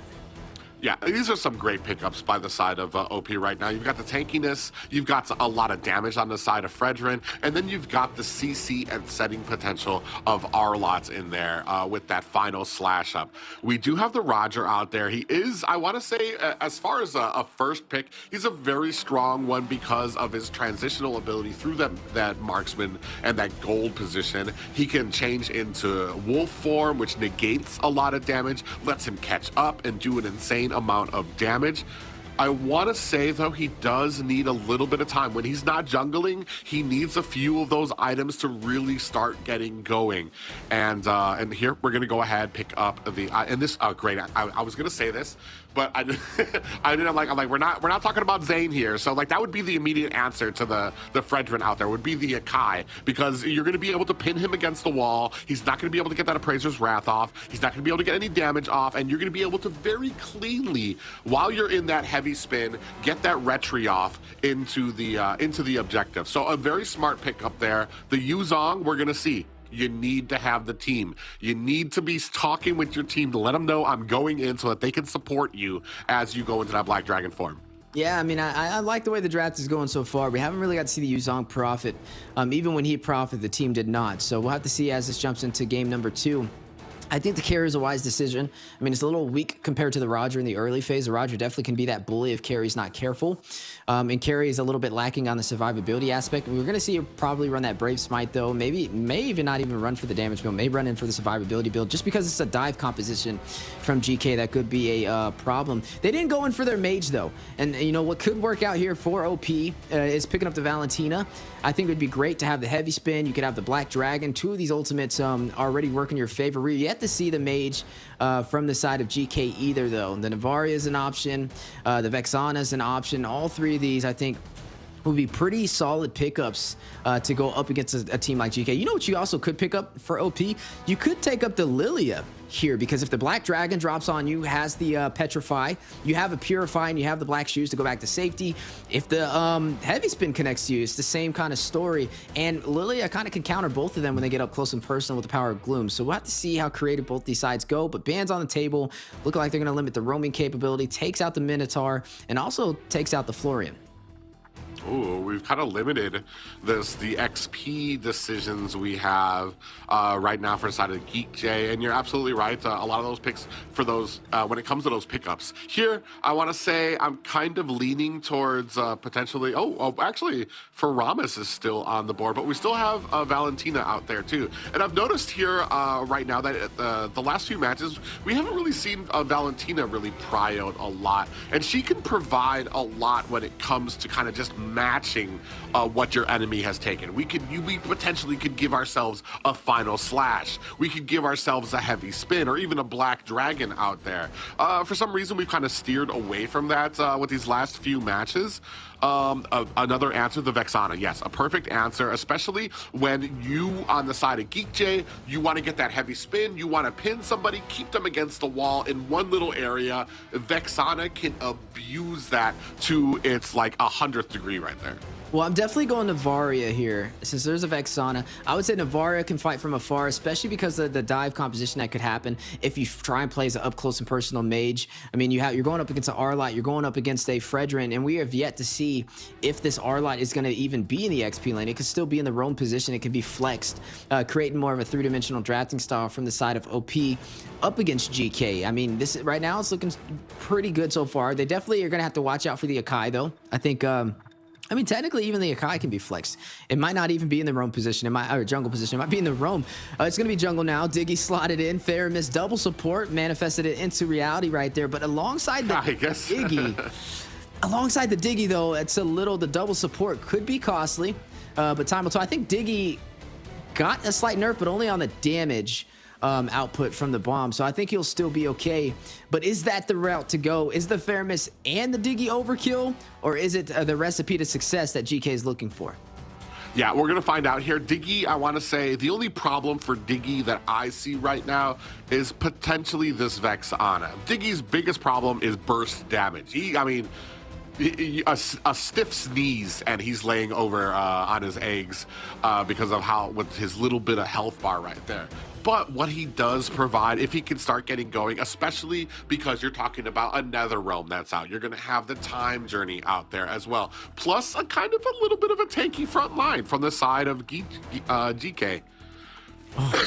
Speaking of roams, suppression on the way, so time journey not going to really be as valuable, especially up against Paguski on this cause. Speaking of Paguski, he got MVP in the last match. We got to see him run on that Edith, and you know, he definitely knows how to get up close and personal. That is single target CC suppression on the table. It's going to be a little challenging going into the composition of GK. Maybe going in for the Theramis could be the game plan, shutting down that nether realm before he can even proc it in the team fights and then bursting him down. Should be a possible game plan, but right now we are seeing it right. You're seeing the advantage going to the side of OP 1-2-0 up against GK. OP putting up a great fight so far. GK out of MENA, OP out of Europe. So far, Europe has been the only one to prevail into the qualified stage, into the challenger season, but this is a second chance at victory for our final series of the day, possibly final match if OP plays it right. If not, GK can flip this around and take us to a game number 3. Yeah, OP looking to break that left side curse right now with these pickups here. I mean, their chances are pretty strong here with the draft like we've seen. Yeah, chances are definitely there, but will they get the chance they're looking for? And hopefully we'll be able to see that today between both these sides. But right now, you are looking at Gyong trying to go in for a little bit of invasion. He possibly may have been able to steal that. I don't even think they knew he was there. If he would have did any damage to that bush, I really think he would have got that steal onto the orange buff. Well, and I like this from GK right now. Put the pressure on at all moments of the game. Make sure it stays on. Oh, did he get that? No, and does provide GK a little bit of time to go ahead, scoop up that Litho Wanderer. So he's going to be able to get that level 4 faster. He might get that gank a little faster up at that top lane, but it is being protected very diligently by Paguski. Yeah, and speaking of both sides, I'm trying to look at like the way these compositions are going to play together for the neutral objective. When I'm looking at the side of OP, right, you have the initiator, you have Lido to be able to get the final slash, maybe even Gian to jump in and soak up that damage, but Paguski is going to be the one to kind of try and get in with the high IQ play for the suppression of the Divine Judgment to open up that opportunity for their team to kind of burst down. But when you look at GK, I feel like their path in these neutral engagements may be a little bit easier. But speaking of engagements, Lido, the heavy spin, too much to handle the shot distance as well. Able to pick up his first kill of the game. That is the jungler for GK. And they really wanted that because Goyong came in there with the Petrify. I saw that. I'm like, oh man, they're really hungry for this. They better get this because if they lose that spell right before this turtle comes up without a kill, they're going to pretty much set themselves behind. But now they're in a great position to start picking up this Lord. I'm just waiting for them to do it right now. They're kind of being a little lackadaisical about it. I would think they would just go in for it because Lido's only level 3. It goes to Rika as level 4. But maybe they just used too much utility up against Lido to be able to take him down, and they didn't want the counterplay to come out from OP. But now it looks like they're a little bit more comfortable. They have control of the turtle pit. I don't really think OP can rush in there. They don't have the retry play to even be able to take this, as Gian is over there on the purple buff, and will be able to claim the turtle for GK. And this is exactly what I was talking about. If you see OP, they knew they weren't going to be able to take it. So Xian immediately went for the enemy's purple buff. I'm not even sure. I'm pretty sure he got it too. So they immediately answer. They know they're not going to be able to get the objective. So instead they move. They aren't able to get a gank either. So they move to the enemy jungle. They start clearing out the buffs to start setting them behind. Just I want to say just 1,000 IQ plays there by OP right now with manning. I want to say manning the macro on the map. And that's what separates the good teams from the great. The good teams, when things don't go their way, they're trying to figure out where to go next. The great teams are always knowing where to go every moment of the game. And that's what we're seeing so far with that play from OP. Focusing onto the purple buff, knows they can't get that turtle, but they're still going to get the farm. Continue moving, continue this wheel rolling for this game. But right now, like we said, GK, they're at a little bit of a deficit. OP is the one who was able to take game number 1, so they have to get this victory to remain in the upper brackets and not have to fight it out inside of the lower bracket tomorrow. But the play does go in. Divine Judgment wasted over there by Paguski, almost able to get a pick off, but not the opportunity seized from OP. I feel like the Divine Judgment was just a little bit of a read. They didn't want Zol to really kind of jump in and get that heavy spin onto Vlad, so they just kind of, I mean, I wouldn't have used it, but I would have given a little bit of faith to Vlad to be able to get away. But I want some job security there with that Divine Judgment. He's making sure that while it's up, it's being used, and it's being used effectively at least. Speaking of effectively, I know you see Akai wrapping around A with the heavy spin. The proxy on the lane. Vlado trapped on the wall, and down he goes. Koba able to get the kill, the Nether Realm to keep the team alive on the turret. Dive, Eternal Guard dropping down over there by Sensei on this Vexana to push out GK from the turret. Oh, and right there, you see the value of a time journey with that Diggy and the Nether Realm with that Paramis. They're able to tower dive, but now we're starting on this turtle. Yeah, A able to get it. 2 turtles for GK on the Akai, one of the more prevalent junglers in that roam category. Able to get that turtle to give him the XP boost up against OP right now. And 2 kills. You're not really seeing the trade work in OP's favor. Yeah, I mean, they're doing, this is a completely different team now that they got that first pick. And especially now with the Nether Realm and the time journey, they're doing a good job being able to dive in. I was actually a little scared because A was hanging under tower a little long with that heavy spin to try to bring down Vlad. But with the combination of both of those abilities, both of those ultimates, they were still able to keep themselves topped up and get out of harm's way. That already, because that sets a tone right now. OP knows there's nowhere is safe. And you saw how they were rotating. They're rotating 3, 4 deep onto these side lanes, and there's not really much that you're going to be able to do. And pretty soon, this is going to start costing you objectives. Well, GK has double the amount of kills they had in game number 1. They're at 2 kills right now, and they're off to a good start at the 5-minute mark, able to take the first 2 turtles. But now they got to translate this into taking some of the turrets. Now that they have the gold advantage, they should be able to make up the difference they're looking for. But speaking of differences, Clash going down near the top side. Koba with the Lycan Pounce is going to find Paguski.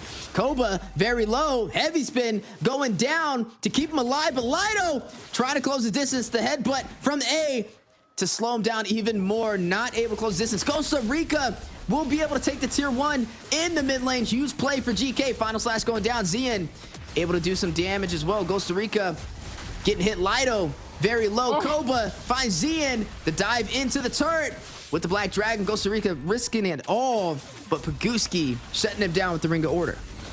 Who is this team? This is a completely different GK than we saw in the first game. They find the enemy. OP finds a brilliant Divine Judgment onto Koba. Koba, they get the the GK is able to get that time journey on to give him a little bit of shield before he's dragged away.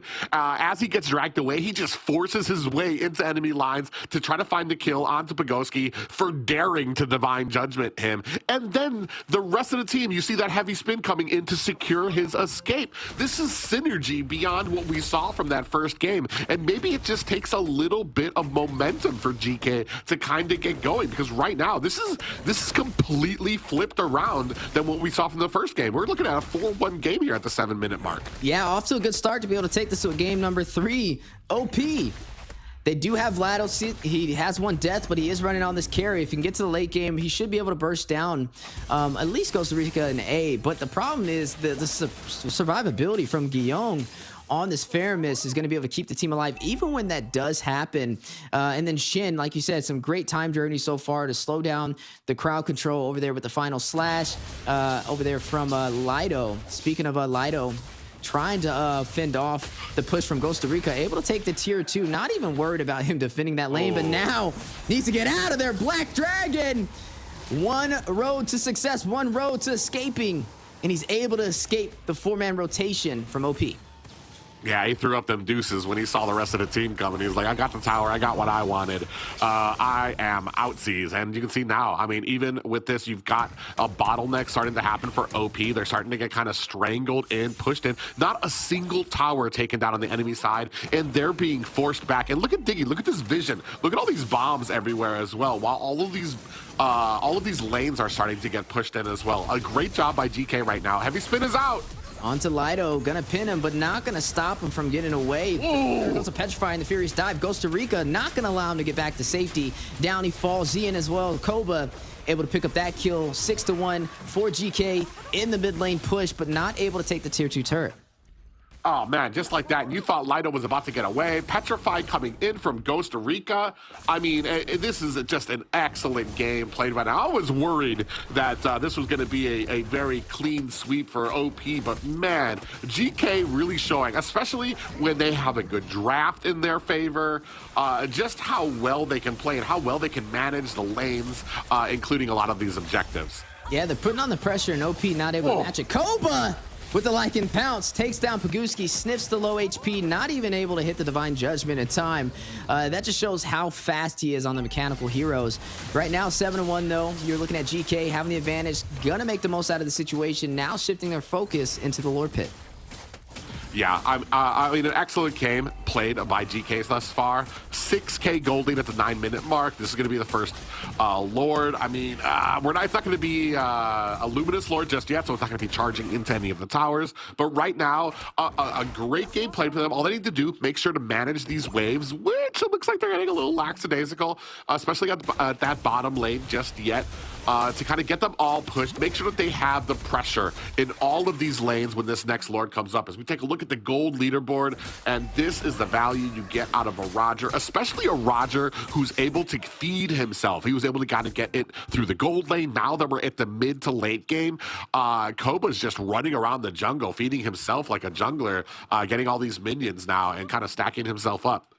Yeah, definitely prepping to try and open up the base for the side of OP. They have this Lord, should be able to take this tier 2. I'm not sure if it's enough to be able to push into the inhibitors, but it looks like they're going to go in for the opportunity nonetheless. You're already seeing OP not going to even try to defend, just going to give them that tier 2 with ease. Gonna try and defend on this inhibitor. I mean, this is not a Luminous Lord, so it's not gonna crash into the inhibitor turret on the top side, but here we go, the engagement on the way. Black Dragon hovering around. Costa Rica with the dive in. Koba finding Paguski yet again on this Kaja, his 3rd death of the game, yet to find this is the Divine Judgments he's been looking for. 1 member down for the side of OP, still holding off against the 5-man team of GK and a Lord.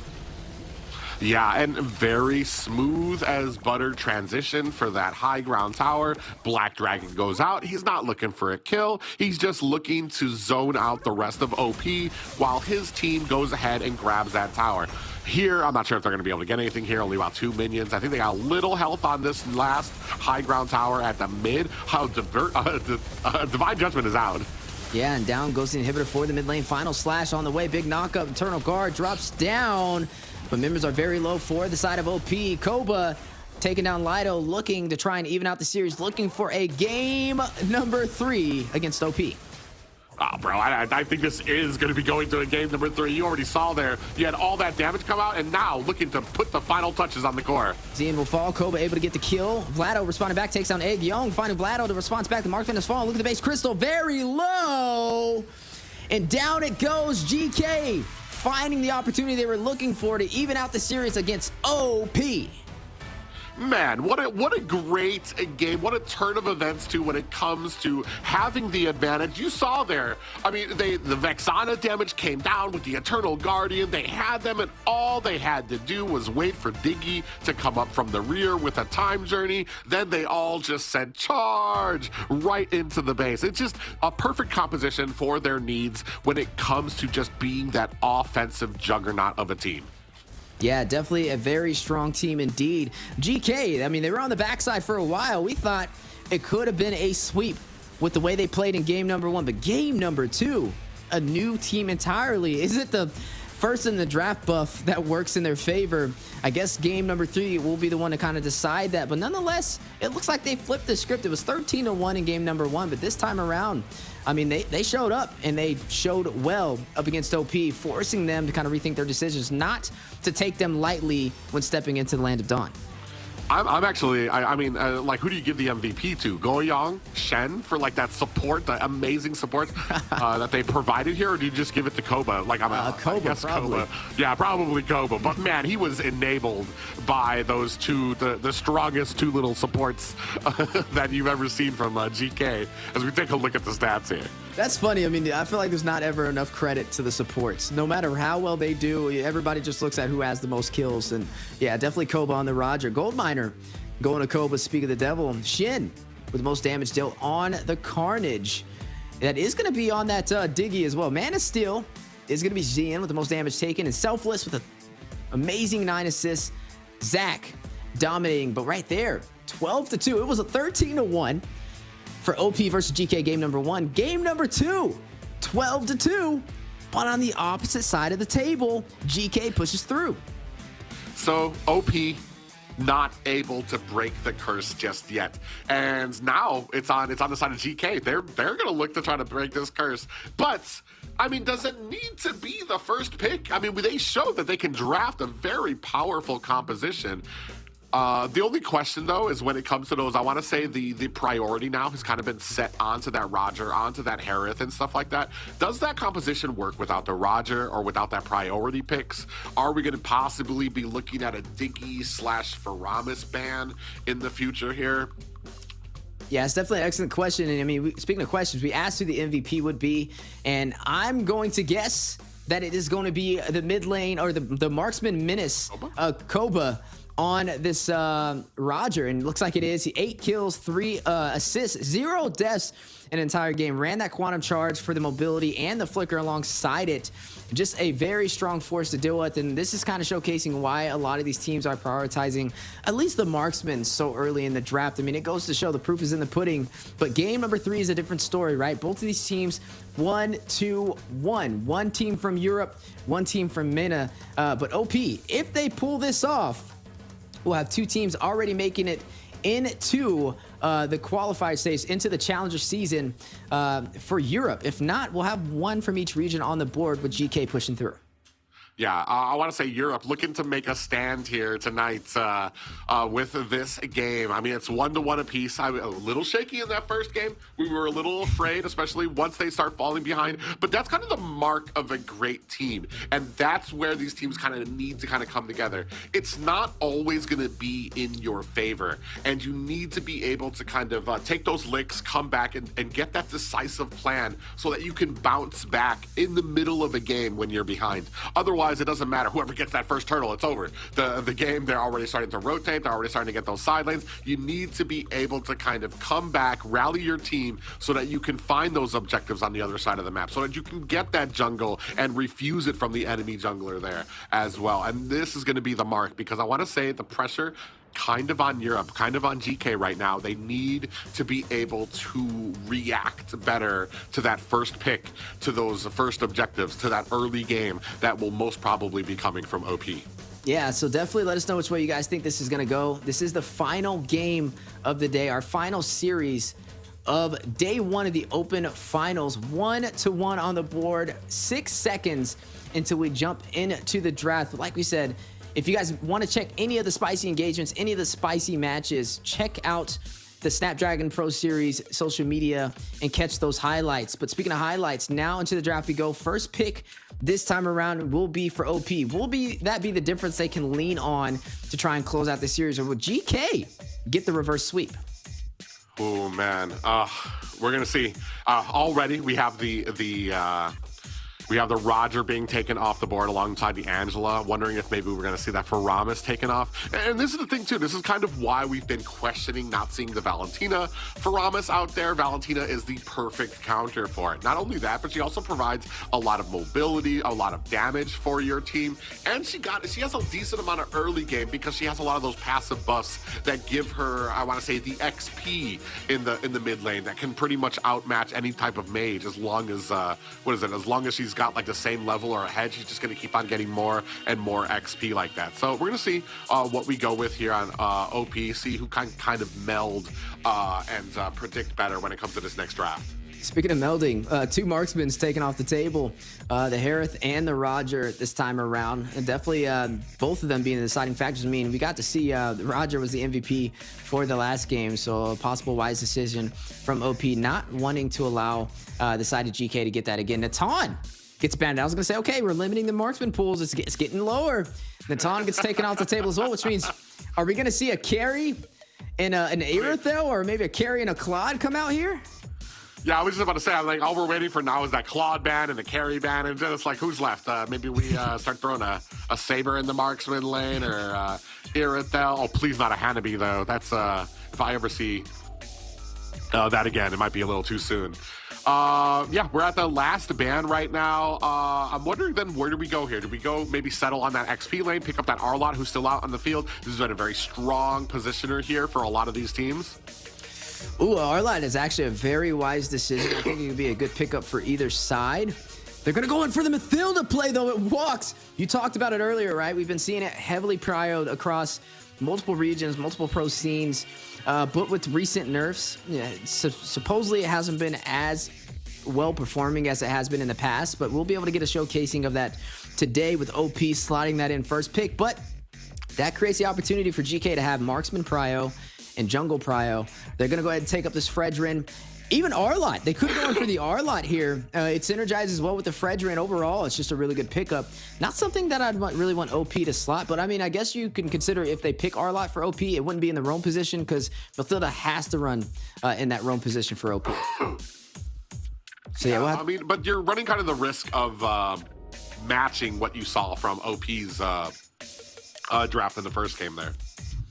Yeah, it's going to be definitely a sight to see. Carry. Okay, we talked about it. Carry. All right, so Claude or Aerithel is coming out here for the side of OP to respond back up against the carry. Terizla giving some crowd control. I actually like the Terizla pickup here. They don't go for the Arlott, though, which is a little bit surprising to me, but I guess maybe they feel a little bit more comfortable running that Terizla. Maybe they want that Terizla to go up against that Arlott matchup against GK. But nonetheless, that's crowd control and sustainability on the side of OP. GK, they have the late game damage. They have the speedy light wills. I think they have good prio inside of the gold lane, but we'll have to see the response. They don't even go for a marksman. They just go straight for the Boxia, which means there's even more bans on the table for GK to limit who can give the carry a hard time.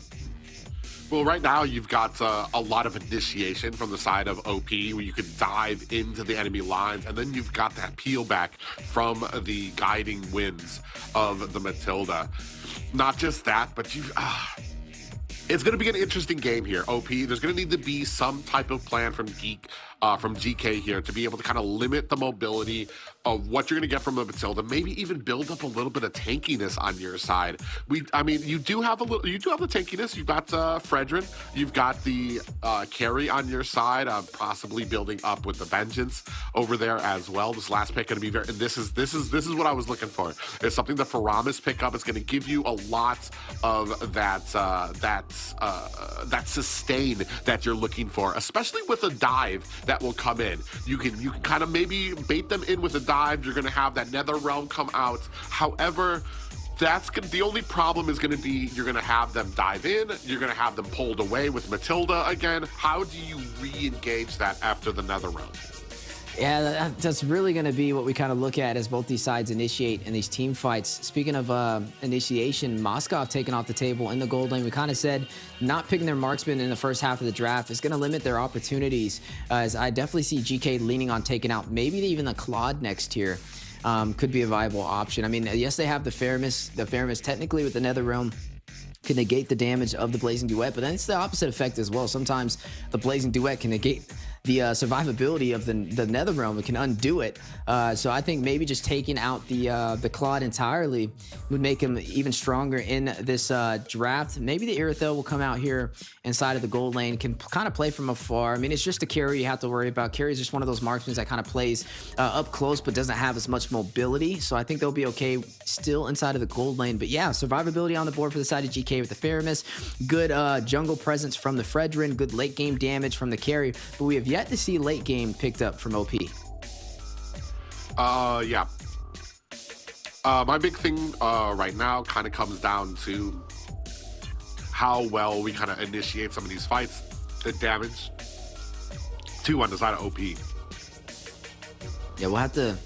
I wonder which way it's going to go. Yuzong gets banned out. We got to see Yuzong slotted a lot. The Edith, which was in the Rome position. We got to see a couple of MVPs with the Edith locked in, with the Primal Wrath, with the knockups. Just a great initiator. 2 initiators off the board, trying to limit who the Terizla is going to have to really worry about in the XP lane as well. Now, I did not see an Arlott ban in this entire draft, so I wonder if is it still worth putting into the XP lane. Normally we kind of see the Arlott kind of flex into their own position, but no, they're gonna go in for true damage. The X-Borg walks through the draft. Okay, now this is getting interesting.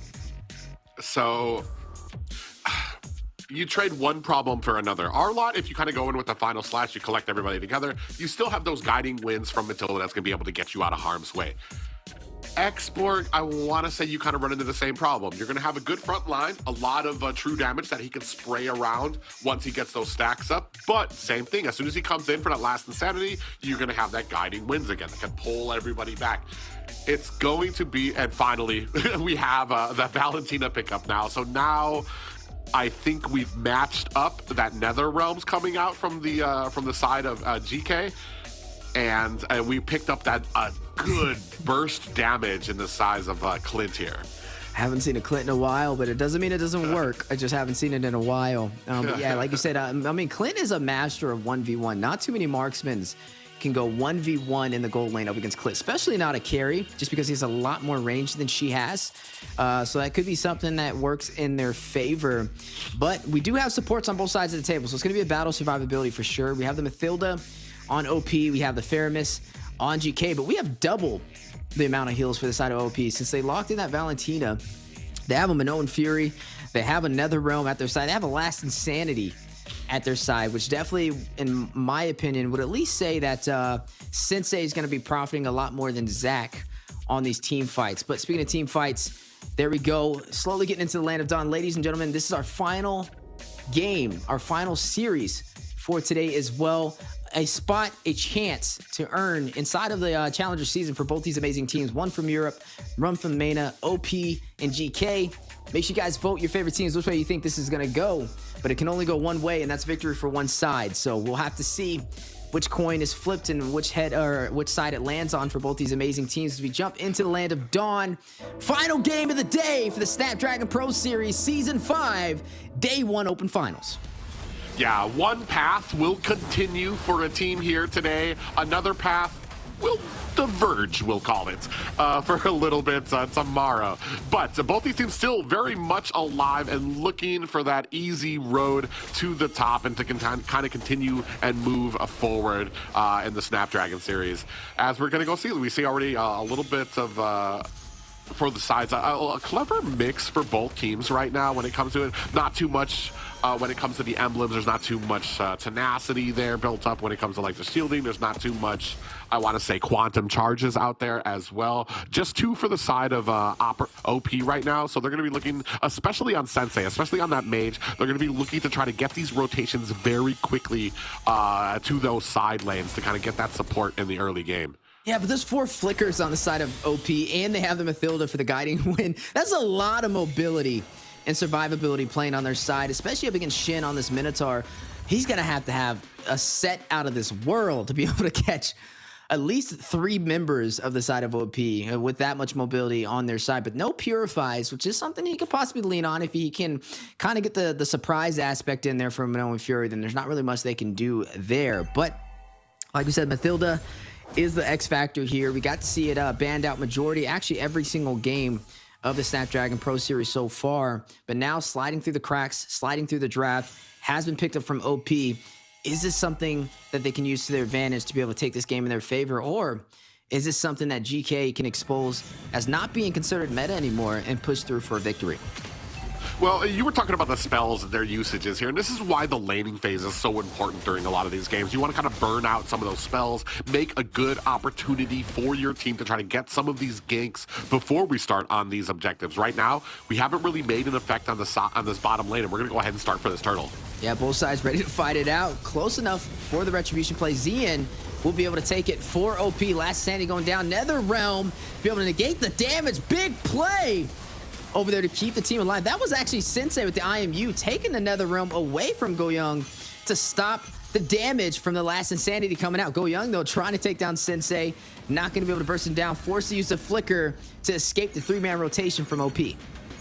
Well, actually, I think Sensei still has the ultimate. So that was actually another one that came out from Go Young. So that's okay. so many ultimates, 4 ultimates wasted, and Sensei very patiently still holding on to the ultimate throughout that entire thing. So they get the they get the turtle, they don't take any kills, he doesn't waste his ultimate, he still has it, and they're able to get away scot-free, which really kind of tells you the patience and the training when it comes to OP right now. When it comes to like some of those fights right there, they didn't really even burn out a lot of them. There was no panic there. He just let it go out and then let his team kind of recalibrate and back up after that turtle fight. Which is crazy when you think about it, because that means that Paguski on the Mathilda alone was enough to sustain the team in that engagement. Didn't even need another realm. Didn't even need to stop the last. So GK used another realm and a last Insanity and still lost the neutral objective play. That's even more of a worse outcome than what I had anticipated before.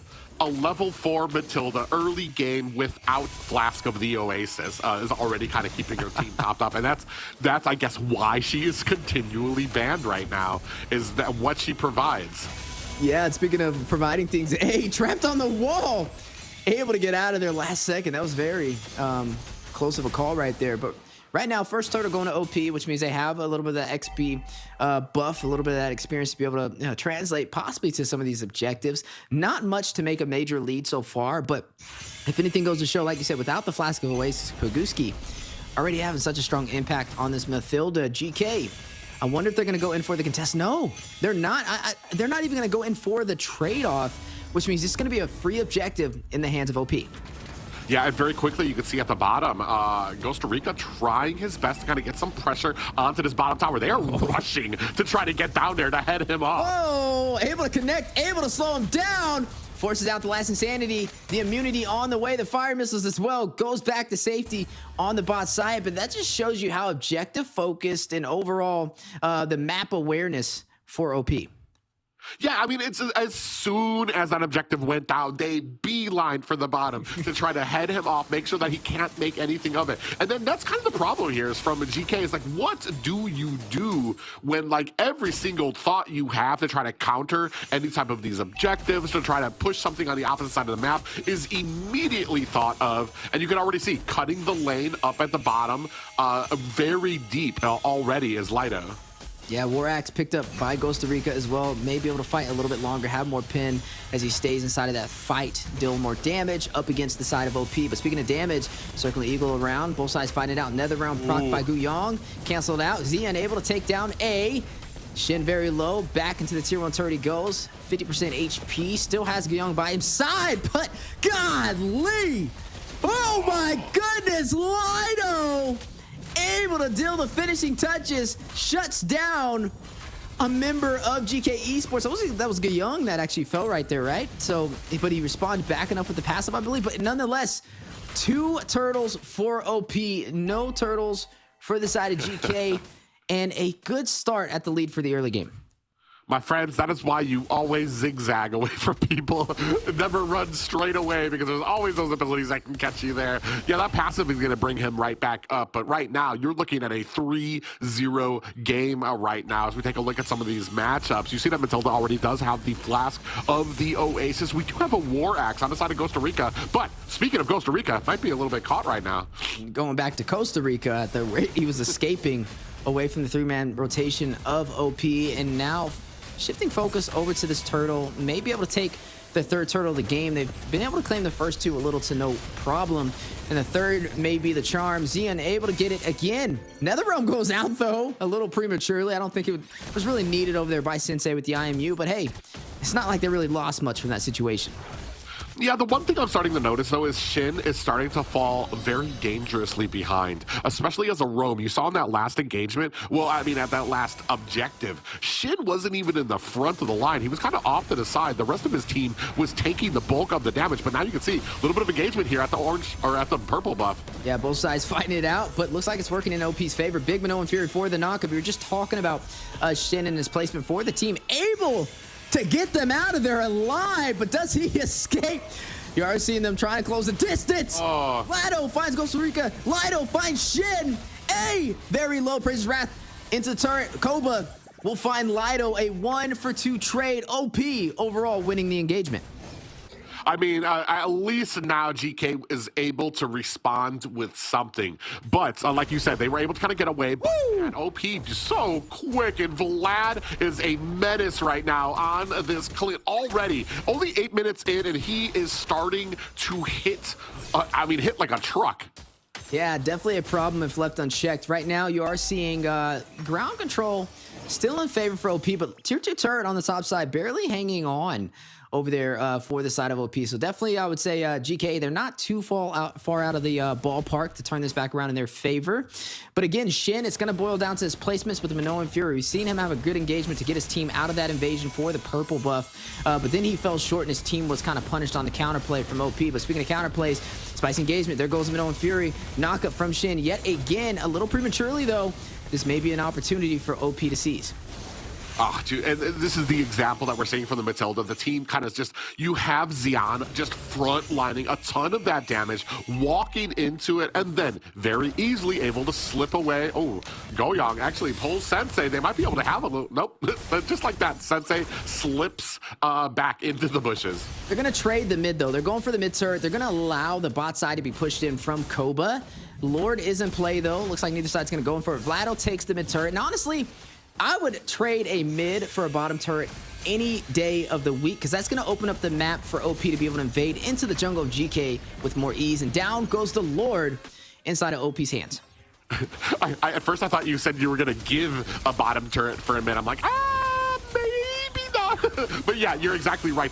Those mid towers are super reliable when it comes to holding the line against these invades. Already, you can see Sensei. He's not afraid of this. He's just going to keep on spraying, keep on just getting that vision for his team, because now GK have lost that backup. If they engage at the mid, they have nowhere to really run. They have no towers to really back them up until they get to those second tier towers. Now we have a Lord rushing through the bottom, which is going to put a lot of pressure up at the top lane for OP. Yeah, it's a game of chess right now, and you're looking at OP a little bit more calculated in the battle. GK forced on the back end, like you said, down their tier 1 turrets for every single lane. A Lord make his way on the bot side, inching their way up the map. Can still play. Looks like it was called out over there from the side of OP. Last of Sanity from Costa Rica trying to clear out these minions. Going to fall a little short, and now the dive into the turret. No one feared for the knockup. Netherrealm being procced in by the side of OP. Sensei to keep the team alive. Shin does fall in this engagement, and down goes the tier 2 turret. Xian able to claim it. Yeah, I mean, look at the regen ability. You have them rushing in. They're kept up by the Netherrealm in the form of the INU from Sensei on that Valentina. Now they're pushing on bottom, and this last Insanity can't do enough damage. Yeah, and speaking of damage, looks like they're going in trying to take an inhibitor super early in today's game. Right now, off to a good start. 10 minutes, 54 seconds, not even at the 11-minute mark. 5,000 gold lead for OP, who lost game number 2 in a very fast finish for the side of GK, 12-2, but now 7-1. And this is a thing that's repeating. It's like one side just has a massive amount of kills, and the other one's in single digits every single time between both of these contenders. But nonetheless, a good fought battle. OP able to tip the scales in their favor. Yeah, it's just one of those skills that kind of happens when you get to the tippy top of like competitive play. Are you going to be able to take those licks and find that opportunity to come back, or is it just going to be one of those one-sided games where you're just consistently behind the rotations of your enemy, and all that really matters is who can get that momentum first? Right now, GK just looking for an opportunity but unable to find one just yet, as OP just really kind of putting the nail in the coffin. 5K ahead, 7-1 right now, and 6 towers to 0. Yeah, 6 towers to 0. A lot of insurance. Actually, yeah, there's a lot of insurance overall right there for OP. If GK does find an advantage, they still have a lot of insurance to kind of lean back on to turn it back in their favor. Right now, though, I mean, in order to turn this back around, GK is going to have to play more collectively as a group, get Koba those late game items he needs. I think he got the golden staff so far. I didn't get to see the other items he picked up. Maybe a Demon Hunter sword to be able to burst down Xian, to be able to burst down Lido. Oh, Yeah, now they have been found out. They're not even anywhere close now, getting zoned out from this Lord. Yeah, it's still in their control, though. Zian able to get it with little to no problem. But bot side, the split push, the trade. I don't think Costa Rica is going to be able to get out of there. You know Aldous when he can lock on? That is how, oh my God, he gets away!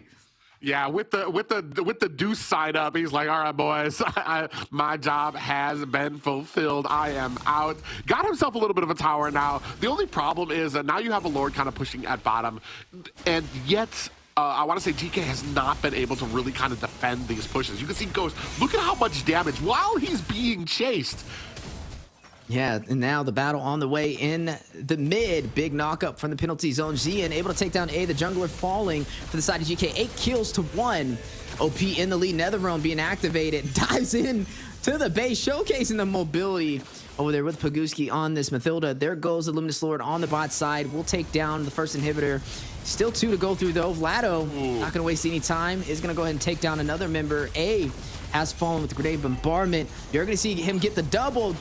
Costa Rica, another to fall. Down goes the last inhibitor turret, and now the opportunity to be able to close out this series. Can they do it? They have the numbers. Koba and Young, last to go through. Sensei finds Koba. Down goes the crystal, and Opportune Esports pushes through up against GK to close out the series and earn a spot in the Challenger season. What a dominating performance by OP here. I mean, just a well-played game, and to the point that there was just nothing that GK could do in the end. Yeah, nothing they could do in the end, and that officially means that both teams from Europe have earned their spot in the Challenger season. MENA falling a little short to the occasion, but they have another chance in the lower bracket, but there are still some other teams from Europe they're going to have to fight through. But again, what is going on with this scoreboard? We had a 13-1, a 12-2, and now a 12-1 as we look at some of the replays.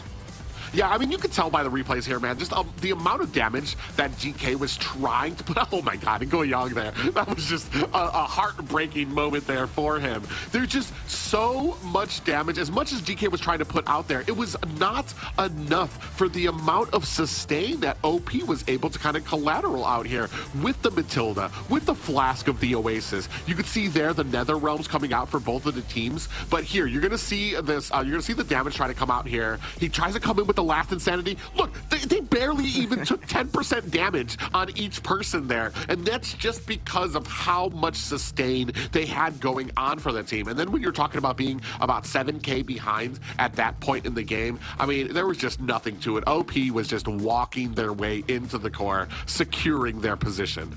Yeah, Paguski on the Mathilda play definitely worked out in their favor. 83% team participation on that. And you are going to see the Gold Miner go over to Vlados on this Clint. Definitely had a great job, but that's the first Clint showcasing we got to see the entire Snapdragon Pro Series Season 5. Carnage went to him as well with the most damage dealt at 5,000. Man of Steel with the most damage taken. Lido, and again, 9 assists back-to-back. Paguski on the Mathilda. Yeah, very happy. I mean, if I'm a European, I'm very happy with the representation here today. That has kind of come forward here. Vlados, especially 2 games, he's just done especially well in that marksman position. So hats off here tonight for the showing here. Oh, hey Liz, how's it going? Oh, the match already finished? That was such a clean sweep, guys. Although OP did come on top, and obviously today it's truly a showcase of how strong the EU region really is. And speaking of that, let's take a look at all the games we had today. That's right. Amazing matches definitely on the way. Tomorrow's going to be great. Today was full of some excitement. We got to see Twisted Minds fight it out against C&Q. C&Q was able to shut them down. C&Q actually got knocked down as well into the lower bracket by BR to be able to push through. First team from Europe to be able to earn a spot into the Challenger season. And then we got to see for the remaining spots, the last spot for today in the upper bracket to earn a spot in the Challenger season. OP 2-1 finish up against GK. Yeah, some amazing games here today. And this is one of the things that I was so excited for when it came to this series is watching Europe versus MENA. MENA's already been very established here. I know that like most of Europe has been begging for an opportunity here, and they did not disappoint here tonight. Yeah, absolutely. And today it showed that Europe is really coming on top. I mean, we're rooting for the show of their own, and today they really showed that each of the team that came in brought their A game. And that is not to say that the teams that fell behind into lower bracket would not have a second chance, because tomorrow we'll also have best of 3 series. The teams that some of you guys might be rooting for that didn't make it today will have another chance tomorrow. That's right. So make sure you guys tune in. Like we said, check out all the highlights from today's matches, right? All the upper bracket highlights will be on the social media channels for the Snapdragon Pro Series. As we do take a look at the Open Finals schedule, this will be for tomorrow, the lower brackets. It's all going to be best of 3. R8 up against Twisted Minds, Team Falcons up against New Realm, and then we're going to see the winners of those go up against GK and C&Q. Yeah, it's going to be some very exciting matches tomorrow. A full day of matches. That is 4 series coming up there that are just going to be amazing. I mean, even just I was only able to cast here for 1 series, and it was absolutely amazing. Tomorrow, it's going to be 4 all day, I want to say, excitement. Yeah, and speaking of the excitement, first of all, guys, please follow all of our social medias on all the platforms that you see on the bottom. And most importantly, join us on our Discord channel, where you get to talk to your favorite players, your favorite casters, and beyond. We get the Snapdragon Pro Series on a Discord for multiple games, and most importantly, for Mobile Legends. That's right, guys. Definitely been excitement today. And then there was amazing QR codes. I hope you guys got that QR code out there. That $100 is insane. I'm kind of wishing I had my phone on me and would have scanned it. But hopefully you guys got a little bit luckier than I did. But nonetheless, like Liz stated, some amazing teams competing today. It's not the end of the world, though. Tomorrow, for those who did fall, they have a second chance at success. Just because EU's on top today, tomorrow's a different story possibly for MENA. But it's up to them to decide that, and it's up to you guys to place your votes on which way you think it's going to go. Yeah, you guys have no idea how much that country support, the rallying cries sometimes help these teams to kind of push forward. 2 more teams going to be named and pushing forward to the Challenger Series. Maybe it might be the one that you're a fan of, but you're going to need to show that support for them. For sure. And speaking of that, I want to hear you guys' final thoughts, including your predictions for tomorrow, because there are going to be some very exciting matches happening. Oh, okay. So predictions is going to be a little tough. The only reason why prediction is going to be tough is because we didn't get to see all of the teams that got knocked down to the lower brackets actual gameplay, just because some of them are going on at the same time. My prediction, though, what I'd hope to see is 2 representatives from MENA being able to make it out as well. That way we have 2 EU and 2 MENA, because I like to see all regions grow, and that's what we all love to see. But nonetheless, I've been seeing some great things. I wouldn't say even the victories today, it wasn't one-sided.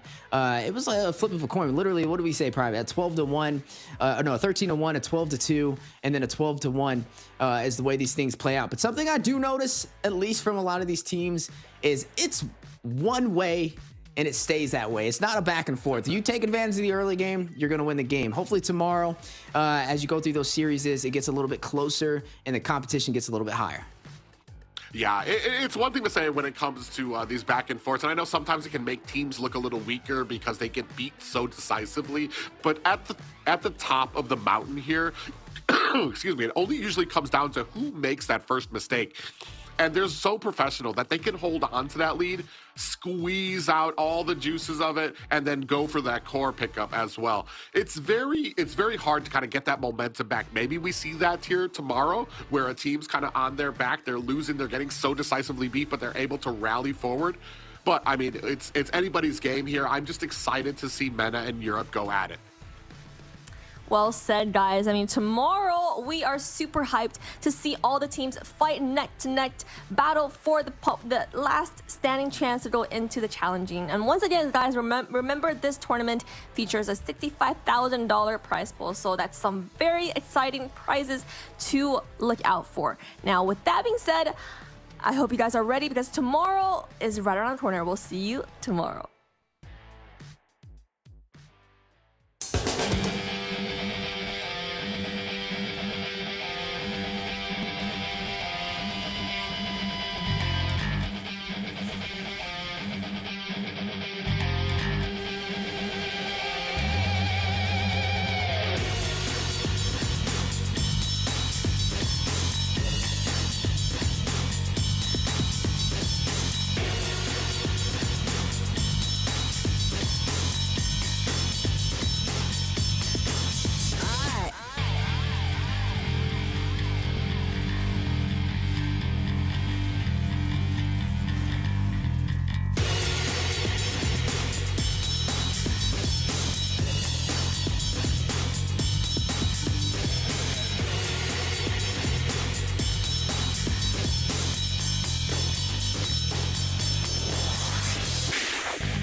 The Snapdragon Pro Series is brought to you by Snapdragon Elite Gaming, Samsung Galaxy S24 Ultra, Monster Energy, and DHL.